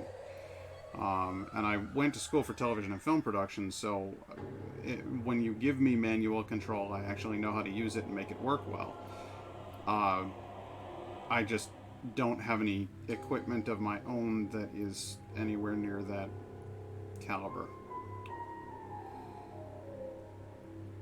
I'm not a wealthy man. I work in retail.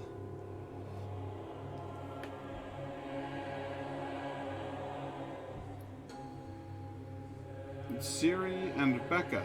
Hey, thank you. Appreciate it. Did you come in with... Hey, T-Bag! Hey, T-Bag, how you doing? I haven't seen you in a while.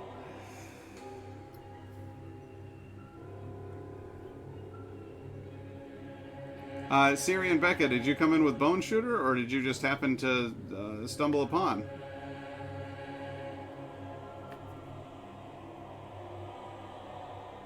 Of course I can see your messages.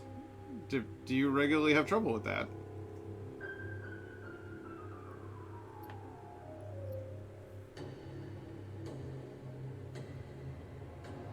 Just made an account? Never used Twitch before? Oh, no kidding.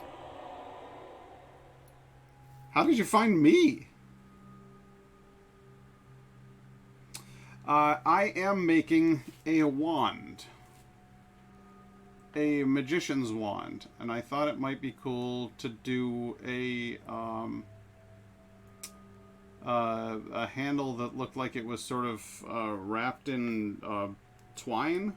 So I'm just using a metal brush, heating it to make it kind of sooty, and then winding it repeatedly around the candle until it leaves sort of black lines. It's not working perfectly, but it is sort of working, so that's good.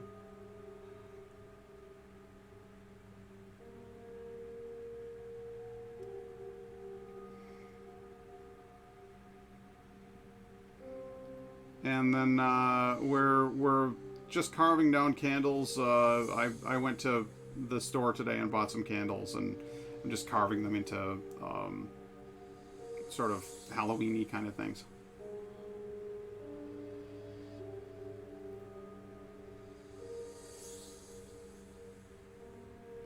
I think it's coming along. It feels very cool.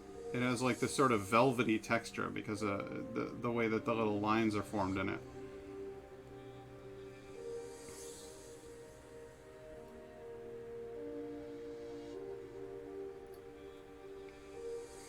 But yeah, this is... I do all kinds of streams. I tend to switch around quite a lot. We'll be doing a pumpkin carving stream at some point this month. That is happening. I've already bought the candles for the pumpkins.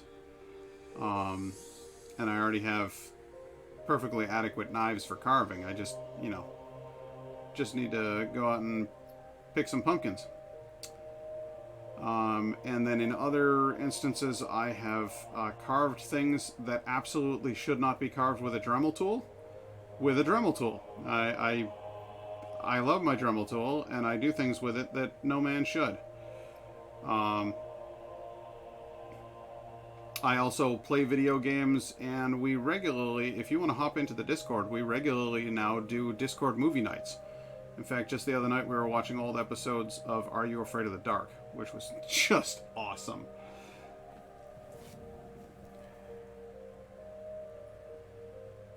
Gallagher-style pumpkin carving? Oh my god. Dude, I'm not even joking. We did there. If you look back on my YouTube channel, it's just youtube.com/narcloft.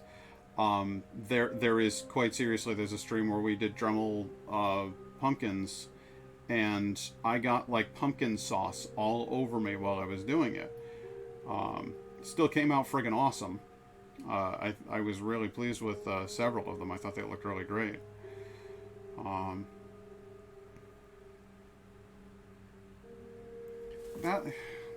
don't know. I don't know if that came out. I don't know how happy I am with any of that. Oh, because of the pumpkin spice lattes at frickin' Starbucks. Yes, I was wearing Ugg boots and a North Face jacket and skinny jeans.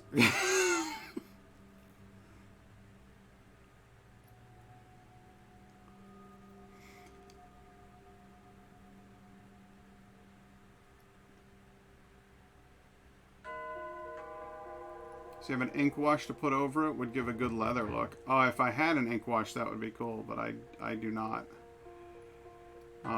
This is a pretty bare bones operation. I was planning on just working with the shape of the candles and then the soot produced by the wax when you burn it. And it's slowly working, but it's quite a long, drawn out process. Some wood stain? Yeah, I wouldn't want to burn that. Oh my god. Oh, that would be dangerous. I have some wood stain left over from when we made the shelf. Which, right here. That's my shelf. And I made that shelf. And it's got Norse runes etched into it all over the place. So, we have in the past done such things. Oh boy. I really cocked this. Never move your... Oh god, no. No, turn off the... Oh god, no.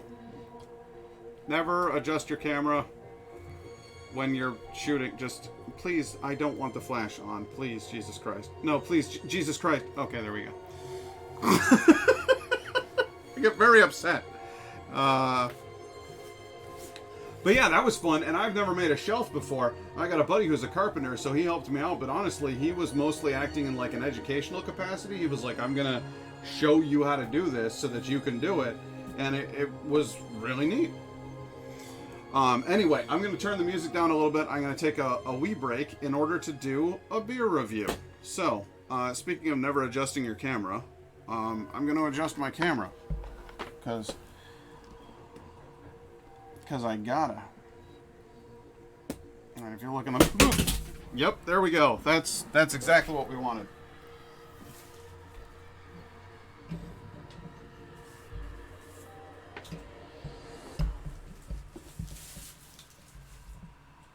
You know, it's always when I have guests.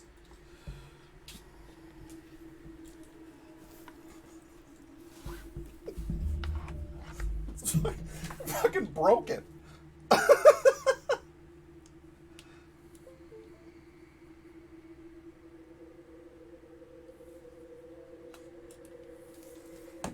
There we go. I can get this thing to fucking stay. Alright, so I'm going to grab a fancy pumpkin flavored beer out of the fridge and do a review of it right here for you.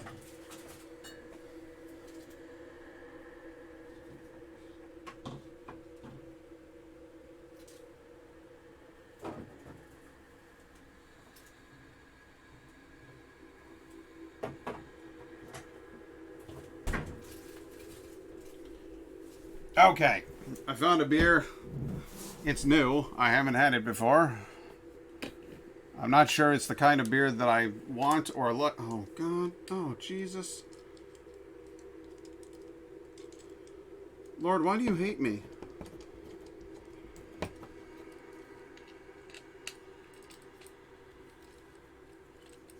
Hang on. I'm coming.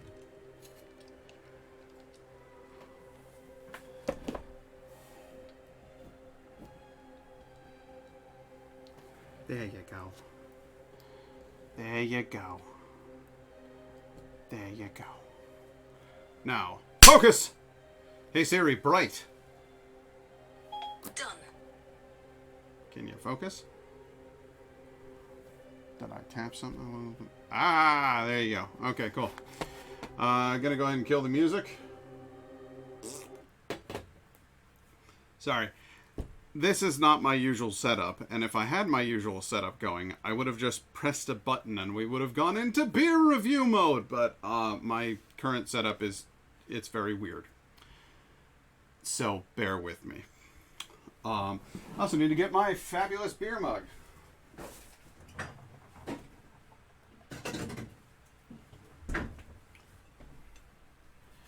Laura, they're going to know I'm not a professional. They're all going to know. The new people came in, and now they're all going to know that I'm an amateur. So, this here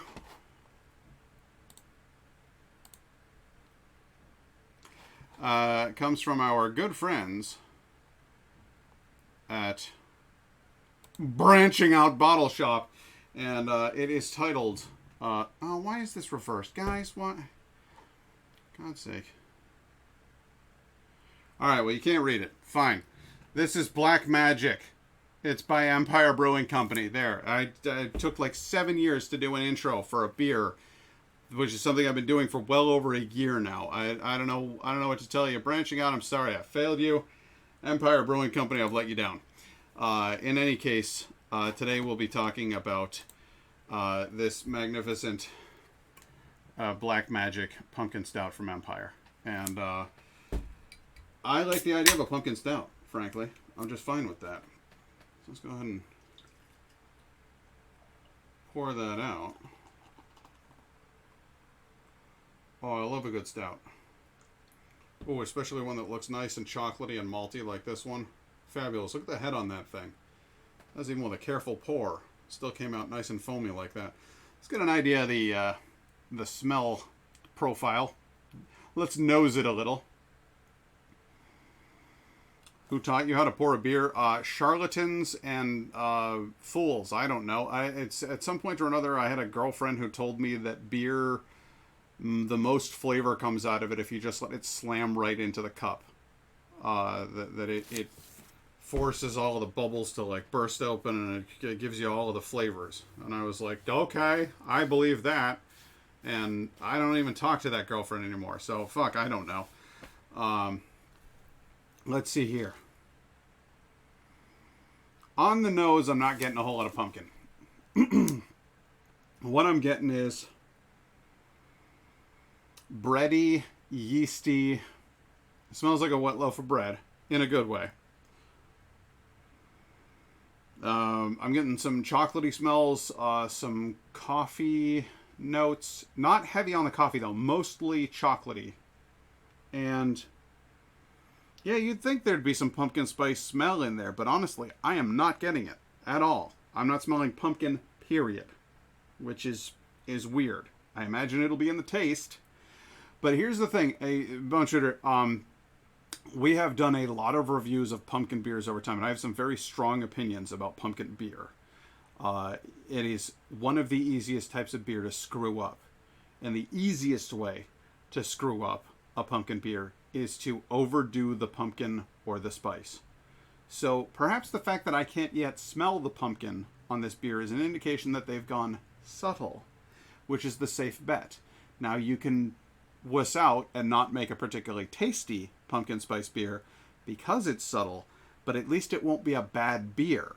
It might not be a seasonal celebration, but at least it'll still be a good stout. You know what I mean? So if they want subtle, I'd rather that than going over the top.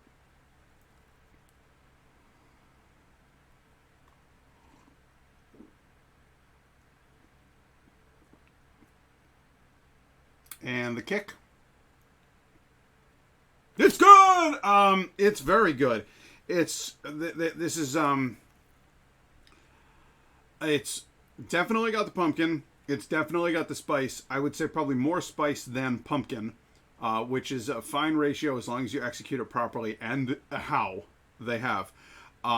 It's good and chocolatey. The fact that it's malty and yeasty and has that stout bread-like quality is making it taste like a pumpkin loaf or a pumpkin roll. It's not too sweet. It's got the bite of the spices. It has that sort of autumnal quality to it, which makes it feel somehow warmer and more satisfying. It's nourishing, you know. But at the exact same time, it's subtle enough they haven't overdone it, which is so easy to do. But Empire has actually just slammed this one right out of the goddamn park. Putting it pretty close to the entry by Dogfish Head, which is scary because the Dogfish Head was amazing.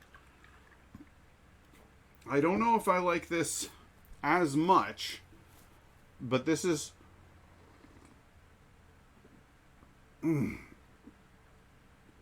God, that chocolatey note on the head.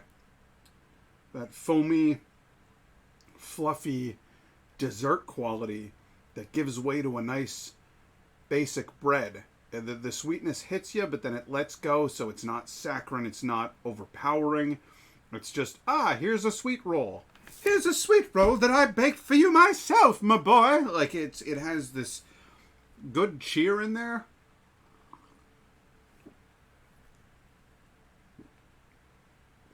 Thick, foamy mouthfeel. Very sudsy, but not overpowering. You saw it built up quite a big head, but then the head dissipated at a reasonable speed, so you're not going to be stuck with, the beer that never dies, where it's just like foaming down at a rate of an inch an hour. This has a really, really good balance of several different elements. Whether you're talking about the balance between the stout and the pumpkin, whether you're talking about the balance between the fizz and the mellow, the balance between the sweet and the savory. This is an extraordinarily well-engineered beer. So if I was wearing a hat, I'd take it off for you right now, Empire Brewing. In fact...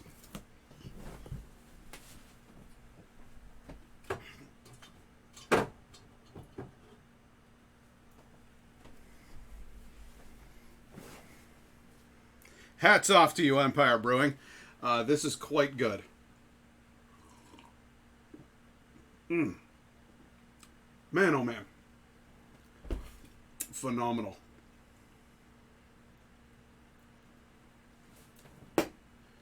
There's overly sugar sweet, and then there's hint of yeast sweet.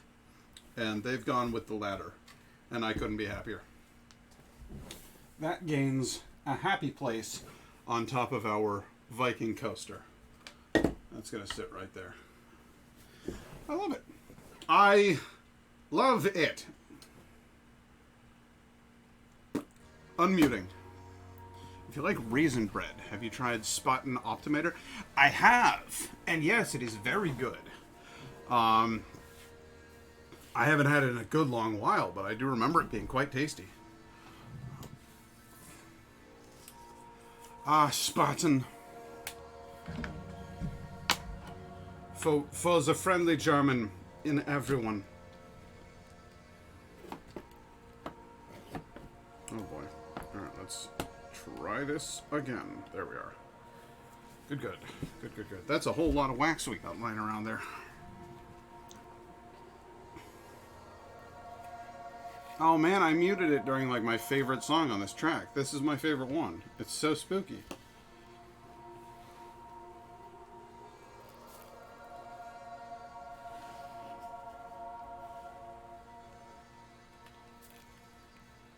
Time to mold a candle of your own. That would be cool. I would definitely do that.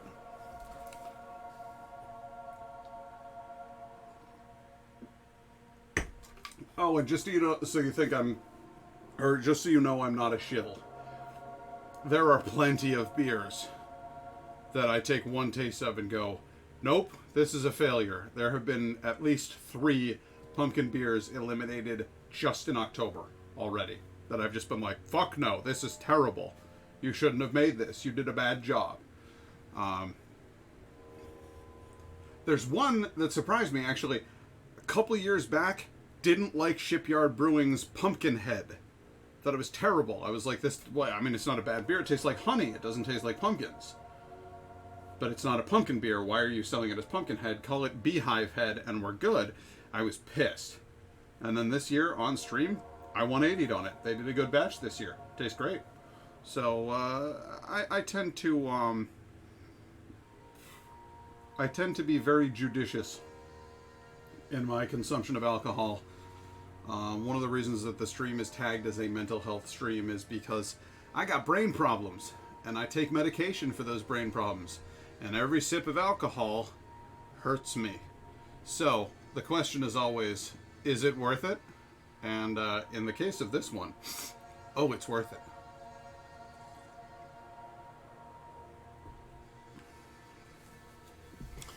Well, Indigo and I just took a trip down to the Omegong Brewery, and that was really good.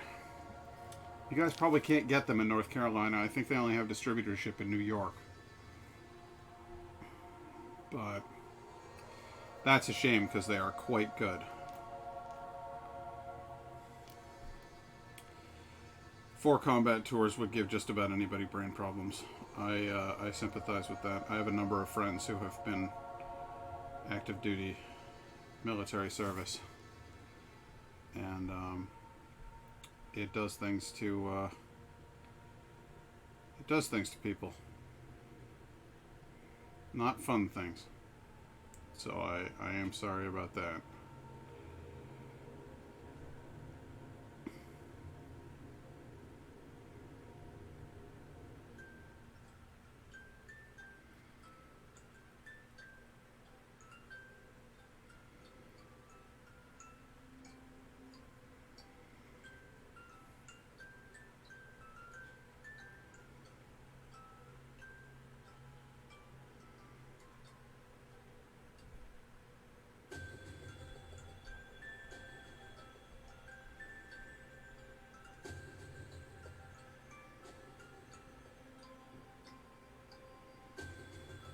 I think I did a pretty good job of that. Oh, I thought I did. Yeah, that came out okay. And now I'll do one the opposite way.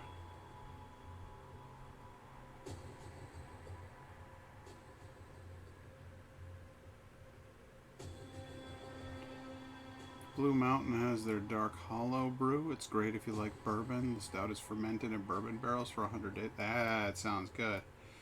I've seen people do bourbon wrong, bourbon barrel aging wrong, and I've seen people do it right. It is a mixed bag at best. But if you're lucky, you get one of the good ones, in which case you are very lucky indeed. Okay, I think that looks pretty cool. Got a cross hatching going back and forth.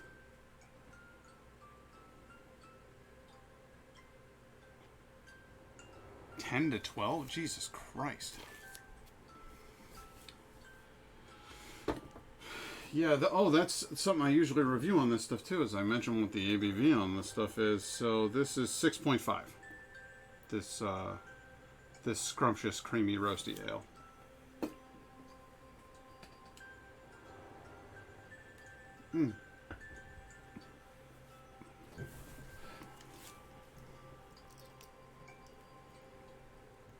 Okay, so what do we want to do next? Do we want to tackle the big boy?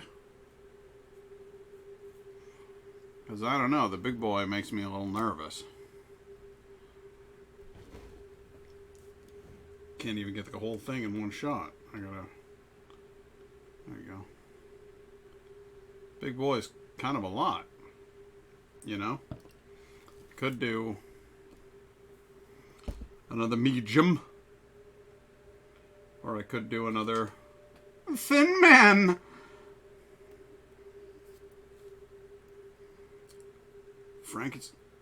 A Frankenstein's monster candle. I wonder if I could actually pull that off. Because I'm not a phenomenal 2D artist. When I work in 3 dimensions, like this guy, I'm pretty good. But when I try to do a 2-dimensional, like a face or something, it just winds up looking like that. It's never anything special. If I tried to do a full 3-dimensional Frankenstein's monster, that could be very interesting. But I think I know what I want to do with this one.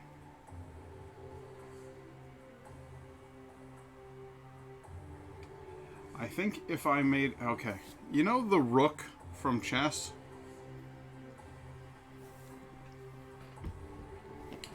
So if we made the rook come to life,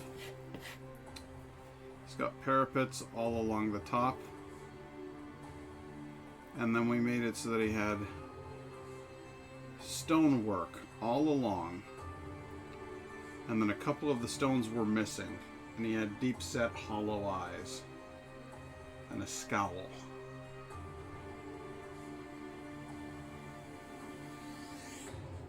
I think that's what I want to do.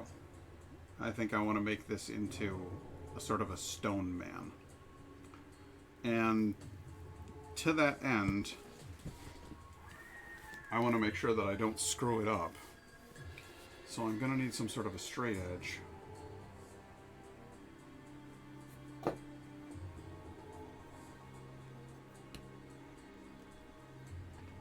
This will have to act as my straight edge. And I will make a series of marks. Like so.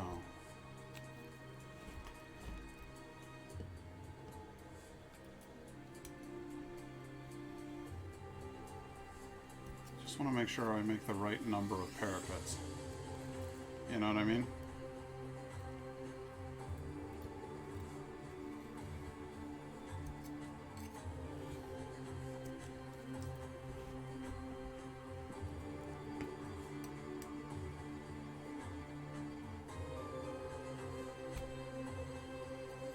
Balls that up pretty good. That is not straight. That is straight. Okay.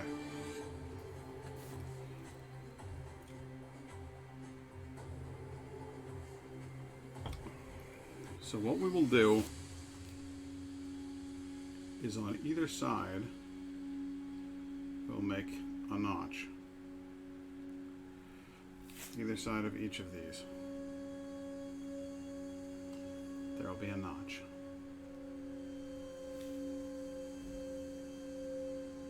About the same distance each time. Not exact, but close enough.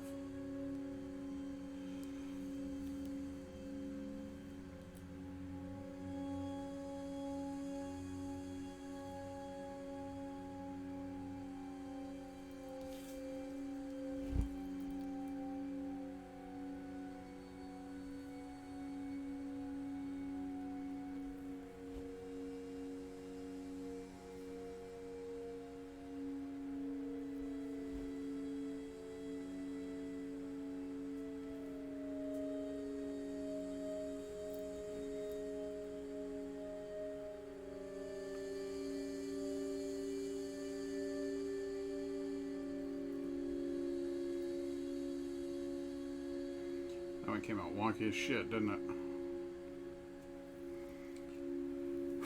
Love it that you're using a Swiss Army knife. It seriously is. I've had this thing since I was like 12 years old, and it's still going. I've used it for projects that it never should have been used for, and it has always held together, and it has always done what I needed to do. So.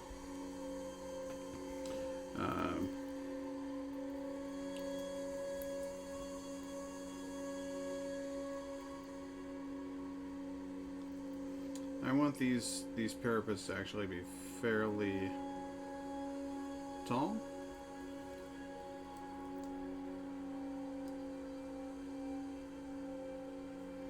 And I'm actually going to do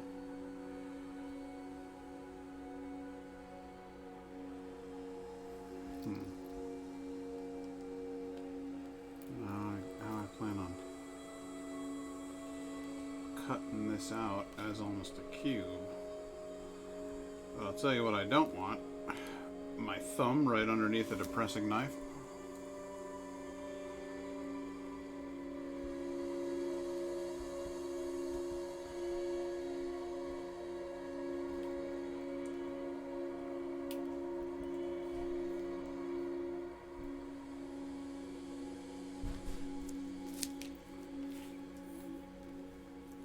Hey, baby. Okay. Well, the time has come. we must heat things. This one. Here we go. This guy works.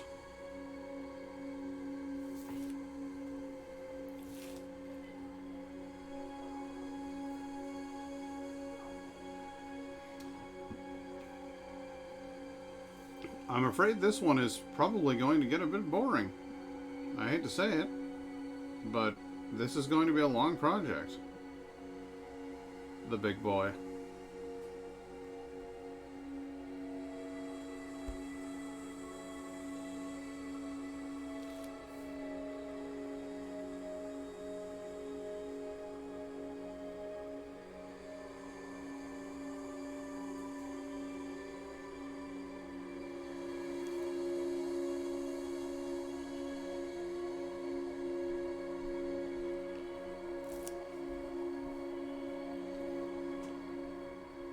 Hey, baby.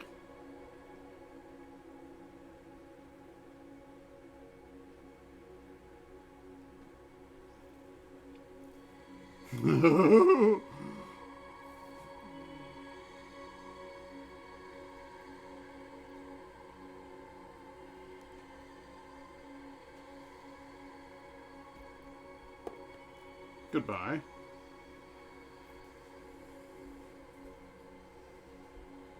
You have a kitty under your chair. I do have a kitty. I noticed. How you doing, Cedar? What you up to, little dude?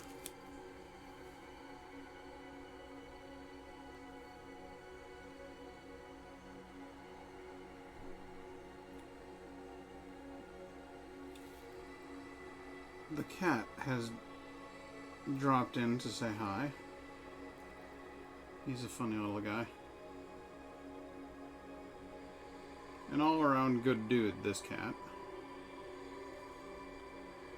Never been much for cats myself. More of a dog man my entire life. But you know what? I just like nice. Oh, we're doing the big one. I stepped away for a bit to talk to Matt. What did you decide to go with? I'm going to go with the rather irritable personification of Chess's Rook.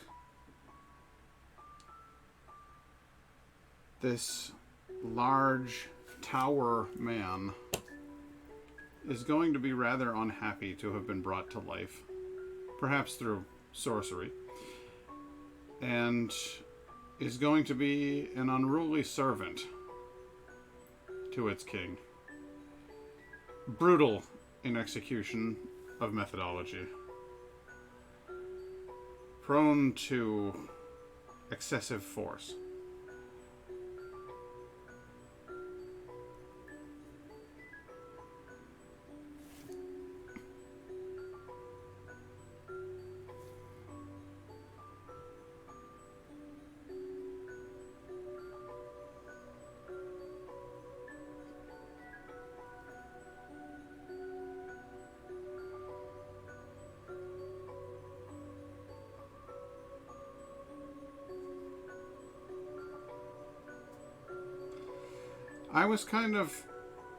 I'm toying around with the idea of the black there. What to do with it.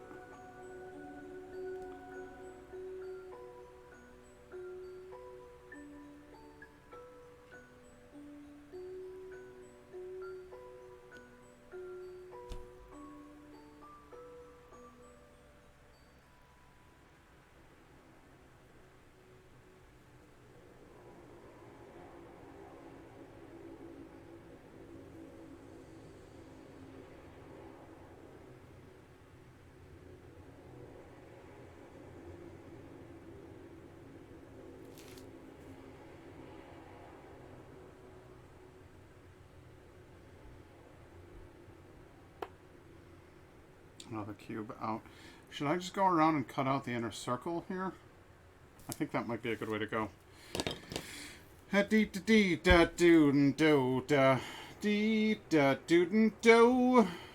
Oh no, but I might accidentally shatter things. No. Best to stay the course. Getting impatient won't do. We've still got hours left of the stream. There's no sense in any of that. Hey Siri, dim. Okay.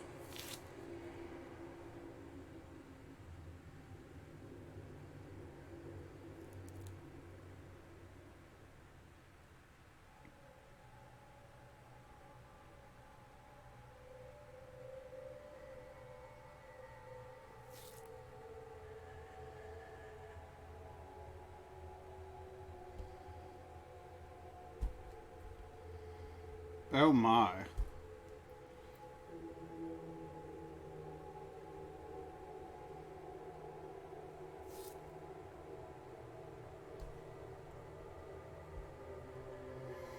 Imagine a great man of stone. Maybe... Alright, well this might be a good time to exercise my storytelling muscles. Maybe this man... Maybe he died. Unhappily. Perhaps he didn't particularly like the king. Maybe he was a revolutionary of some sort who actively defied the monarch. He was placed into prison, questioned, tortured, executed publicly. His name dragged through the mud, his lands and possessions seized, and his family members disavowed of their nobility. He was, in essence, destroyed. Later, the king found a further means of desecrating this poor fellow who had betrayed him. He contracted with the court wizard, a practitioner of dark arts, and even against the will of the very magician, demanded that the soul of this dead traitor be bound to the stone of the tower in which he was interred. The stone itself came to life thereafter, moved with a will of its own, and for a time it looked as though it might encroach upon the king's land itself. And so the king consulted with the sorcerer once again, cast yet another spell that bound its will to his, forced it into servitude, a battle slave, a giant thrall who exists only to crush the enemies of the king he once rebelled against. He is now forced to kill his own friends, his own brothers in arms, the men who would rise up against the corrupt monarch. And that is how we arrived in this terrible state. That is the creature which I wish to depict before you. That is the story we tell tonight.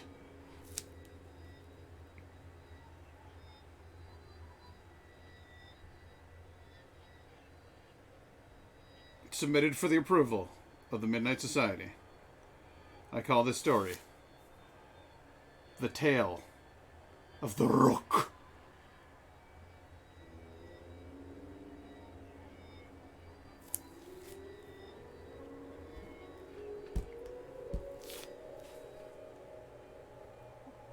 They always had more than one word, though. It would be like The Tale of the Rueful Rook, or something like that.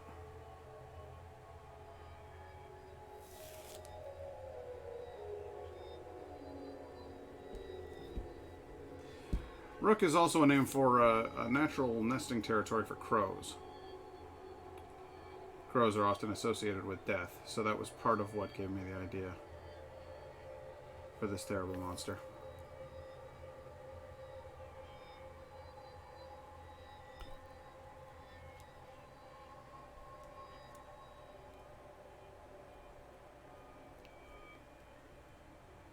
Do I want food? I like food. What kind of food?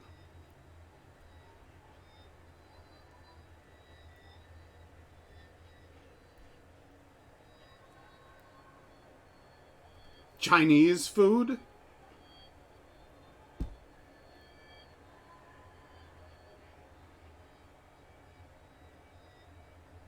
Indian food? Nepalese food? I'm 100% down for the Nepalese food again. I think you and I have both been aching for it.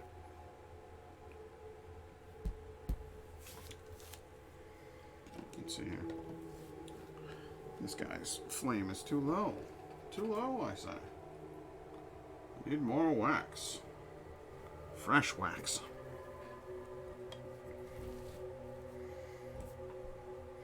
Baby, do you like my horror story? That beef stew or that chicken curry again? I seriously want the beef thing again. It was so good.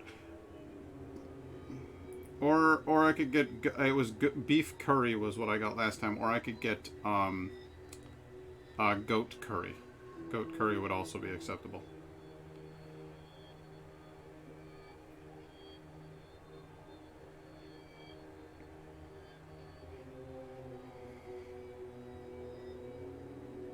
I know, but I'm really invested in this now.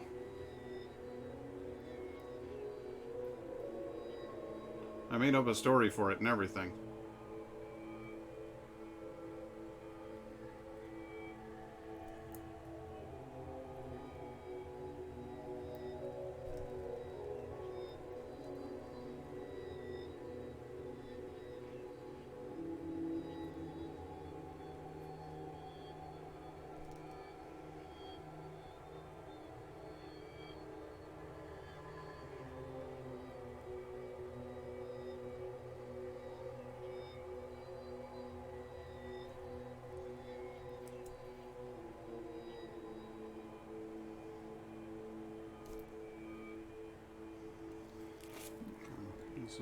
This is turning out to be very, very difficult to do.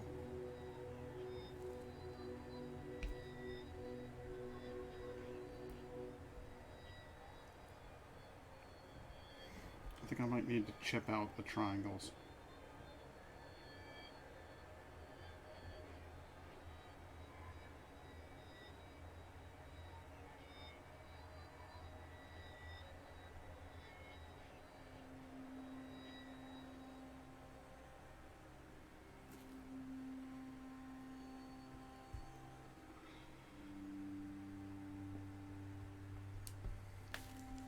That's what I'm going to do. I'm going to chip out the center here.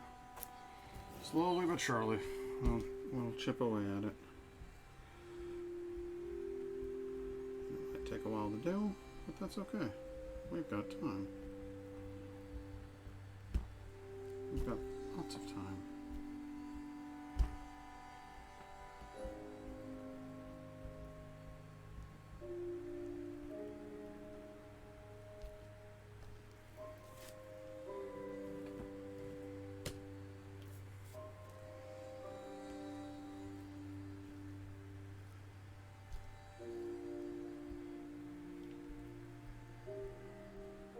Wait a second, I think I know this song.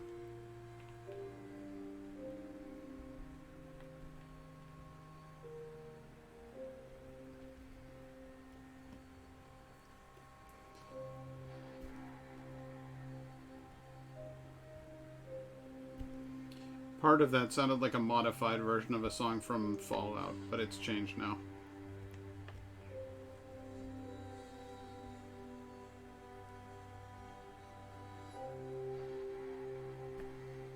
Oh no, look into, there's a place near Habiba's that does, Ethiopian food. It's,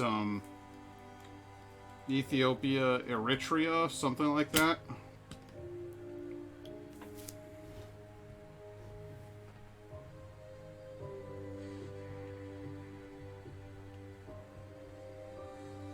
Yeah, I know Habiba's is Ethiopian, but they're not. They're closed temporarily. This place is supposedly still open. I had a customer who was Ethiopian who was telling me I should try this place.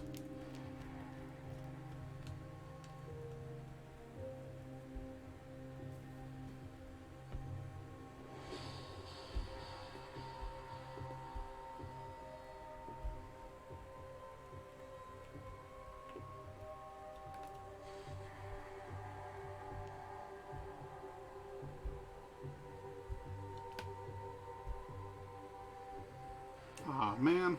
Okay. Well, we could do Thai Love New York again.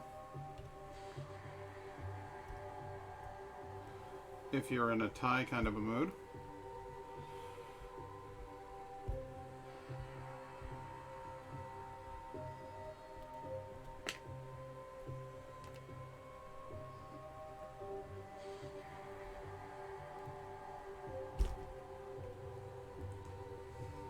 This thing has a core of wax that is different from the rest of the wax. And I don't know how I feel about that. Oh, wow.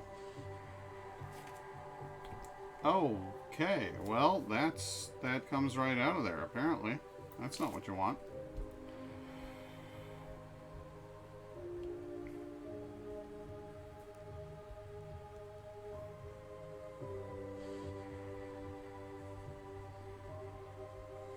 Thai Love New York is very good. They're a local Thai restaurant. They're really, really tasty.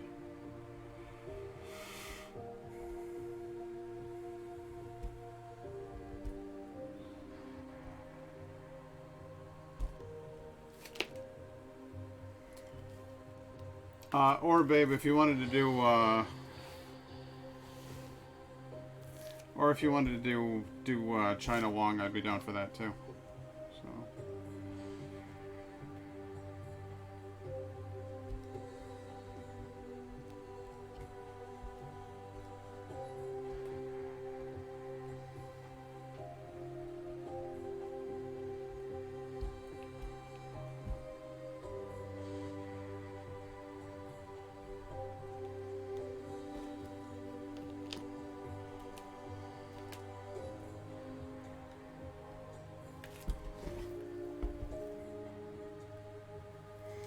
In any case, ladies and gentlemen, I think I'll be pausing for a moment in order to figure out what we want for food. So I'll be right back.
Hello, and welcome back to the part where I take a really long time to cut stuff out of the middle of something.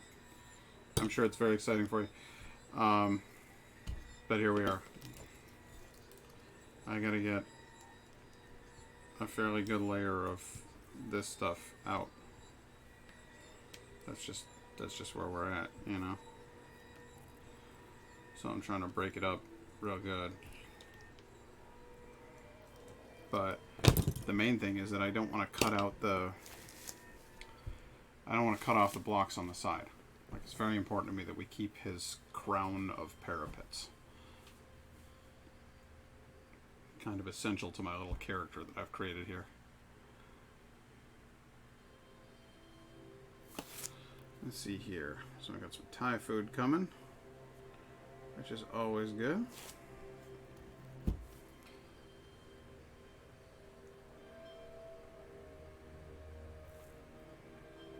And you know what Indigo just said to me? It was the cutest thing. So when we started dating, or relatively early on, and when we started dating, I gave her a necklace. It's a key that I had made years and years ago. It was 8, 9, I don't even know how many years at this point. But I went to a jeweler and I showed him a design, and he made this key for me. And it was supposed to be the key to my heart. And I wore the thing for years till I met the right woman. Then I gave it to her. And it's usually just in a jewelry box. But every now and then I see her wearing it. And I saw her wearing it today. And I said, "Are you wearing my key?" And she said, "Yes, I thought it might make me hurt less, because her jaw hurts from the thing, you know, from the doctor shooting her in the face." And I'm like, "You are the sweetest baby. You're just the sweetest baby, and that's all there is to it. She's adorable."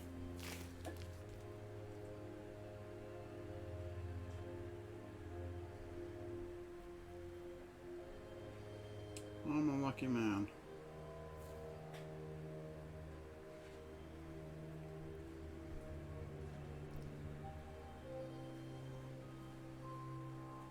This is weird, man. Do you see the difference in color and consistency of the wax here versus the wax here?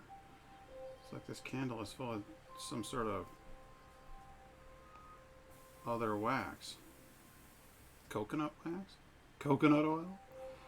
I don't know. But it looks whiter, and it's kind of more like cream cheese than wax. It's soft. Strikes me as very odd. But maybe that's why these candles were so inexpensive. Because they're full of cream cheese. Cream cheese candles.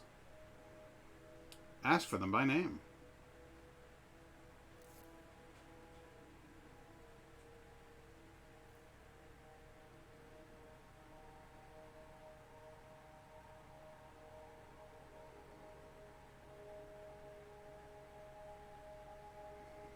It's like a warp to make it larger and burns down the middle, leaving the outer part.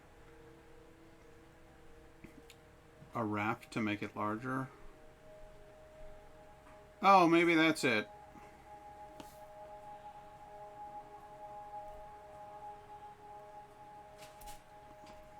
Oh, I read that as a warp. It was wrap, not warp.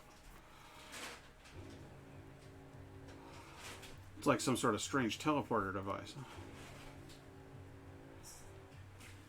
No, it makes sense. Because candles, you know, like, look at this one. There's a fairly sizable trench here, and then the outside is pretty wide open.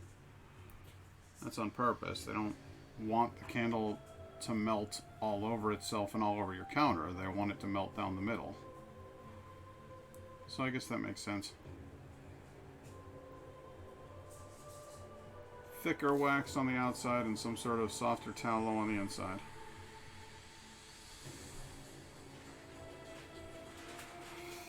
Laura, I know that's a quote from something, and I don't know what it's from.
Okay, we've done a complete perimeter break.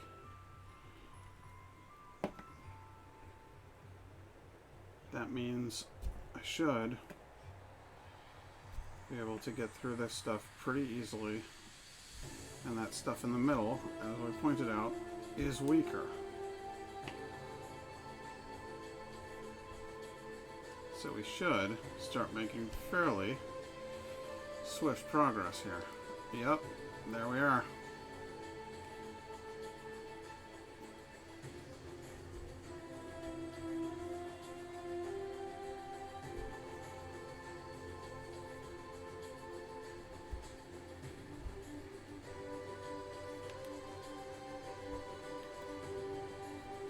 And shortly, I'll show you how we deal with all the sooty wax.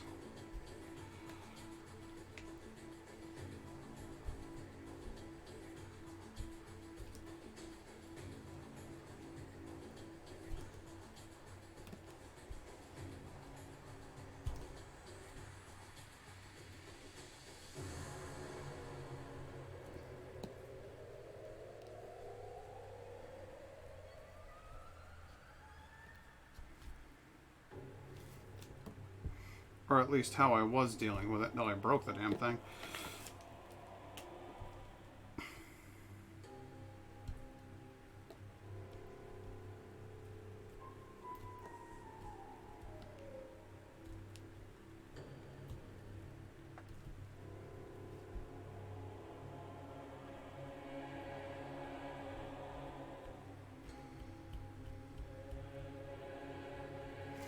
Okay, so the best tool I had for dealing with sooty wax broke off the tip of here, but this is it. And what you do is you just take this loop and you go and you just peel it off. It's like a vegetable peeler.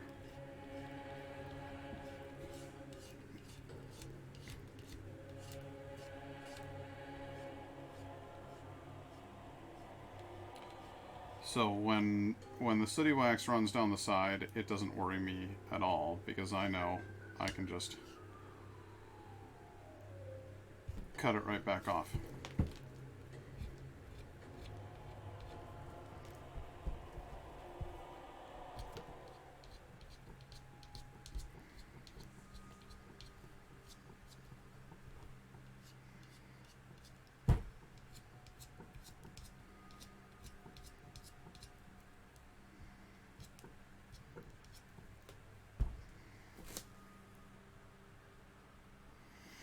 Okay.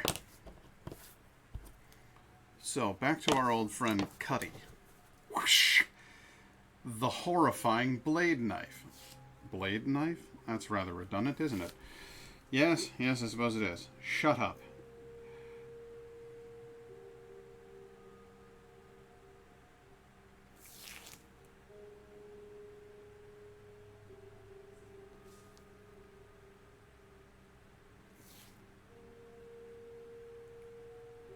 Should be able to just cut these guys right out without a particularly great deal of effort.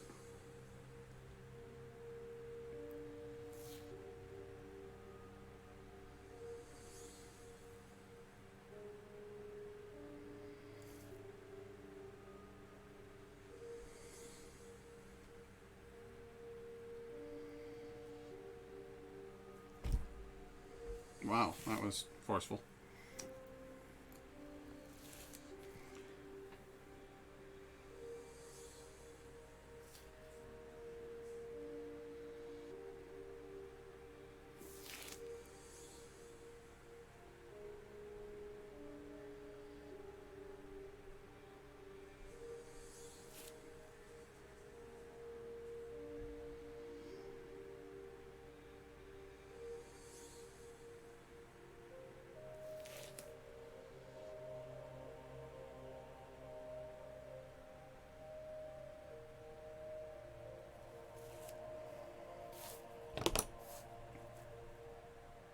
I still prefer this tool. I'm sad that I damaged it. Because the fact that it spins freely now and comes out of the socket kinda sucks. And when I say kinda, I mean seriously sucks.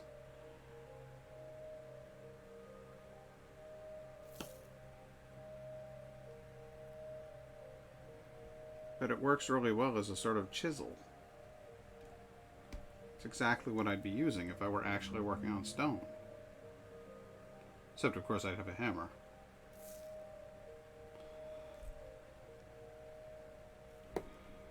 There we go. To the blade.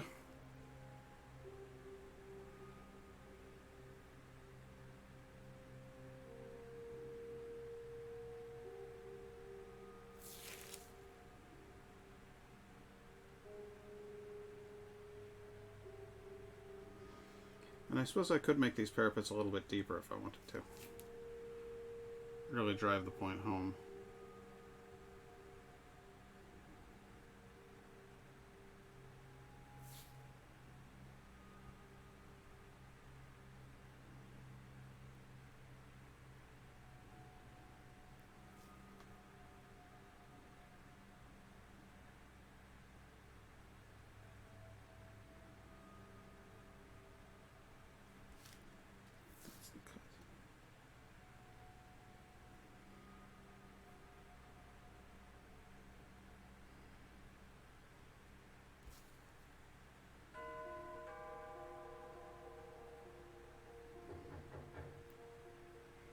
I love this one as well. Some of these tracks are great.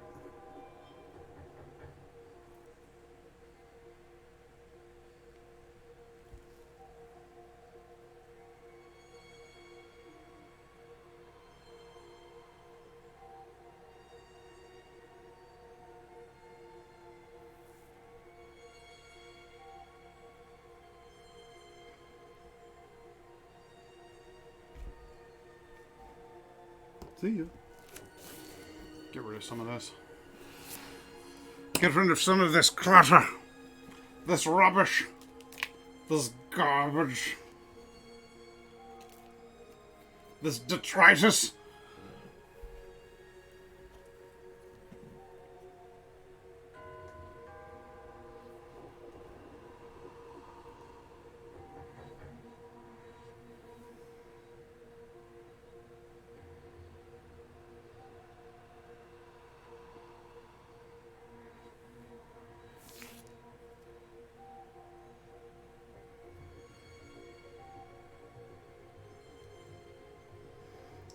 Lighting the wax on fire like that actually lets me see the notches much more clearly.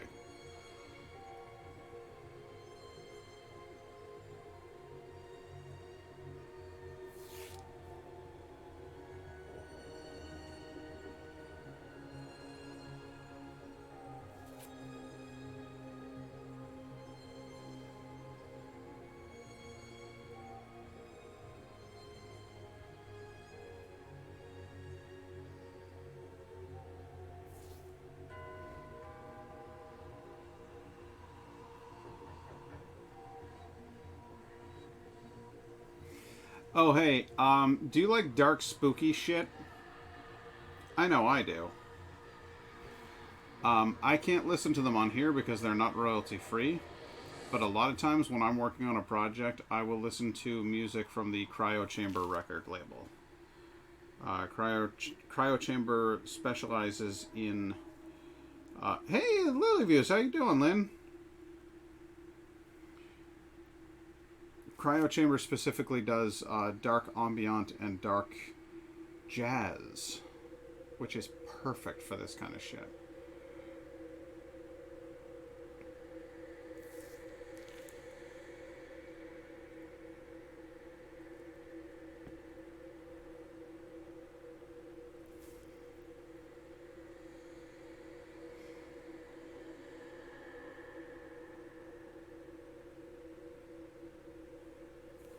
Well, it's spooky season, so we decided to get spooky with it. We are doing a bizarre wax candle project theme tonight. I thought it would be fun to take candles and make them into spooky things. So this is my friend. I call him the Swamp Thing. The original concept was that he was supposed to be a creature made of wax, but actually he looks more like he's got root structures and stuff in him. So I call him the Swamp Thing. This is Scully. It's not original, but it works. And this is a Dumpy Pumpkin, or a Dumpkin. And this is a glass of pumpkin ale. Pumpkin stout, sorry. I also made a magic wand. Alakabap! So, we're just doing a whole bunch of wacky stuff tonight. But this is going to be a rook. My concept is that there was an evil king. One of his lords betrayed him and started talking about deposing the king and instituting some sort of democratization of their society. And the king wouldn't stand for any of that nonsense. So he had his best friend locked in a tower and tortured until death. And then he had the soul of that man bound to the tower in which he was locked. And the tower attempted to rage against the king. It moved towards the castle. So the king once again consulted with his dark sorcerers, and they cast a spell that bound the tower's will to him. And so now, the rook is forced to execute his fellow dissidents, an instrument of the king's will.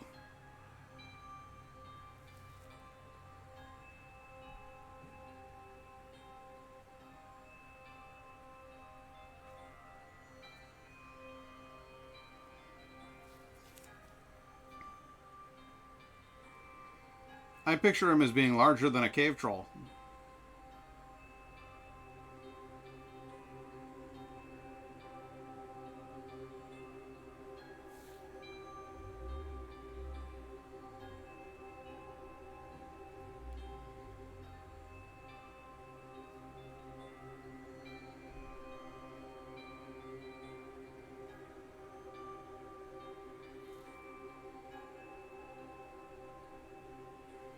Hard to cut through all this. Whew.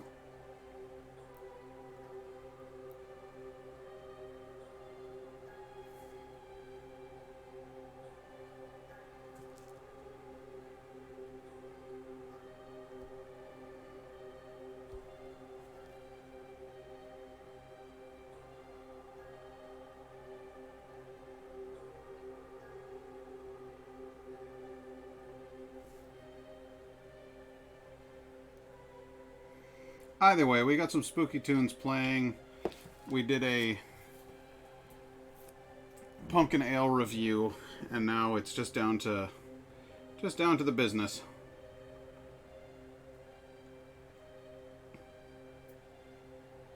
Just making spooky, scary candles.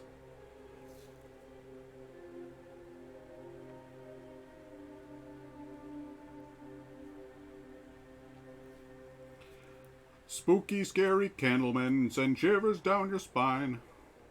Look out for those candlemen almost all the time.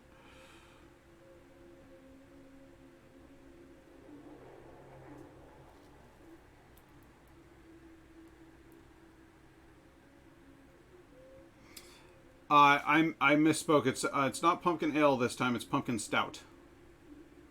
It's quite good. I was very happy with it. It's chocolatey, and it tastes like a good sweet loaf of bread with chocolatey undertones, and then there's enough pumpkin spice to let you know that it's there, but not so much that it's in your face.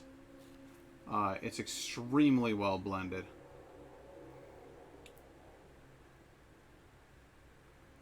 In fact, I'm fairly certain that Indigo would flip her shit if she came in here and tried some.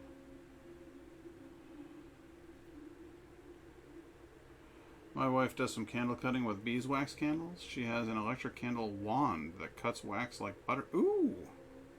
That would be a cool thing to have. You know what I probably could have done? I have my wood burning kit, and it's got a soldering iron end on it. That's just a thin rod. It would probably cut through this stuff perfectly. And here I am futzing around with lighting things off of candles and slicing them piece by piece. I could have gotten a little bit more technological and gotten a long ways ahead of where I am right now.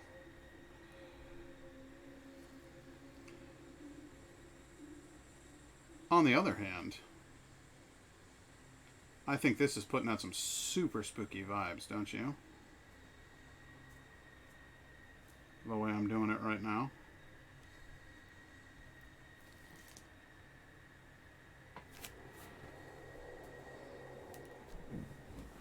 Okay. So that's the back, this is the front. And I need to do... yeah. How many of those do we have when we stream? Let's see here. So let's clean these guys up.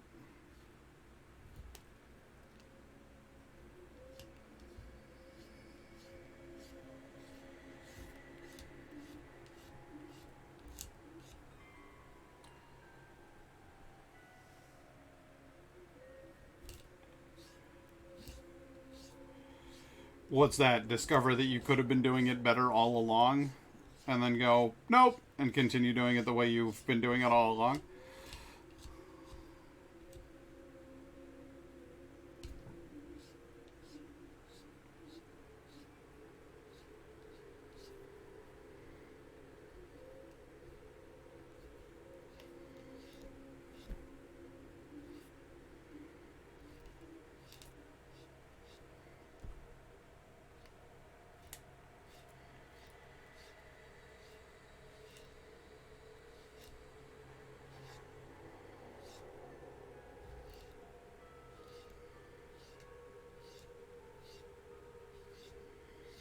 Are you guys hearing the spooky music well enough? Do I need to turn it up?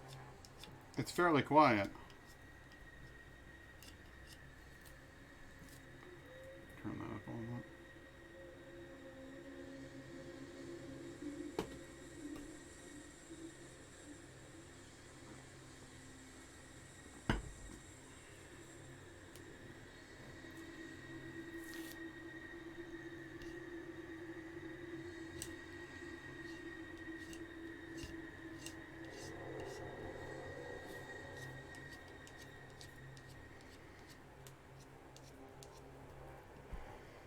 Yeah, a little too quiet. Laura, for Christ's sake. You will leap at any opportunity to make that joke.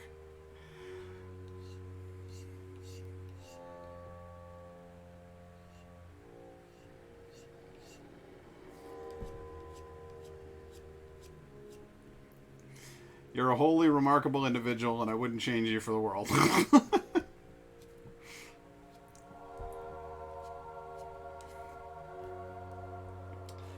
It's from fucking Teenage Mutant Ninja Turtles 2. The scene where they're sneaking up trying to rescue Raph from being kidnapped, and they're like, shh, it's quiet. Yeah, a little too quiet. And they're like, hey, look, there's Raph. And they go, yeah, a little too Raph. And it's a fucking stupid joke, and we still make that joke. When did that movie come out? Like 1994? And we're still doing this shit?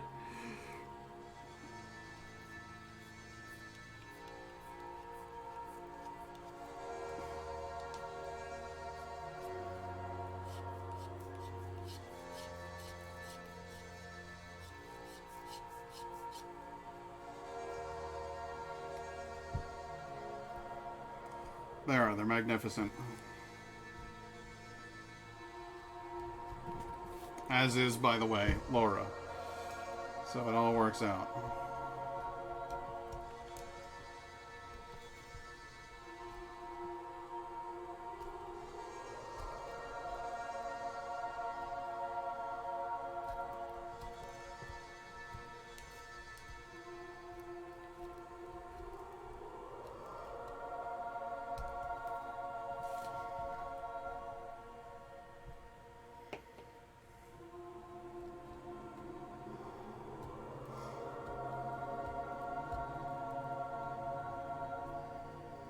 Has anybody else seen the movie? Oh man, no, I can't even remember the name of the movie. Oh no. As Above, So Below. Has anybody else seen that movie? I had one for over 40 years with my sister. I told her that she had to fold the edges of aluminum foil when wrapping stuff so it wouldn't leach into the... And she did not know that you were full of crap?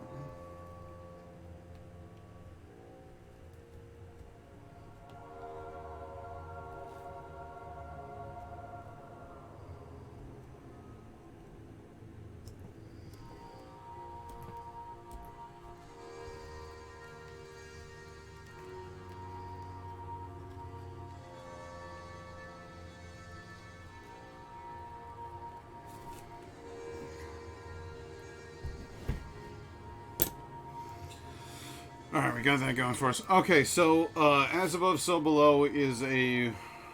Not until about 4 years ago when her kids asked her about it, she called me... That's awesome.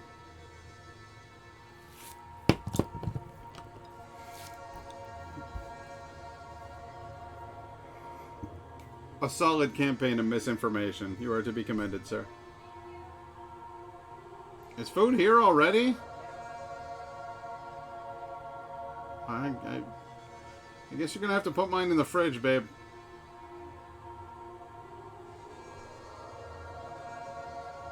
There we go.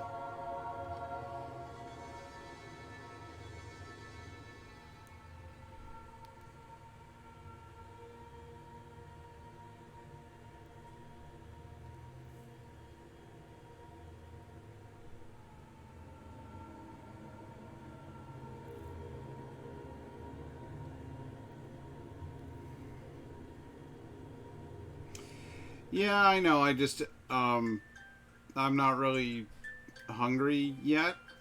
And then also I am substantially more invested in this. This is kind of a, this is a two-handed project, you know?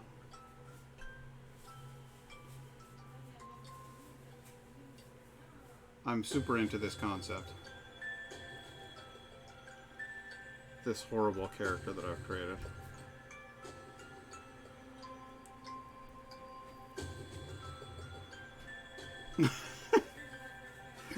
No, I do not believe that she will feed me. No.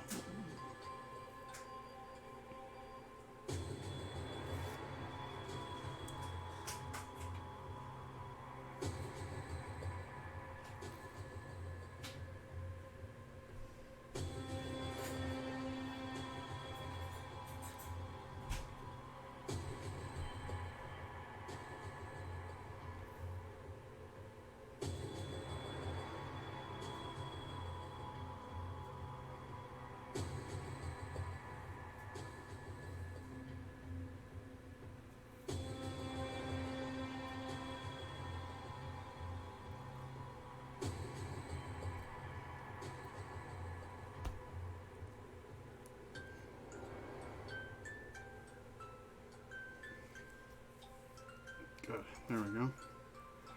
It's essentially a brick. Well, a very large stone that I'm going to carve out of this.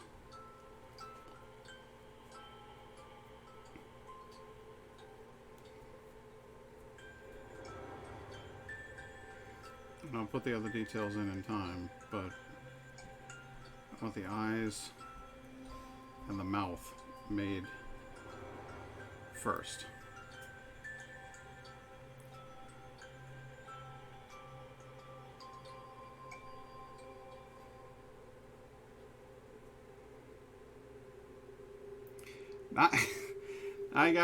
I think you misunderstand the nature of the stream. As you can clearly see, I'm not even wearing the headphones, so I'm afraid I didn't get your diddly erdler there, but it's good to see you, buddy. You friggin' goofball.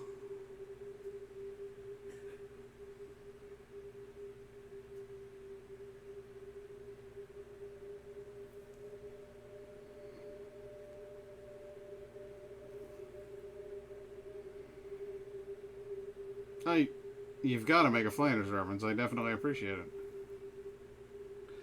I'm a deadly hurdler. That heat is probably weakening the glue, which is why the blade came out of the handle. 2-part epoxy should help it stay. Okay, I'll try epoxy.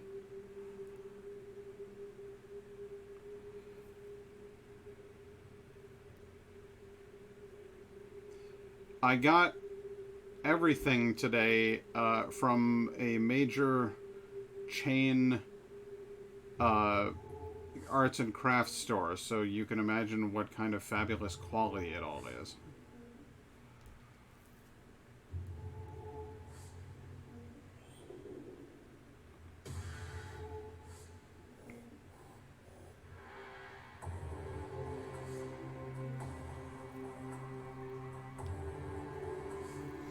Nah, guy, these are my pumpkin friends. These are my candle friends. I've been carving candles down into various creatures.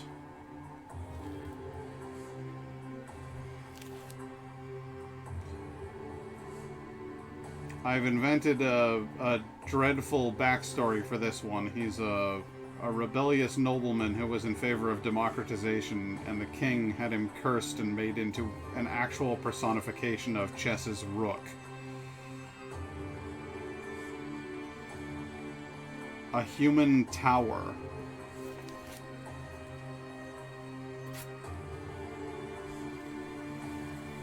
To crush his enemies. Candle fiends. Oops.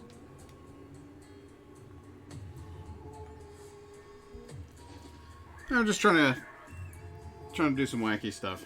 Thought it'd be fun to make some scary creatures.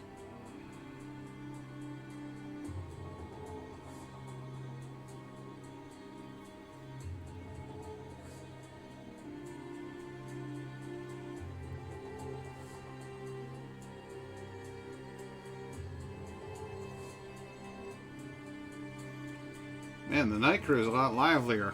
I've been doing this for hours, and it was a little bit quiet in here for me.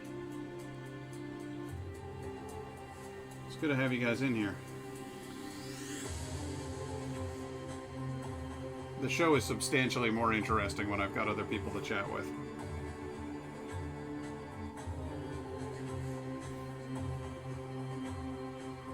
Leastwise, I think so.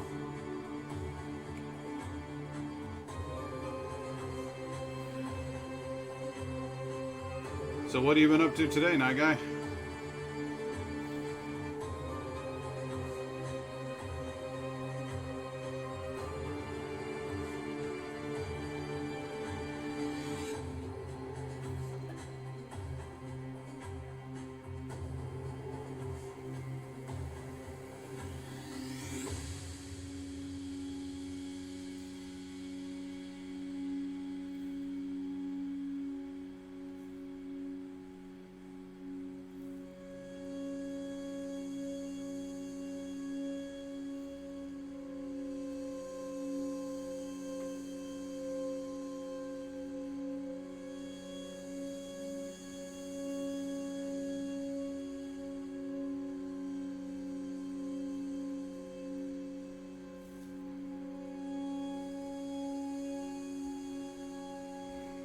Good. Asymmetrical. This one's going to be a little bit larger. Like a little bit taller, I guess. I actually want to make it just a little bit further down.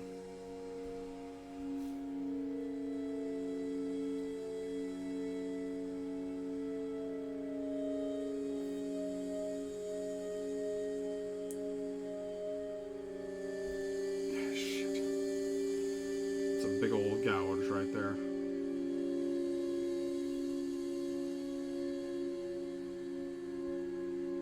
Nothing to do but follow it, I'm afraid.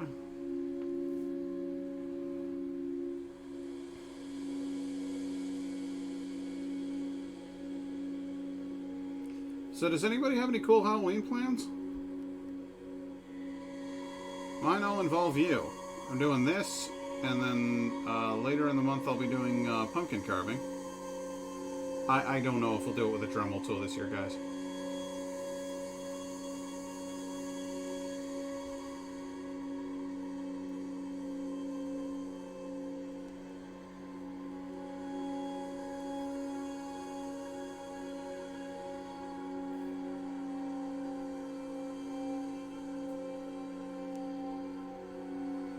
It was one thing when I was living in a house, but now that I'm in an apartment, I just do not know about Dremel pumpkins, Dremel jack-o'-lanterns.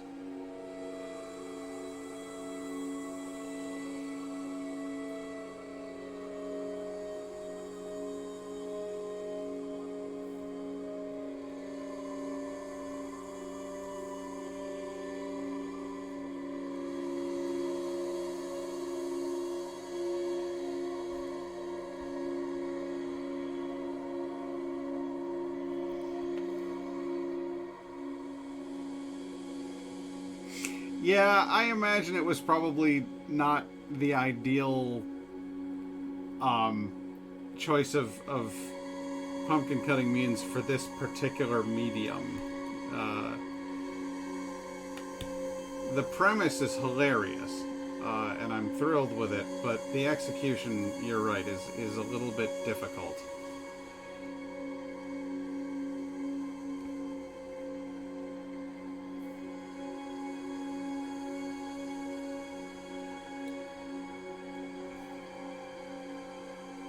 Time for me to leave a lurk. Need food, then mental relax time. I have to be back up and connected back to work by 0500. Ugh.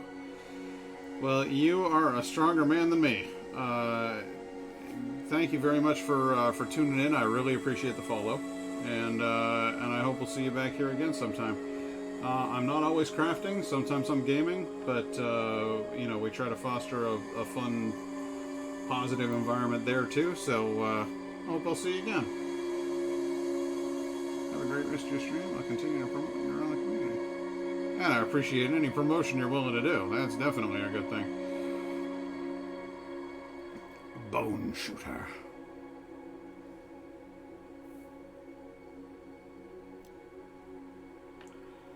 Arts, crafts, and D&D. That's just fine. Just fine by me.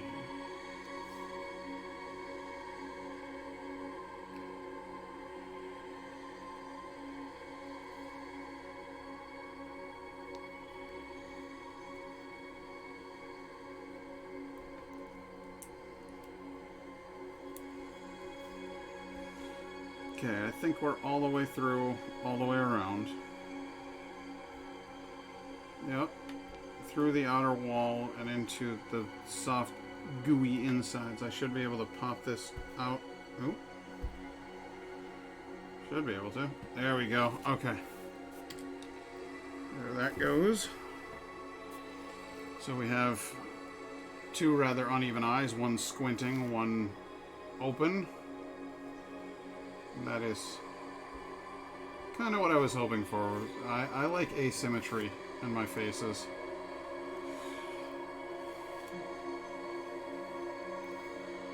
Now comes the tough part, because what I want to do here is have a mouth that looks like a series of bricks that have been pulled out. And I think in order to do that, it might be better for me to stencil in the bricks all around first.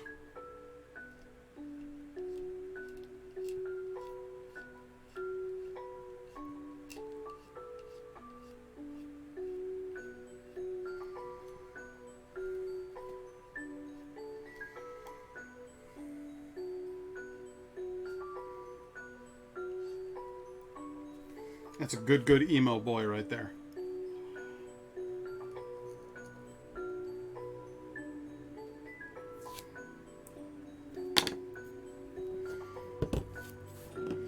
And the way that I plan on stenciling in all the bricks is literally just by going around with this knife.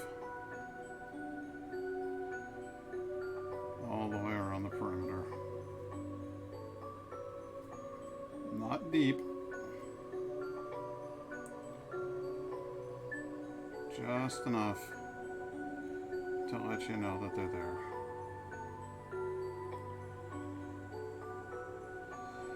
Yeah, this Swiss Army knife's been around since I was about 12, so it ought to be well worn.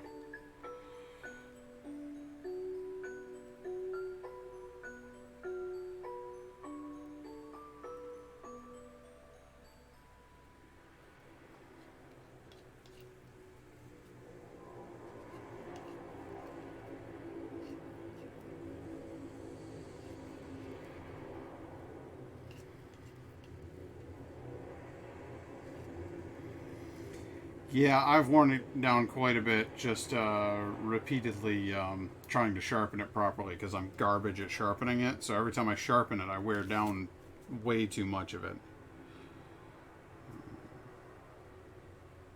And whose fault is that? Well, mine, I guess, but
balls that up pretty good. This back end here.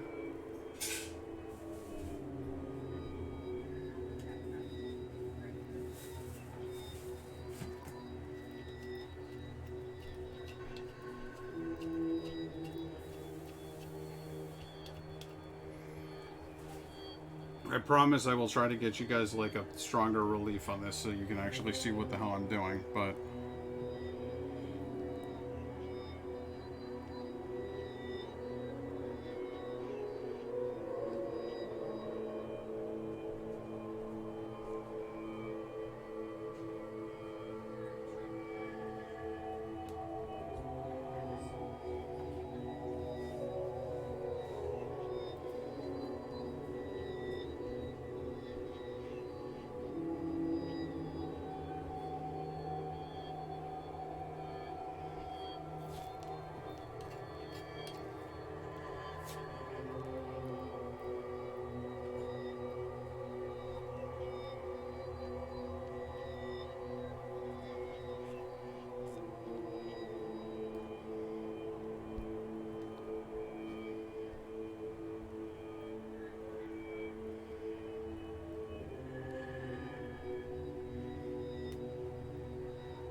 it does. The black and wax really, really works.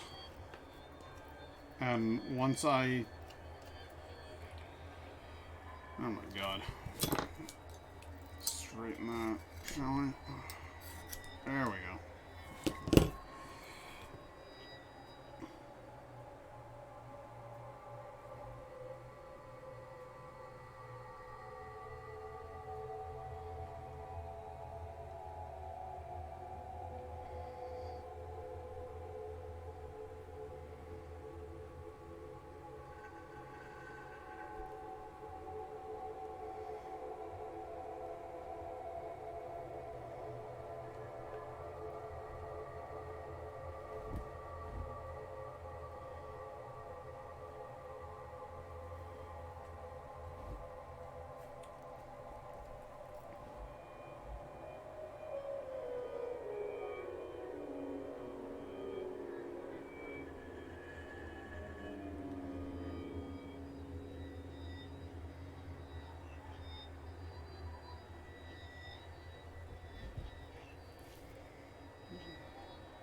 I don't know, guys.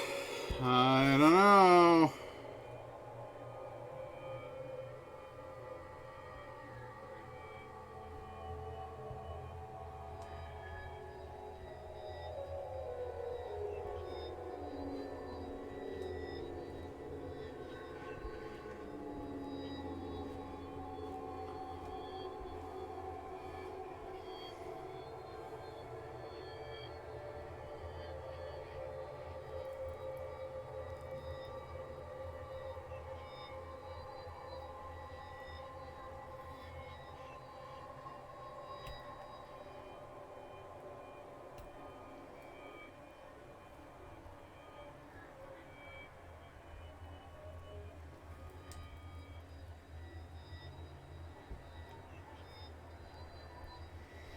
want it to look like every once in a while some of these parapets are made solid further down, and then some of them are made kind of slapdash, like the stone wasn't even, because it isn't.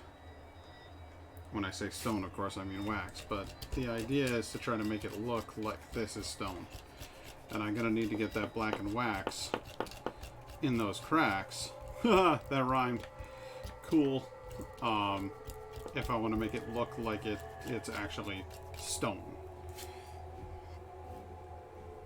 Which of course it won't. You know, it's not going to look like stone, unfortunately. It's going to look a bit manky. But we're gonna try to make it look as much as we can like stone. Where's that little guy?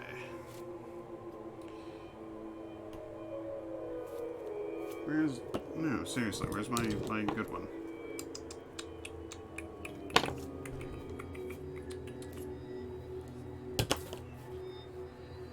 Yep. Oh. Whoop. No, seriously, where did it go? What is this crap? Aha! Aha! Aha! Aha! There we go. So I need this guy here, and gonna burn him up real good. Get it nice and smoky. Get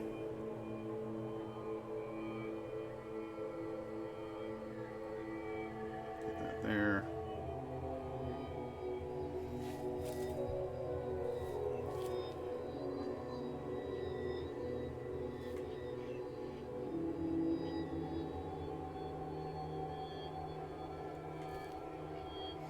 The black wax can easily be swiped, like scooped off.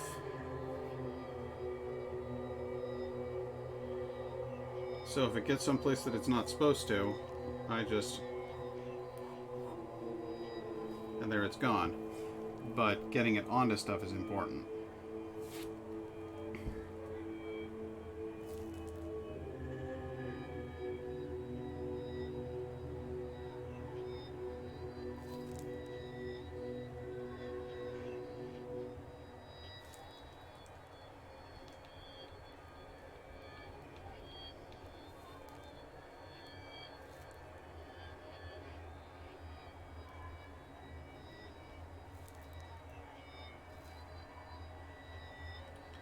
I don't know about you guys, but all the sonics in this music is starting to really weird me out. Oh good, that one's over.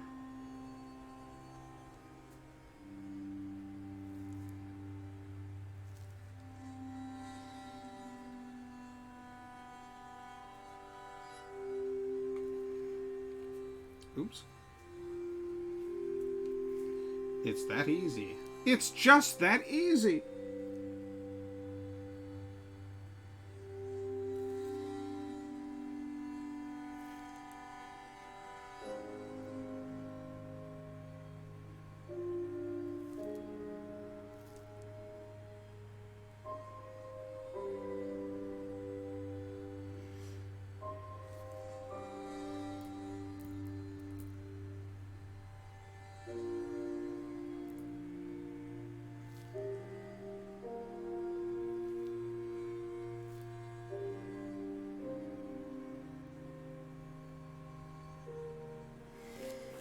And sometimes it just runs right through, and other times it does not at all.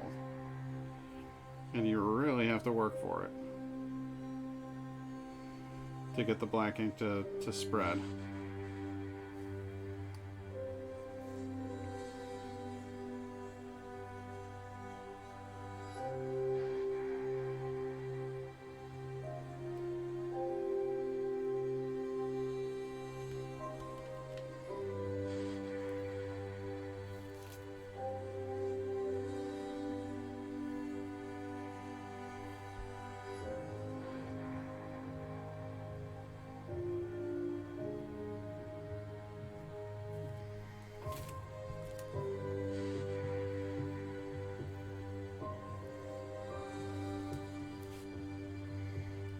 Build some nice channels for it.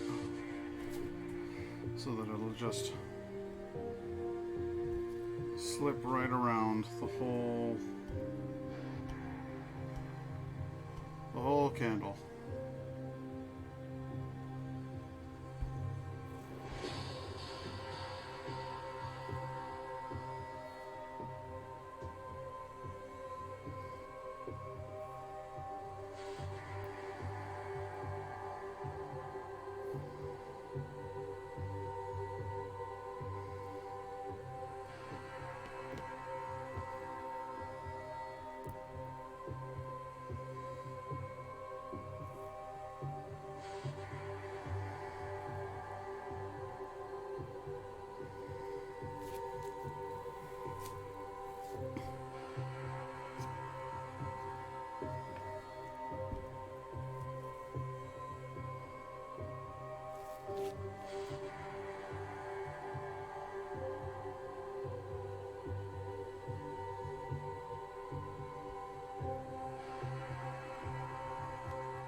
And again, I want to work on. I know I'm darting around a lot on different like topics here, and I'm sorry about that. Like I'm switching from one task to another, but every time that I start doing something new, I notice an imperfection in something else that I did last, and this one is like kind of a point of pride for me now. Like I really want to try to do a good job on this particular candle. Not to say that I didn't work hard on the other ones, but that I really think this one has potential to be something really quite cool. And so I want to stick with it.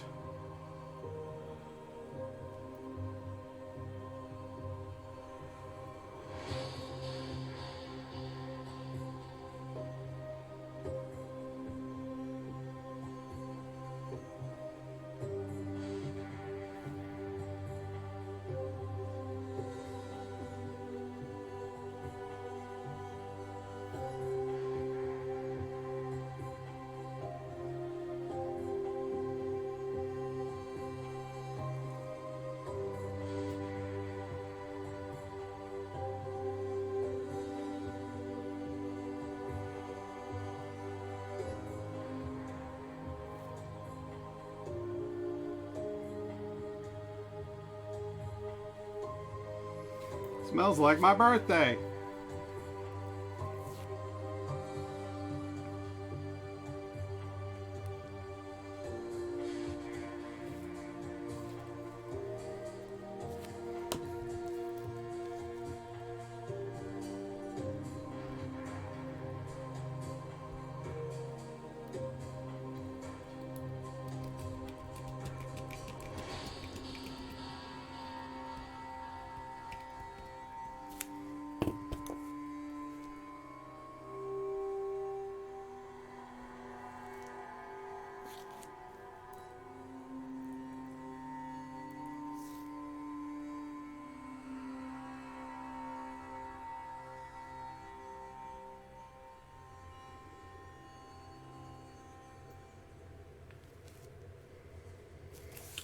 Actually, no. I have been like, I have felt the hot wax on me, but it has never been uh, bad enough to be what I would consider a burn. I've certainly gotten some wax on me. There's no doubt about that. But I could literally touch that right now, and it doesn't. It doesn't burn. It still melts and spreads. So it's not so bad. Frankly, I'm surprised I haven't stabbed myself yet. That's the biggest surprise. Because I'm working with sharp enough instruments here where that is a genuine risk. And I'm surprised I haven't burned myself on one of these yet. Because that's no joke. Like I'm using hot metal tools.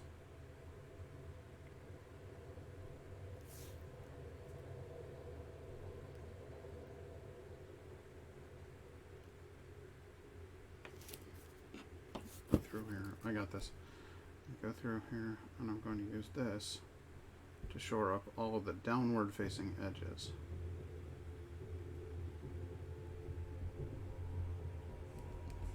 Then do that.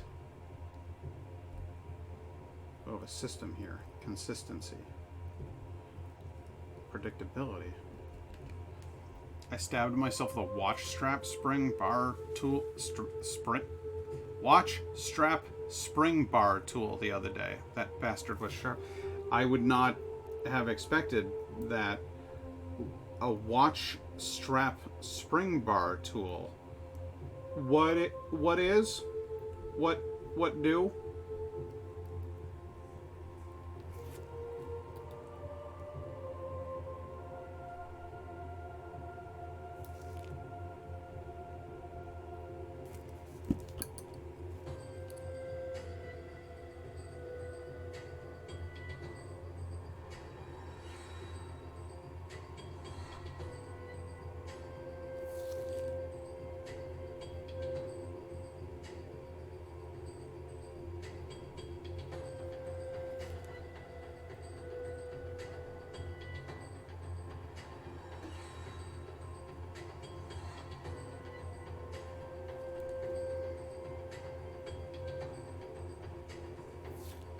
Oops.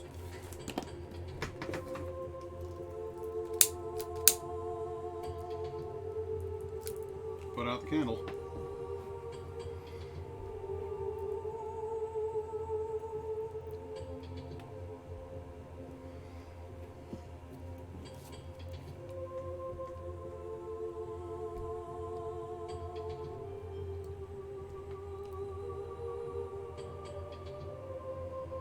It removes the spring and a digital watch strap.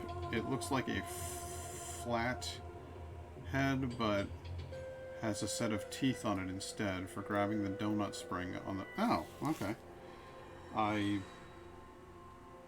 did not know that you took a spring out of a digital watch.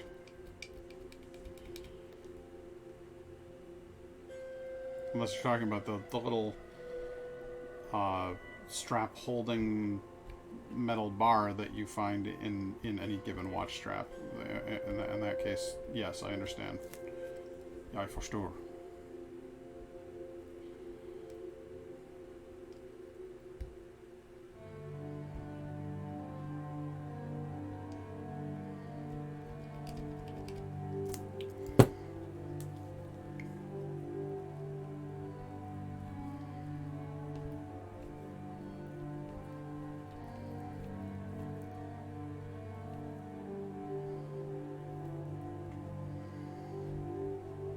A bastard to use. My old watch strap got damaged and had to switch it. Oh, I gotcha. I just like picturing that in your accent. They're a bastard to use. The dirty feckers.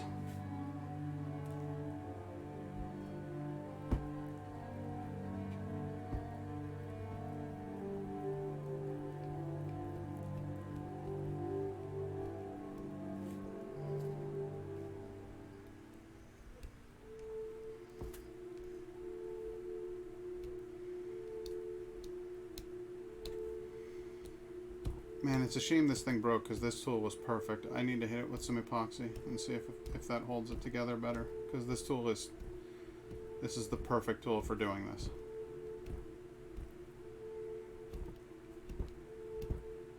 It does so many different tasks.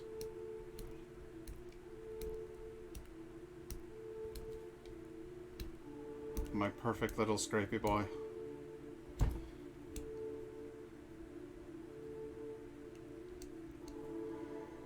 Like it was made for scraping. Okay. Like 2 hours of the same bar wouldn't fit back in the same hole it fit into originally. Well, it never does. The bastards.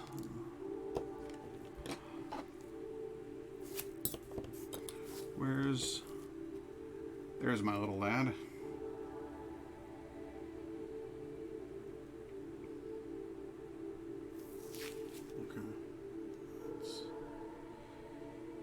Draw a line there.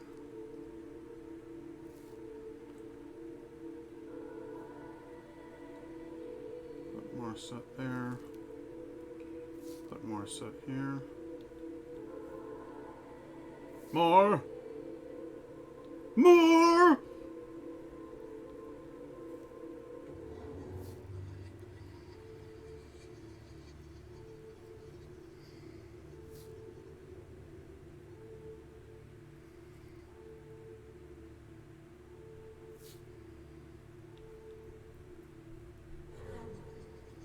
Oh, that's creepy. Sounded like Galadriel invading my mind. Get out of there, you weird elf lady with crazy eyes.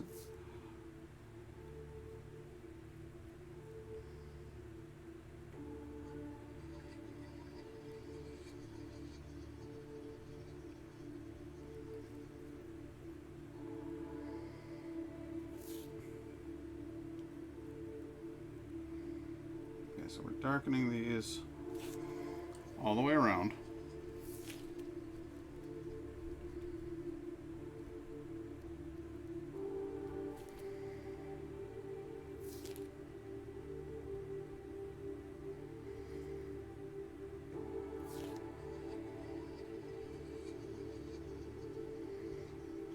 You'll notice I'm deliberately leaving the tops of the parapets white, but the middle troughs are blackened on purpose. The parapets themselves are white, but the middle troughs are blackened. And that's because I want to create some contrast.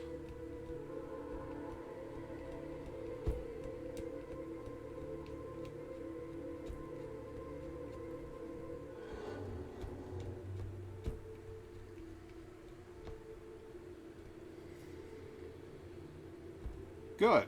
That's what it should do. It's royalty free. And I haven't had a single commercial play in this entire playlist. And that makes me very happy. Because it's on fucking YouTube. And YouTube will put a commercial in the middle of a 5-second clip these days. They don't give a shit. They're like, sorry folks, there's money to be had.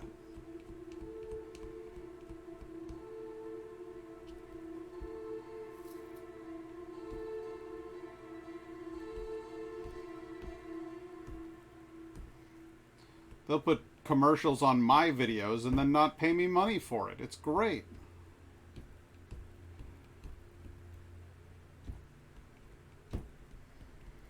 So, rather sooty tops all around, except for this one. Not nearly sooty enough.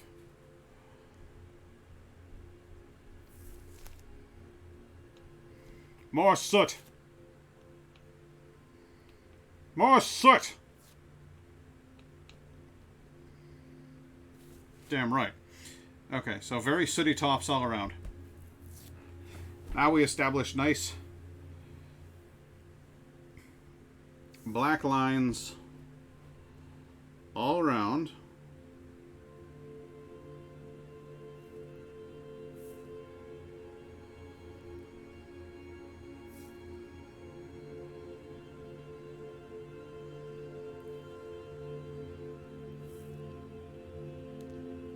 Clean, simple, rustic, yeah?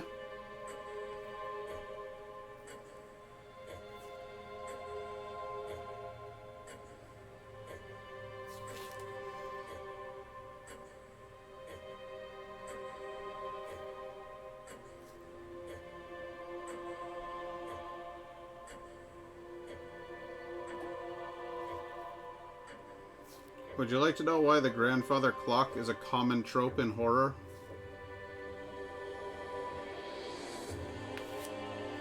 There's a very simple, very real answer.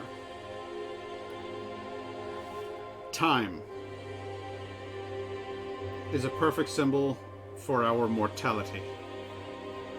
Every time that clock ticks, we lose another second on God's green earth. We are afraid of time.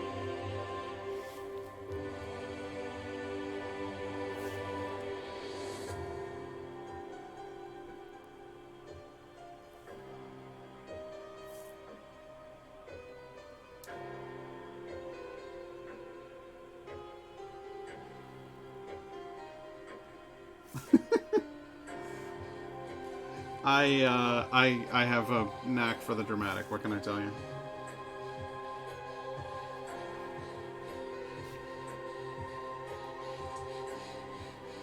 Also, this guy's panic breathing is phenomenal.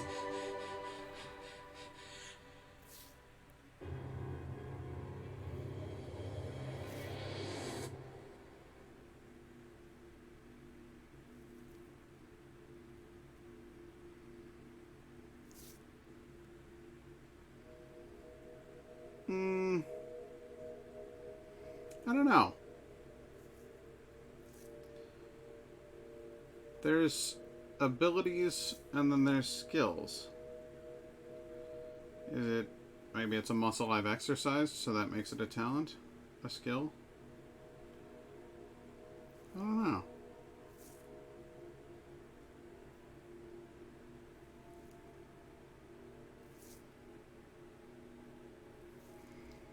I'll tell you what, though. This is becoming a skill.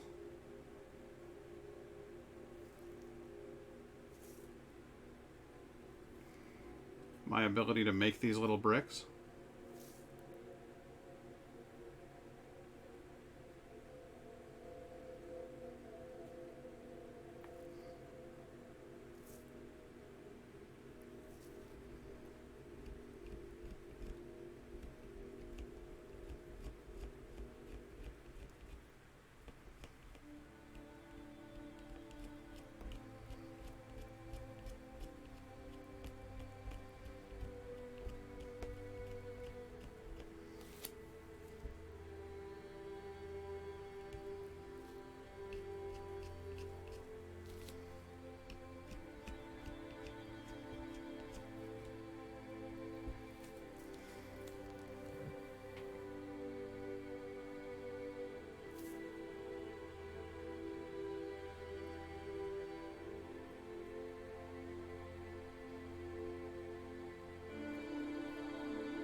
I would absolutely love to visit a real castle. Akershus Festning in Oslo, Norway is a really, really neat old building. And I would like to see more things like that in my lifetime. Alright, there's my first wax burn.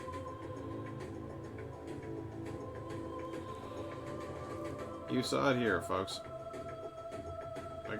It got me good. It was over quick enough, thankfully.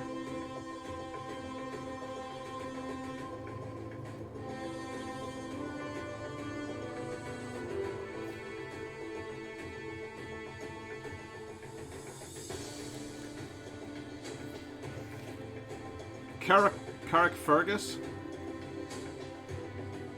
Carrick Ongren?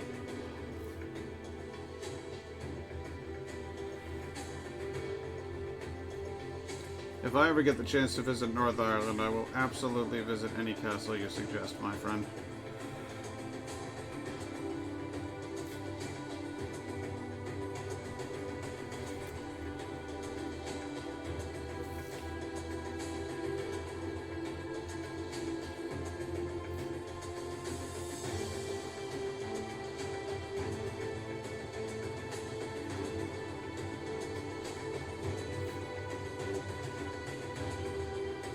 Would you not say that my stone castle thing here is actually coming along quite nicely?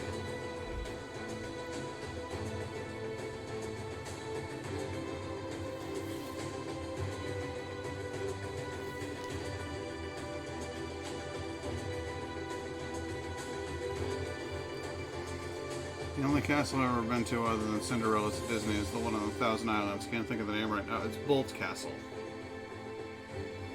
Bolt Castle. I've seen it, but I've never been to it.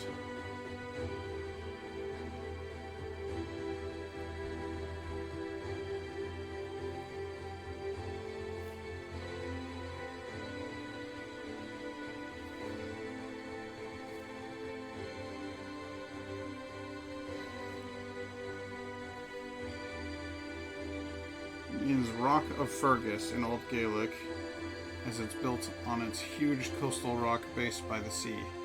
Oh, okay. So it is the Rock of Fergus.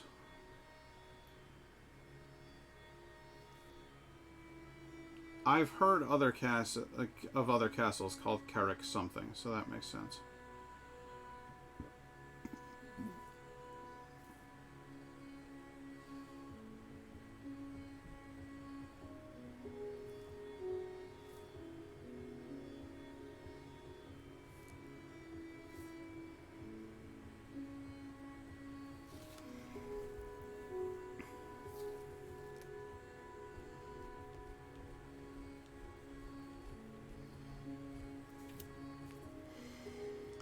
Yes, that one. It's lovely, but I'm sure it pales in comparison to the older European castles. Not necessarily.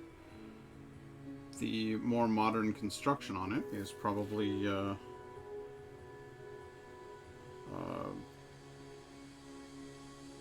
certainly more stable.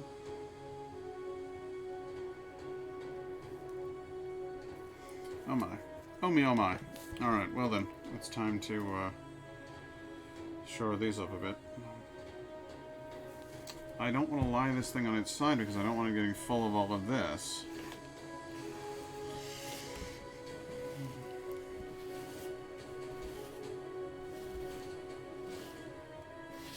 But I kind of need to lie it on its side in order to flesh these guys out, so I guess that's what I'll do, is I'll lie it on its side.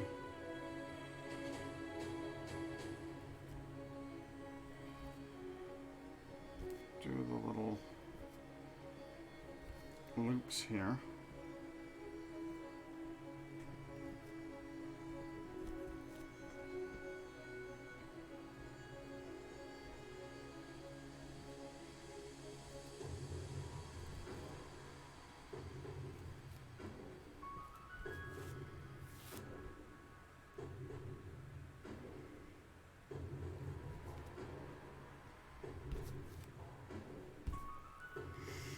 I like this tune, but it does not strike me as Halloween-y at all.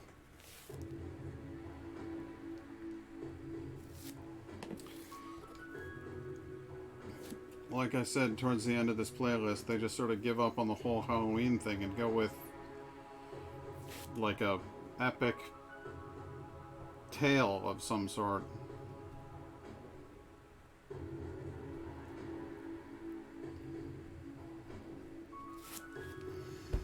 Interestingly, during World War II, they used the locations outside the castle walls for anti-ship guns and the metal bases. The guns are still there. The naval guns were massive. To this day, have 2 howitzers and 2 Churchill tanks on display nearby. Oh, that's cool. Yeah, I saw it a couple of locations while I was in Norway. There were places where they had fastened anti-incursion guns, like big artillery-style guns facing towards the sea in order to try to stop incoming Nazi troop ships and stuff. Obviously, they were not particularly successful in that venture. Norway surrendered fairly quickly in the war. Their military was simply not built for... I mean, it was... They were... like most countries in Europe, just a civilized place not really interested in warfare anymore. Substantially more concerned with just, you know, being people and shit. Who would have figured? But,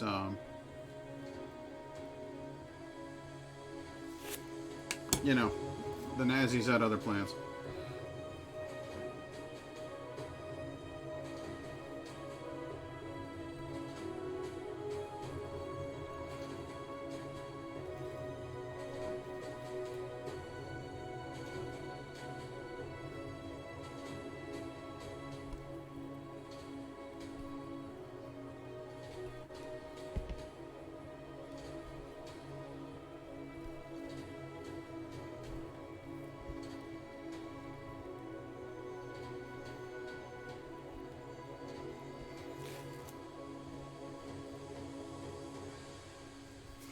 Well, in a way, the Last Stand kind of music is a little bit fitting for this particular character, because again, he is a tower. He is a big beast made of a tower that is meant to go into battle and slay the opponents of the king. So it kind of fits, kind of.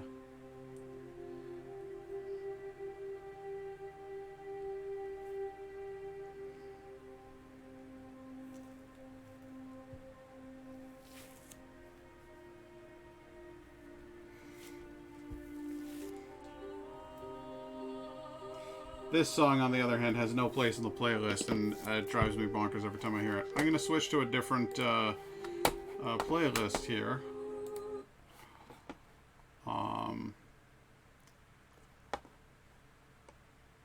Let's see here. Nintendo Halloween music? No. Oh, what the hell? No, it's... Hello everyone, and a happy spook month. I love October and fall. Sweaters and warm drinks and pumpkins. What a great caption. Halloween music playlist. Trick-or-treat music. Nope. No, I'm looking specifically for free music.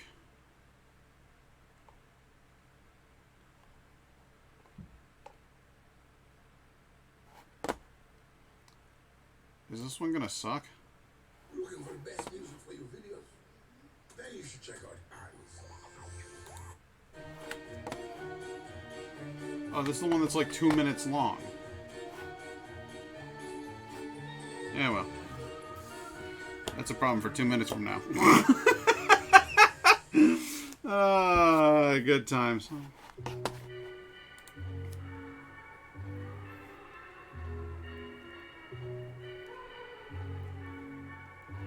This one's a little cornier.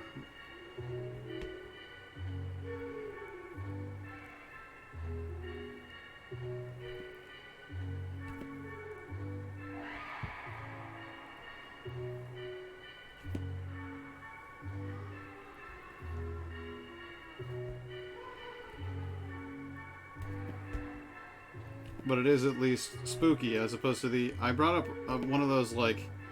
It's like Halloween lo-fi hip-hop, and it was just the same thing that, like, when you look up lo-fi whatever, it's the same fucking music every time.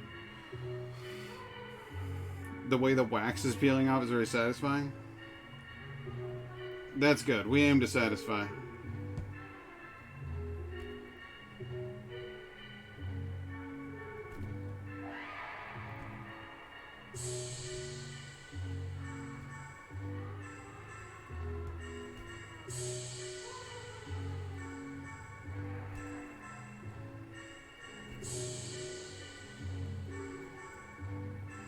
Well, I wonder who wrote this absolute club banger.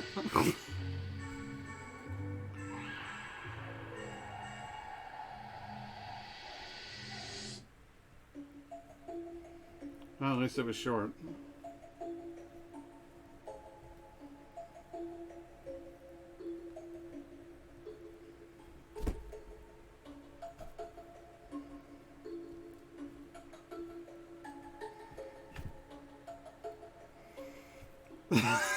This is a bop.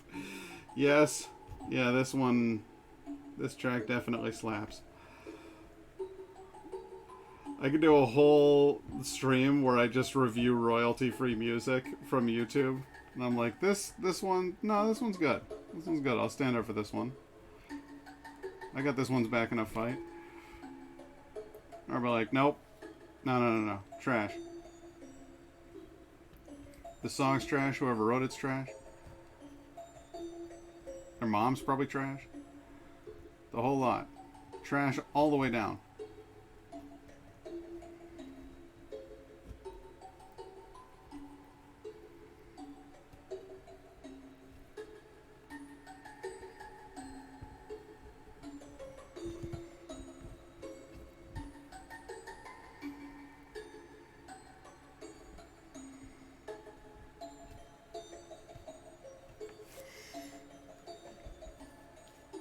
You gotta play the good songs as background battle music when talking trash about the shitty ones? Yes. Like, listen. This is what good music sounds like. You ever heard this? I can tell. You haven't.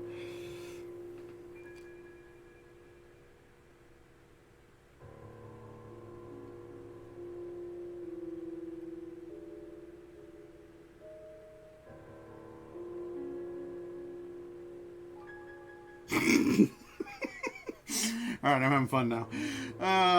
Good times.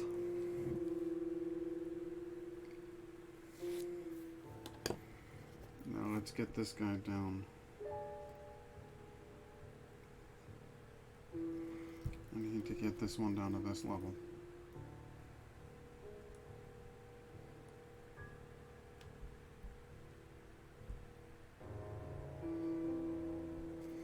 This is very Resident Evil 2.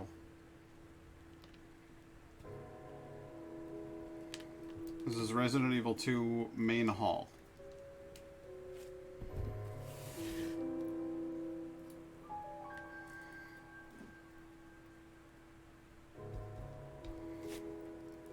Wouldn't you agree?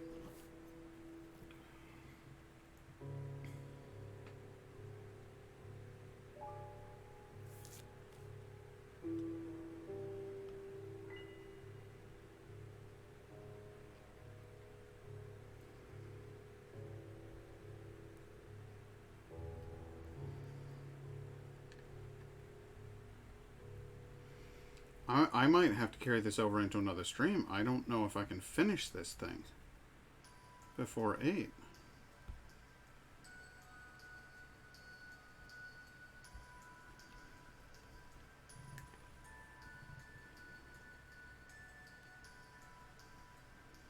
And I love him.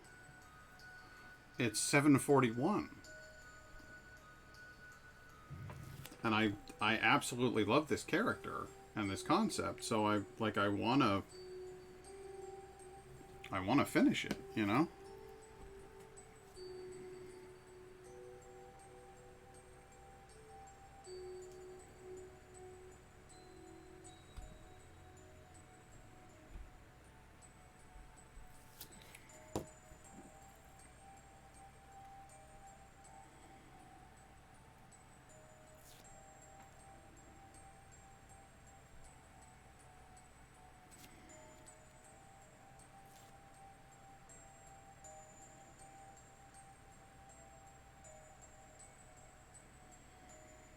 If you get the line work done, I reckon you could have the contrast in that time. Yeah, maybe, but I mean, this guy's... There's more to go, because I'm not done. Like, this is... Yes, those are the eyes. Then we need the terrible upset mouth.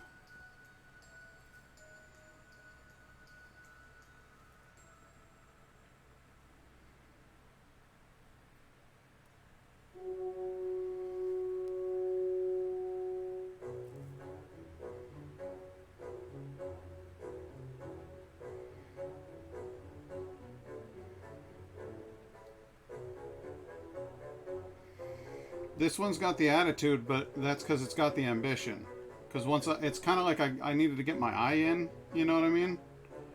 I needed to get a hang for it before I did something really over the top like this.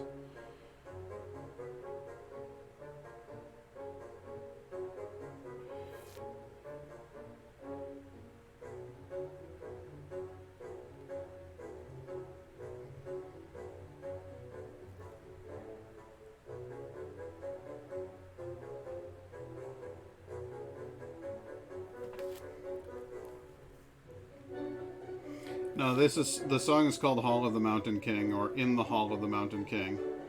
This is a classical music piece.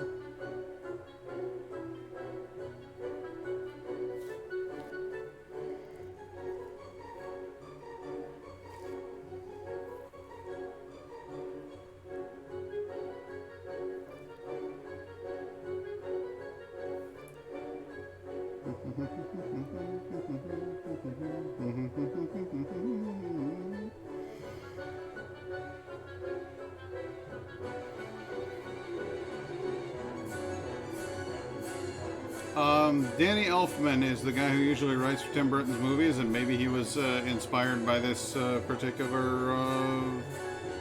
I forget the name of the composer. I can't hear you. It's shriekingly loud in here. All I can think or hear or feel is this song. Edvard Grieg.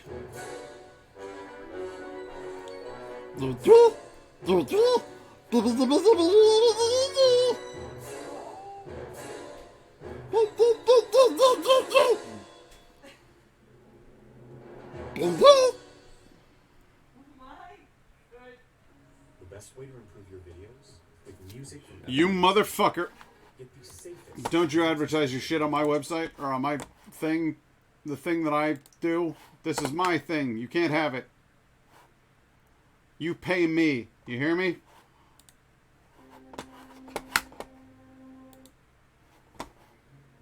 That's how it works. Either you pay me or I don't talk about your products.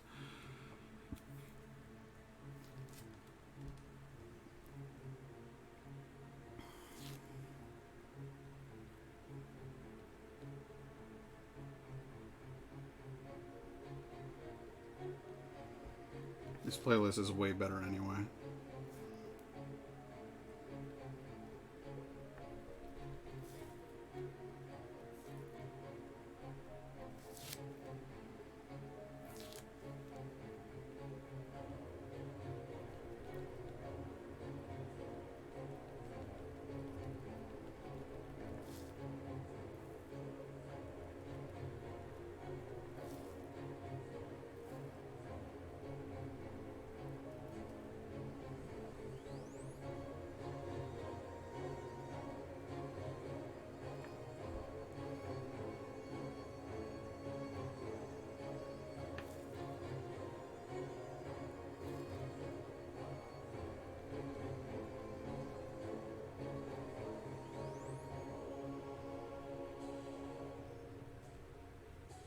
Hey, Oblivion Toad, how you doing? You did actually miss the sing-along, Toad. The sing-along song. I was singing a bizarre interpretation of In the Hall of the Mountain King earlier on.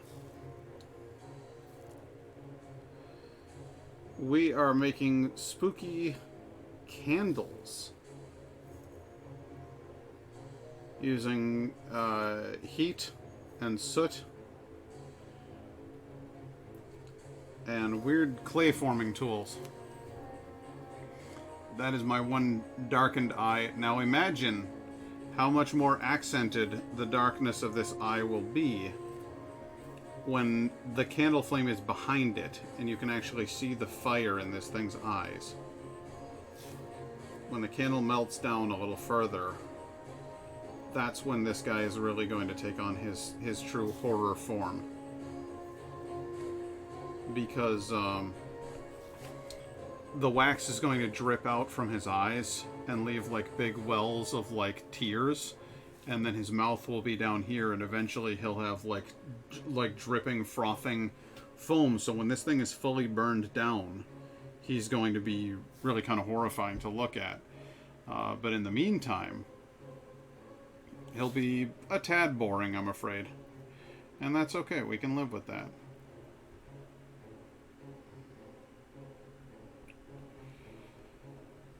The goal right now is to spread out this soot in such a way that it covers all four sides of the walls of his eyes. That's what I want.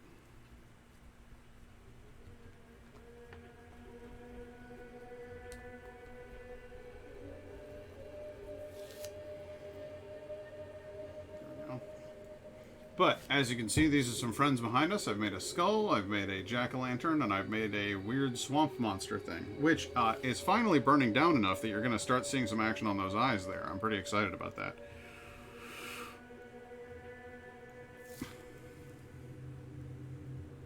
Yeah, this song has like a World War III Fallout kind of feel to it. It's got like that Doom siren in the background, like a Silent Hill kind of a feel. Book of Eli. You know, I never actually saw that movie.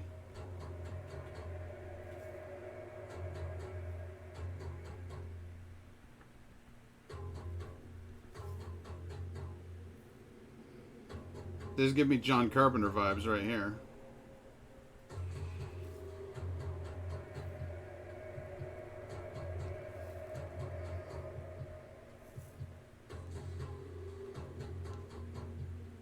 They're like, yo, take that book from him. And he's like, you better not. And they're like, get it. And he's like, get some. And then he just fucks him up. Don't touch my book. I love this book.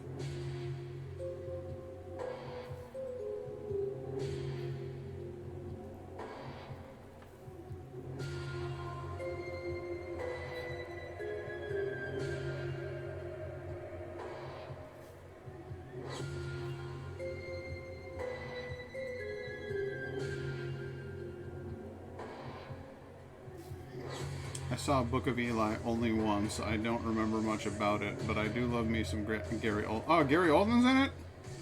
Somebody fucking tell me that. I would have been all over that shit.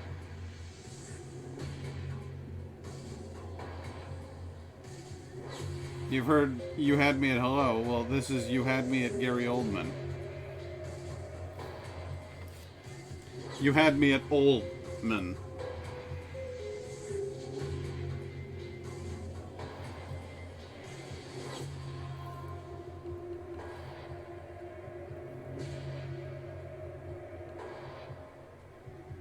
Yeah, Kunis is in it? What the hell?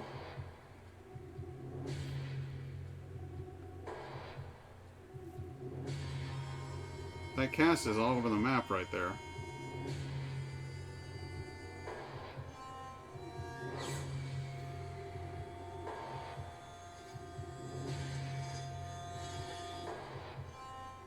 I've been doing D2 Resurrected. The music is dredging up so much.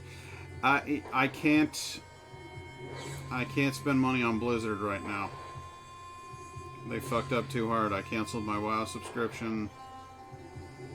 They gotta do better.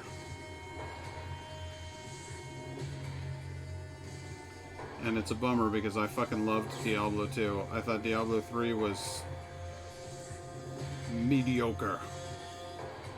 Diablo 2, I actually wound up reinstalling D2 after I played through Diablo 3, and I was like, you know what? I'll give you 3 guesses which one of these is the better game. And the idea of playing through it again with like updated graphics and shit, I'm 100% down, but I need Blizzard to make some serious changes. Oh, they're involved in a couple of lawsuits right now because they have a horrific frat boy culture and they treat their female employees like fucking sex objects. They're just fucking gross over there.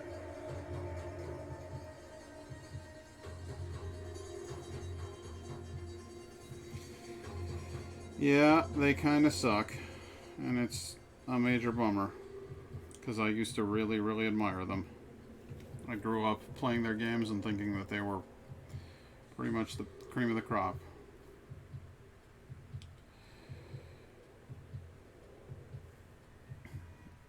But I'll tell you who's cream of the crop now. It's Naughty Dog.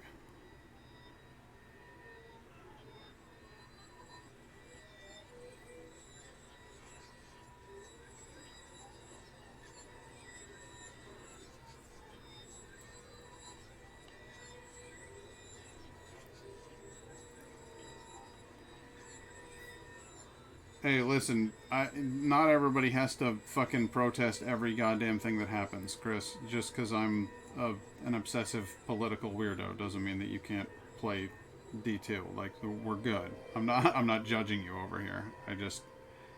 I am short on cash to begin with, and I ain't about to spend it on anybody who is being a dick.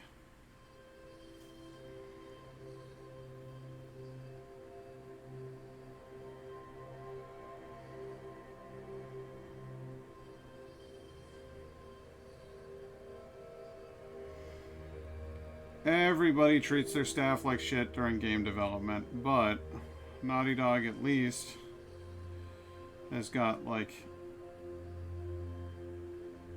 respect for women.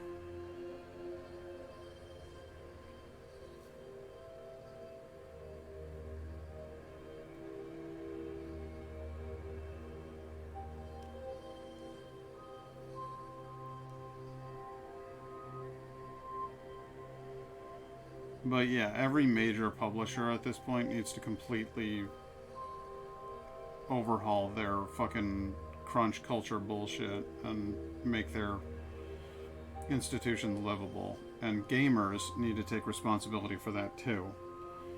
If you're buying AAA games from AAA studios, like fucking EA and Ubisoft and all those other nightmare companies, like, you need to start supporting small independent developers who make indie games and who treat their staff like human beings, or who are their staff. You know, some of these games out there, these indie games, are made by people like fucking 1 or 2 people. Stardew Valley, which is one of the most popular games on Twitch, one guy makes that game. Writes the music, does the graphics, the programming, fucking everything. That is a one-person project right there. And it's wholesome and inclusive as fuck. It has stories about interpersonal relationships, simplification of lifestyle, anti-corporate messages, mental health. It's like a work of art, and it's one person. He doesn't have to do crunch culture.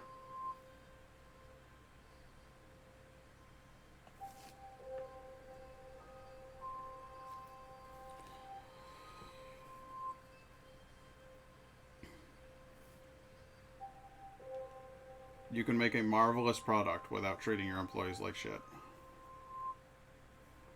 Without treating anybody like shit. There we go. Look at that.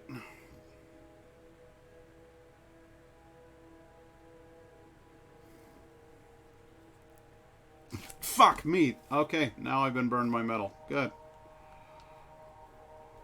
Not bad. Just enough to let me know it was there.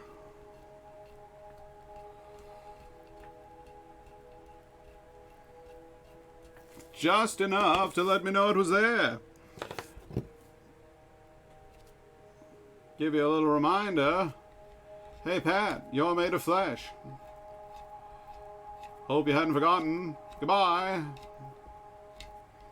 I was like, I had forgotten. I'd forgotten I was made of flesh.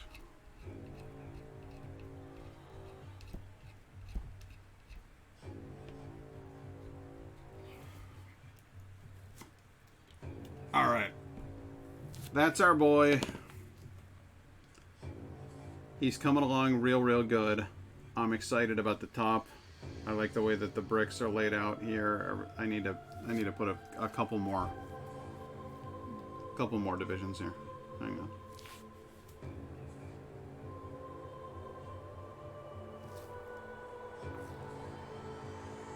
Pepperidge Farms remembers? Indeed. Pepperidge Farms remembers everything. Pepperidge Farms. They won't let Pepperidge Farms forget. All Pepperidge Farms wants to do is forget.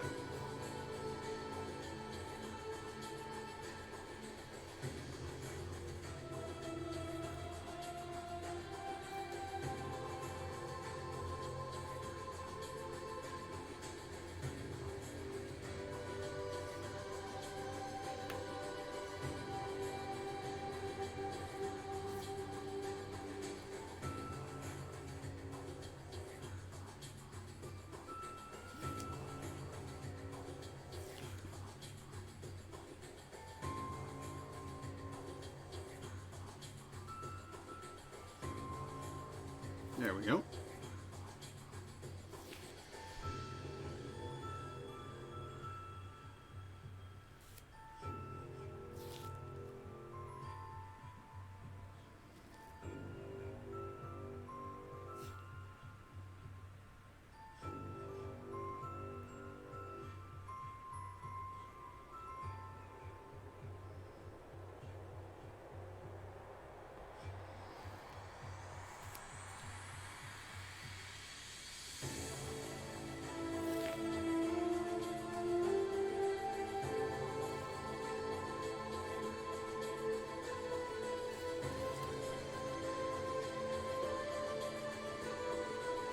I don't know, but I can't fucking wait.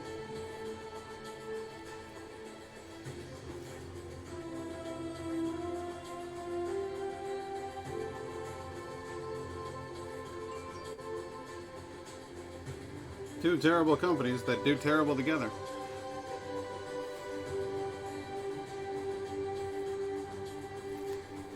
Honestly, people should call out EA for making the same fucking football game with a reskin every year. 100%, dude. Everybody knows, and they keep buying it anyway. I don't know what the fuck is the matter with sports fans. Why would you? And it's not just one game. It's like the football one, it's the basketball one, it's the fucking hockey one, it's the soccer one. There's a baseball one, for Christ's sake.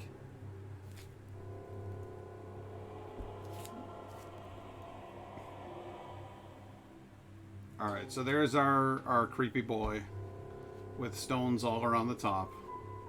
We need to make some more stones going, you know, down from there. But we're making progress. The main piece for me at this point is how do I figure out the mouth?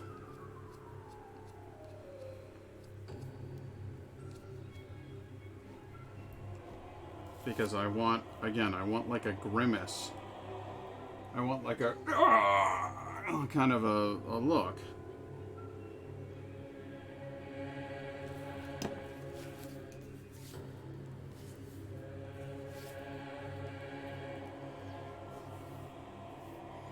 Oh, you're dreaming, my guy. People don't buy things because they're good anymore. People just buy because they need something. They feel a need. That's how to fix consumer culture is a question for some other night of the stream because well, sir, I'm done for tonight.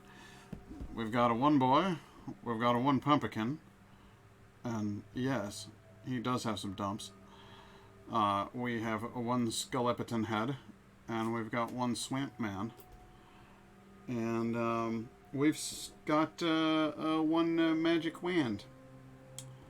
So that's just oodles and oodles of waxwork fun that we put together this year Halloween.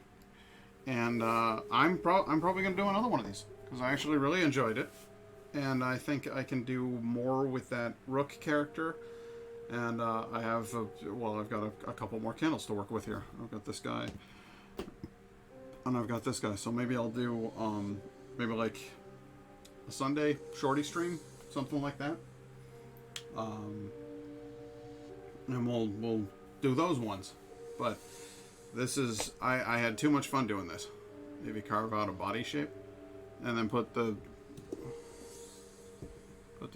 Scully on there.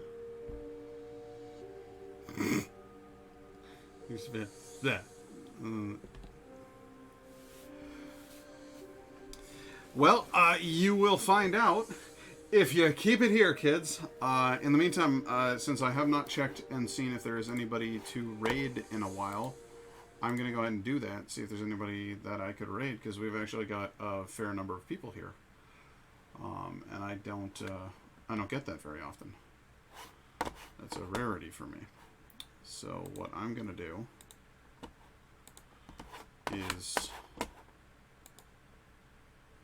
throw you over to Bears and Beats. So I like Bears and Beats. She's fun. She's a cool chick. And push over here. I'm going to hop onto this thing here. I'm going to go to Creator Dashboard. The commercial on Bears and Beats is astronomically long. Oh my god, we're doing an Amazon original series of I Know What You Did Last Summer. Really? Does anybody make anything new anymore? For Christ's sake. Anyway, we're gonna send you over to Bears and Beats. And I'm gonna thank you very much. Hang tight. No, don't start a watch party. What the hell are you doing? Raid channel. Bears and Beats. Start raid. And I will see you guys on the flip side. But until next time, thanks very much for watching. And ha en fin natt, mina vänner.